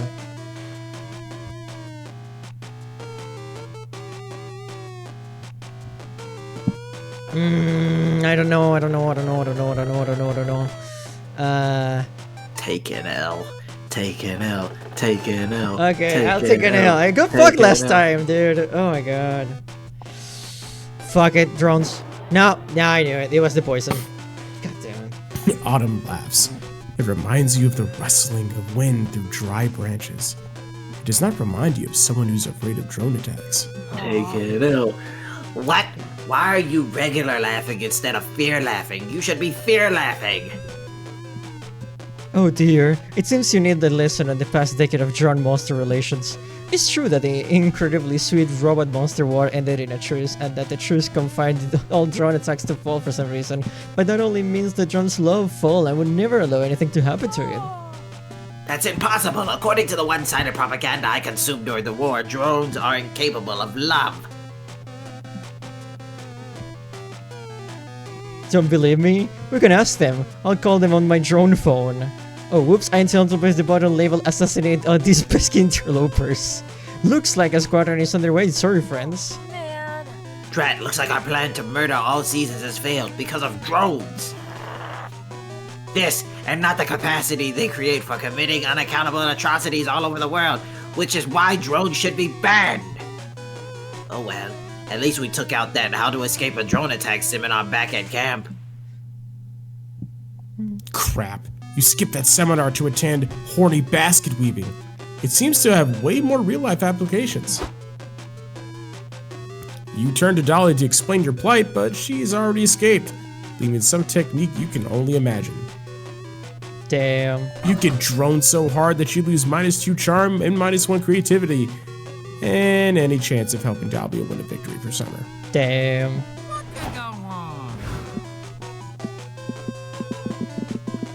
Well, we're all fumbling today. I guess, wait, where's Fawn at again? I forget. Yeah, we all just lose out, I think. Wait, where's Fawn at? Oh, you went to Fawn. Fuck. No, I went to... Yeah, I went to...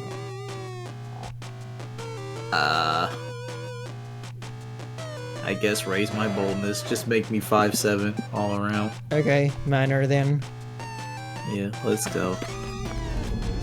While you're exploring the haunted manor, you hear a voice calling your name. It comes from under the bed. 2 blood-red eyes stare at you from the inky darkness under the bed. A voice that sounds older than time whispers. Fingers in his ass. Do you want to gain some boldness, Chuck? 23 fingers up your ass. You say yes. Yes. Because you do actually want to do that. Okay, Here you go. Whatever that thing is, it gives you +2 boldness. What Yo, am I saying to the bad 5-7 thing? all around. 5-7 all around. You spent the last few hours leaving behind your normal youthful love adventures for some literal adventures with Arabi. You've reached level 69 of a local mine, fought your way through countless insignificant and poorly animated mini-bosses, and are finally facing the big boss, Dungeon Jesus. Watch out, Gelonzo. If it finishes casting water to wine, 80% of your body will be made of yellow tail covering. You don't tell her that's a typical Friday night for you, and instead your slingshot of poor taste +2 to send 3 bolts of piercing straight into Dungeon Jesus. You did it! You really did it! He's defeated forever! Or possibly just for the 3 days. Either way, looks like there are some kick-ass sandals in the loot bag he dropped. RV hits you with a crisp below 5, after which your hand seems to linger for a bit of a fraction second too long. RV blushes. Suddenly, a pleasant chime noise fills the air, and glowing text appears above both of your heads. You look up to see the glowing text above you. What's that symbol mean? What's happening? Check it out, Gelonzo. We're getting enough at speed that it's time to level up our relationship. Looks like between crucifying Dungeon Jesus and the erotic hand touching, we're able to advance from enemies to friends all the way to will they won't they.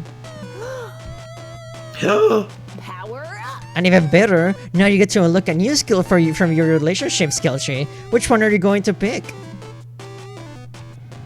Oh man, choosing new skills is critical for a successful endgame. And this game of love, obviously, not an actual video game. That would be stupid.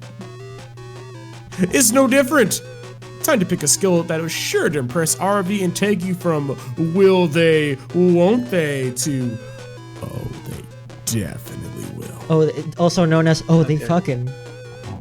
Okay. Double jump.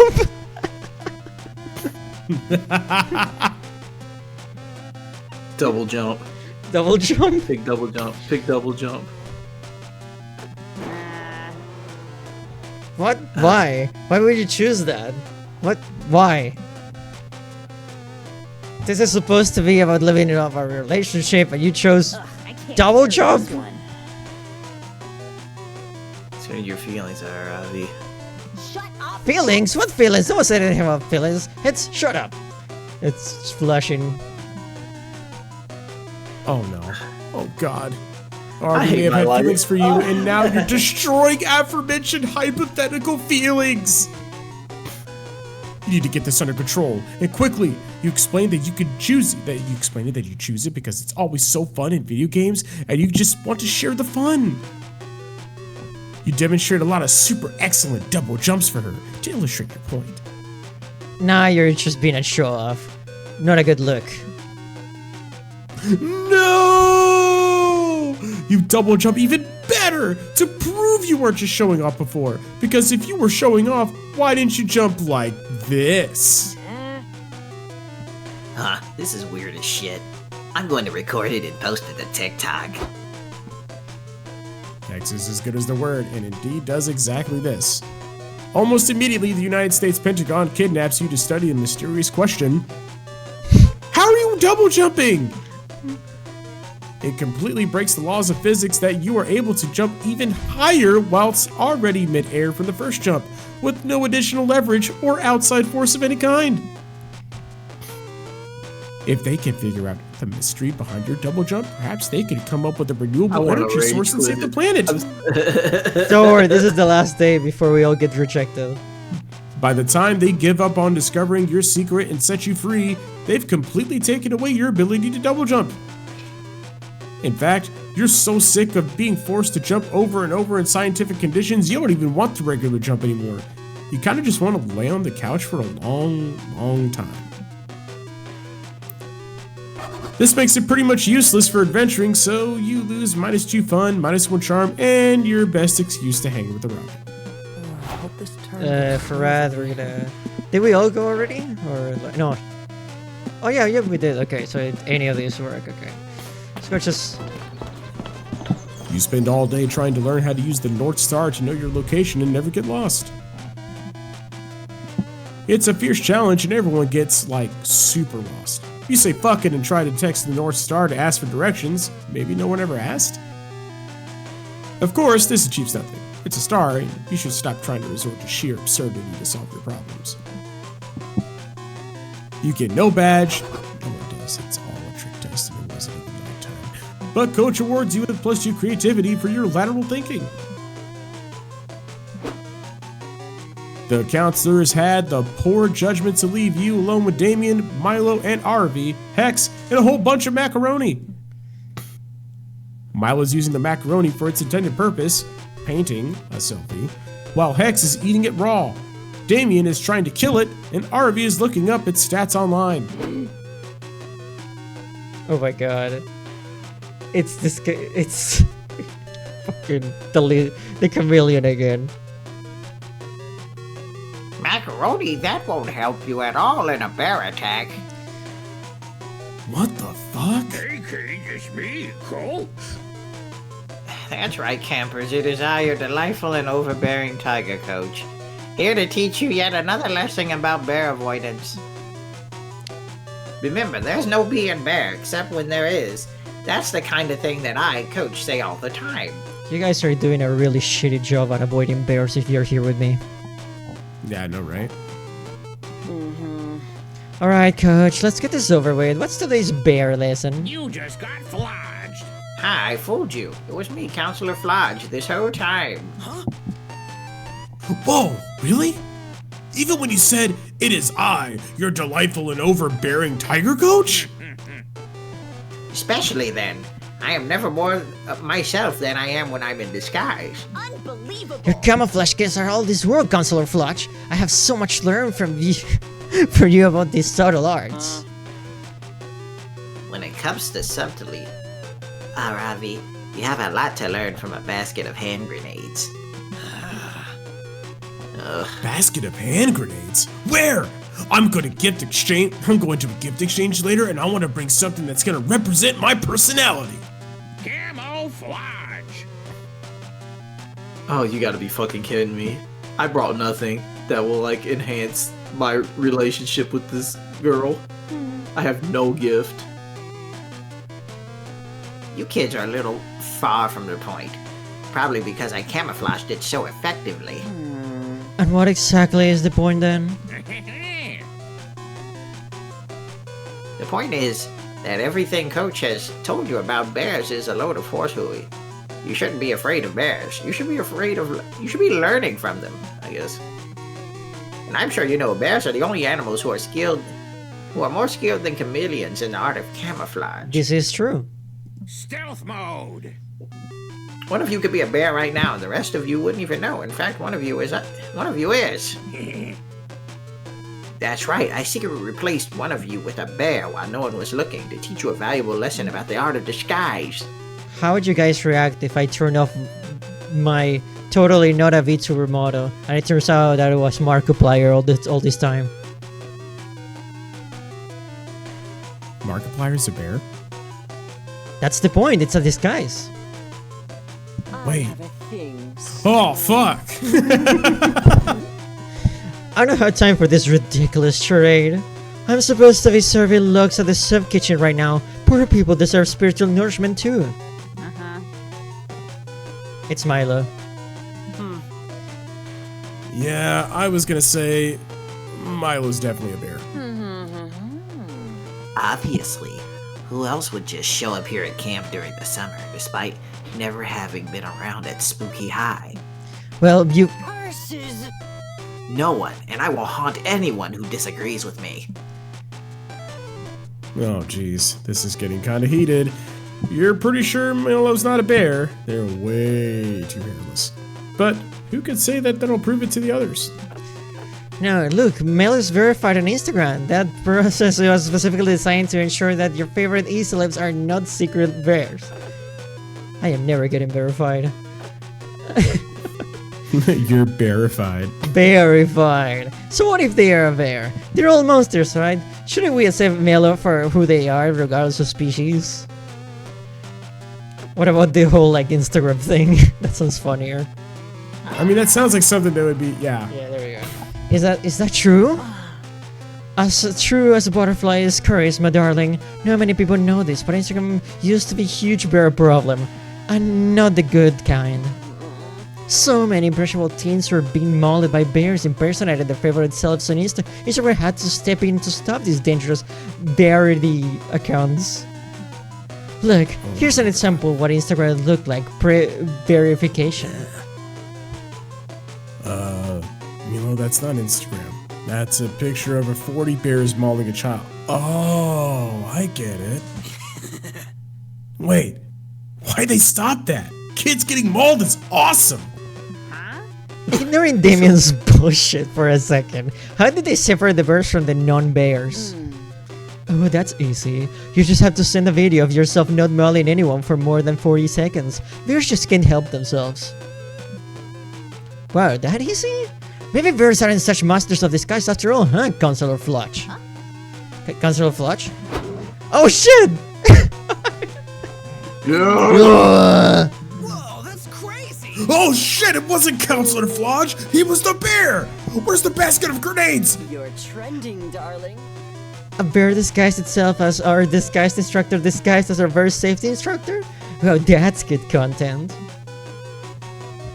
You already used up all your grenades, so you fight off the bear with dry macaroni. Arabi and Damien are impressed, and Milo is simply grateful. You gain +2 charm and +1 fun. Okay. The last day of summer is here. One by one, they'll all join my hand. Oh god. I don't want to get rejected. None of them is an option. I have absolutely no chance with anyone. You can choose none of them if you want to. So you know what?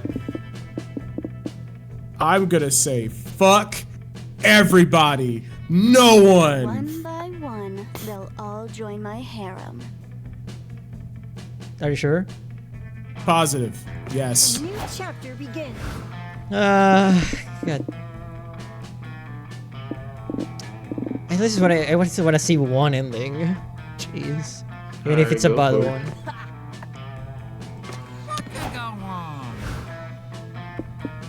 Yeah, just let me see my little squid ass get cooked. Let's go. Okay, look at this couple dynamic. I know, like, it looks pretty legit. In my Yeah. eyes, at least. Alright. Arad was going for Damien. Oh, hey. You finally got the courage to ask her. You finally gathered the courage and ask your beloved to watch the meteor shower with you. Loser. No way. You want to be my summer fling? No way. Spending the summer dating you would be worse than going back to school. And I hate school. You make me miss school. But congratulations, I guess I hate the idea of dating you more. Pack up and go. Damn. Although being brutally rejected, you move on and focus on becoming a renowned cardiologist. But your family never approves. Every time you gather for family dinners, your mother showers you in disappointment, and your dad mentions how he never wanted a nerd doctor for a child, but a cool person who fucks. They disown you and make Kenny the main inheritor of the family fortune. Kenny is not even your brother. He's just a very cool dude your dad met at a supermarket. Kenny totally fucks. Yeah, I'm dead. You finally gathered the courage and asked your beloved wait, you want to be my that's summer me, that's fling? me. Wait, that's me. Wait, you want to be my summer fling? I knew it. I'll admit, I've caught myself considering the possibility of dating you. But then again, my therapist say I tend to self-sabotage by putting myself at risk and making poor life choices. She also said I should try to grow as a person and be in a better place by, quote, not dating someone super lame. Gotta follow her advice. Face! It's so funny. The rejection stings so badly you flee into the Camp Spooky Woods to live as a hermit and never return. After years of living in the wild, slightly insane from your loneliness, you capture a deer and seduce it to be your bride. Oh my god. Get a messy divorce, I'm guessing.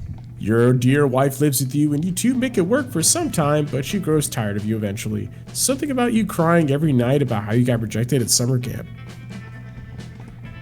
She ends up filing for divorce. That silly pun is the only thing that makes you smile during the rest of your life. One by one, they'll all join my harem.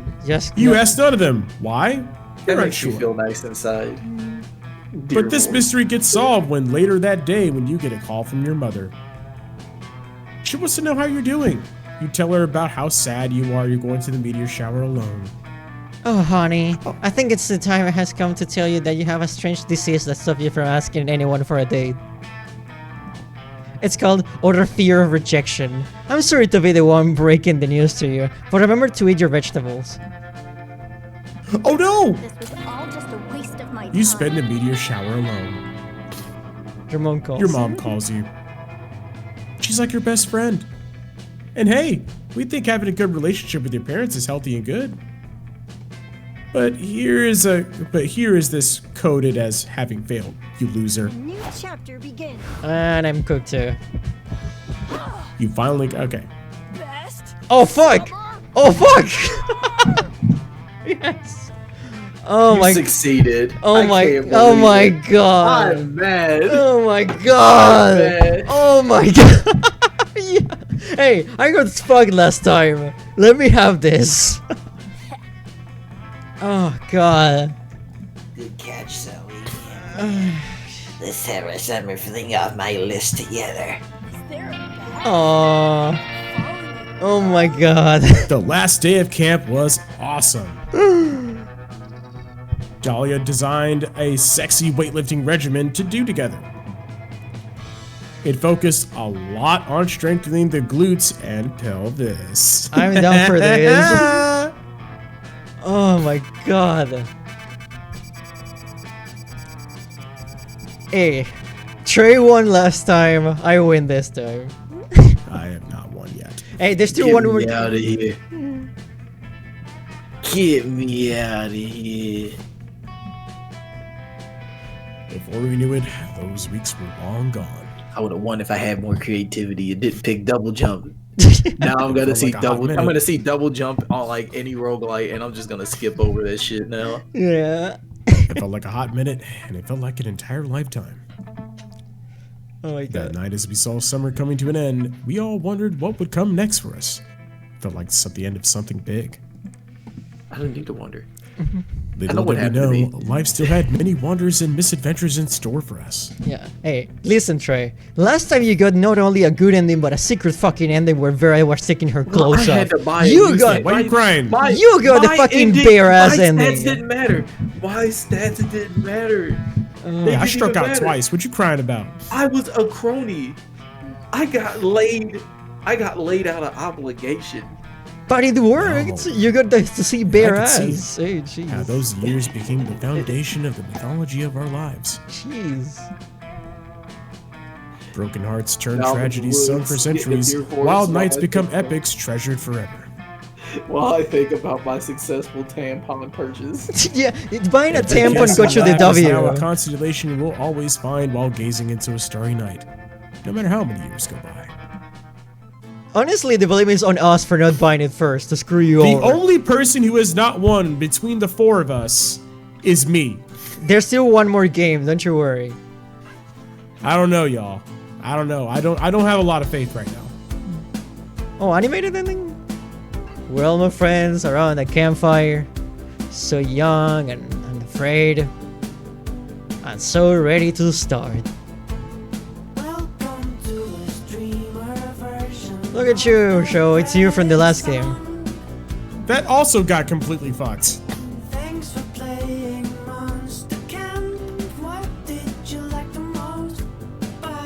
Oh, these lyrics. Okay, so thoughts about the sequel. Much more It was brutal. cool. I liked it. It's much more brutal than the first one. It's fucking brutal. Jesus. I love this animation, by the way. It's really nice. It's a pinky promise. It won't strike you down, down, down. We won't bother you down the line. You will I was just collecting badges on a Dorito. You won't get a strike. Playing Monster Count. Oh my god. You'll be just fine. What a nod. Streaming Monster Count. You will monetize. Playing Monster Count. You'll be just fine. What the fuck is that? It's a wolf with machine guns. Subscribe and hit the notification bell and whatever. You will Look at make them. your favorite streamer stay That's a actually bit fair. better. Don't you forget it. Like if making content. Oh, the twerking fucking demon! Oh my god. Rocking out? Oh my god, the bed sheets. Okay, hilarious how the Frankenstein girl is helping with electricity for Yeah, the robot. that's cute. That's actually funny.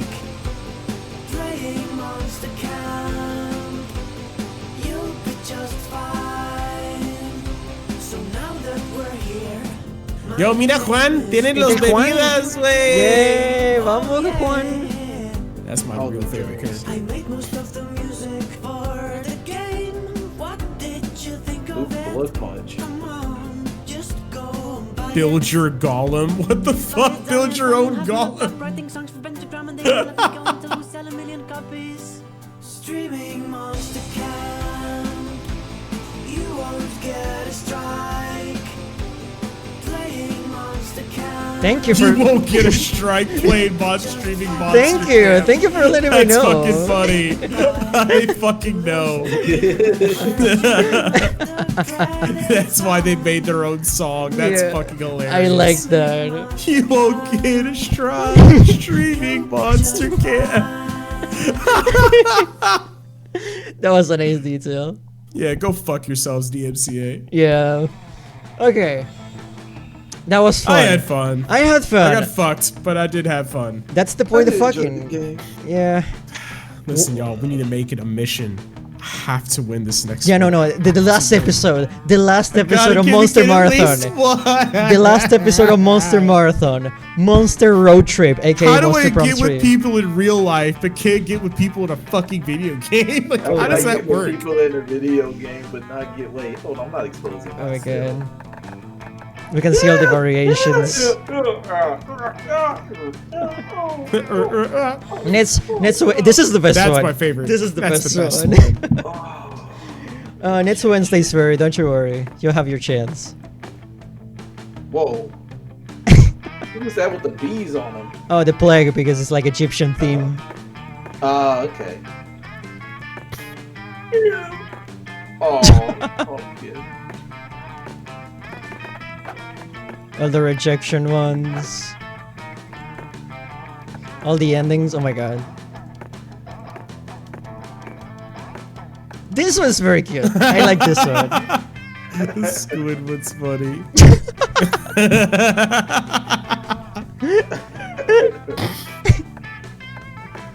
Oh. This is mine. Where do you... Oh my god. These are all so cute. I cannot wait to see what characters we got next time. Oh my god. So no like unique win picture this time around? Special stuff maybe? Special stuff? Further, right? Okay. Special stuff. The best speed costume. Oh, it's oh, secret events and stuff. Okay. It's like the salad events. Event checklist. Credits. Items. Bootleg one.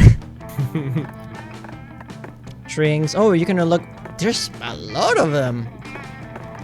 So you can many ways to screw over the other Wait, players. so let me see the bathwater one more time.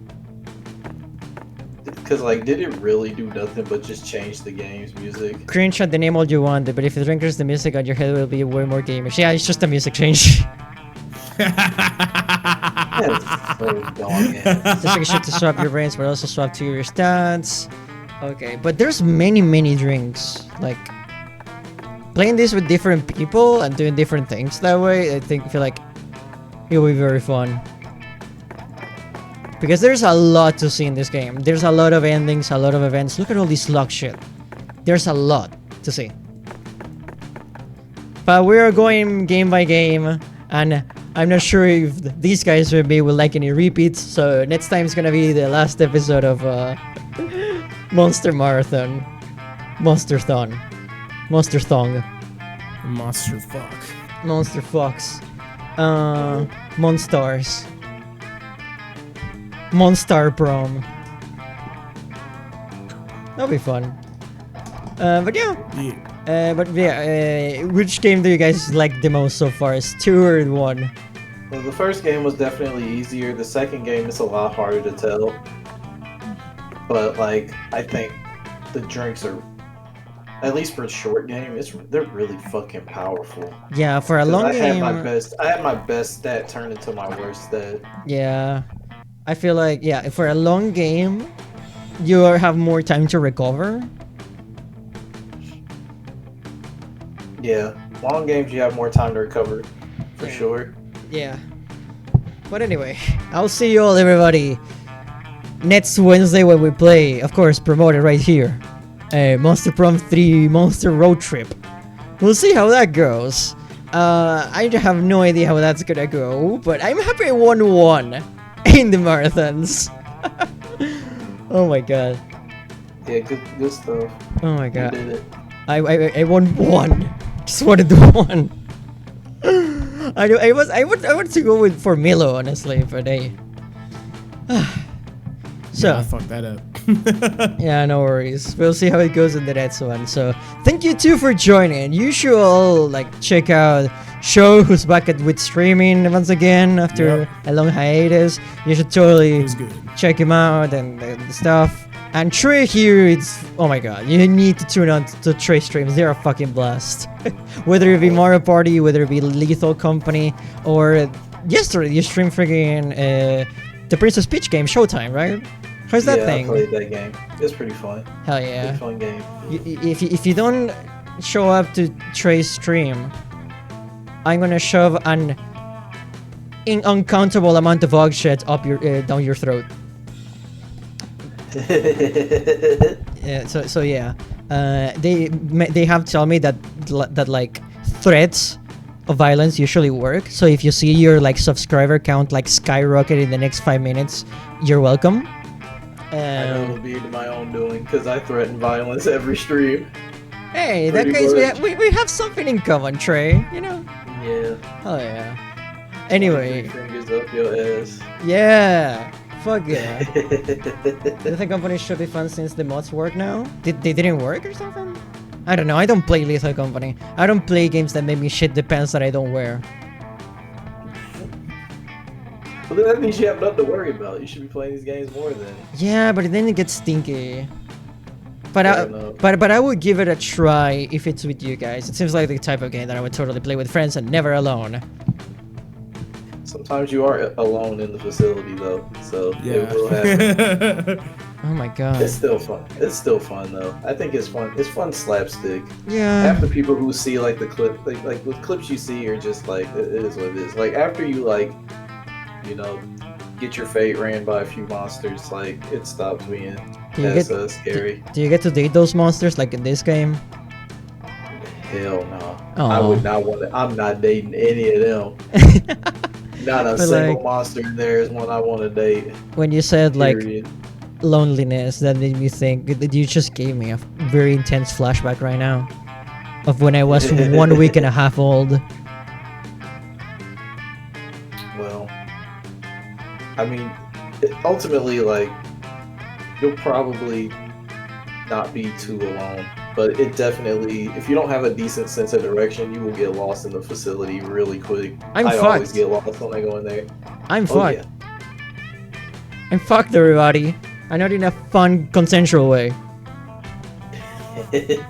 All you gotta do is just go in with someone else and just kind of like just try it one time. Try it one time and see if you enjoy it. Okay, I will. Now, if excuse me, I have to go outside and start punching people until one of them drops a credit card so I can buy it. Yeah, go for it. Yeah. Hell yeah. Violence breeds video games. Sure, I'll go get to it. Okay, Show, you're in charge of doing the sign off. I'll be back in a second. You get cut off. Well, what? You need to do the sign off while I go punch people. It's your homeboy Botanic Sage, and we're signing out. Thanks for coming through. Yeah, stream. Thanks for tuning in to Maggie Magenta's stream. Much appreciated. Red, thanks for swinging on by for a little bit. Hope you feel better soon. Everyone who tuned in, thanks as always. And maybe one day, I'll get one day I'll get the monster person of my dreams. Could that be you? It's like the inverse curse, huh? Could that be you? Maybe. Or you could be Juan, the small magical. Yeah, it could be the one. That's my favorite voice to do. I'm not gonna lie. That is a very funny voice, but yeah. Thank you for freaking watching, you absolute beautiful fuckers. I love you. But don't overthink it. Except for you two. You two are great. You two, I would totally let you all cut some salami for my dinner. You can eat all What of an it. honor. I can't have a single slice of it. Anyway, thank you for watching. Thank you to the patrons for monthly support for all the random bullshit that we do here. And thank you, Show and Trey, for being so cool and awesome and so pretty. You're like, oh my god.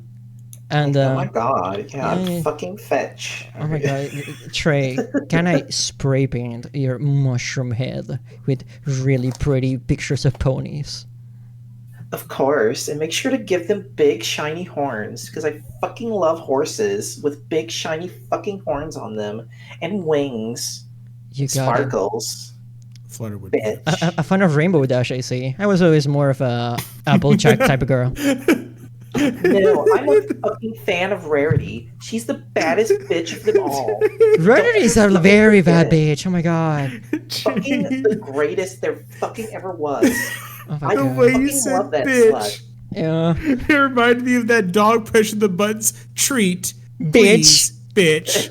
Bitch. Exactly. Bitch. Oh, God. That's what you just reminded me of. Okay. Well, Well, you know she is that girl. Bitch, don't kiss and tell. Okay. Big girl from Fuck. MLP. Fuck, I tried. Don't All worry. right. Okay. But who's Show's favorite pony? I don't have one. I don't really watch that. Closer to Would just be he would just be the damn dragon. closer to Brony over here. My god, it's fine, dude. You can talk about it.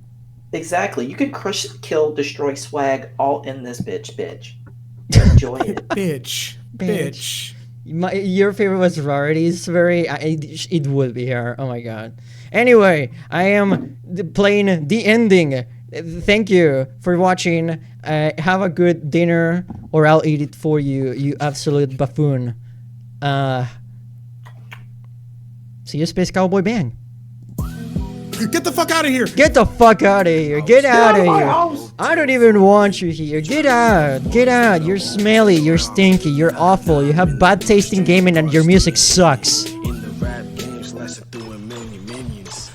It's what I would say if I didn't love you. Mwah.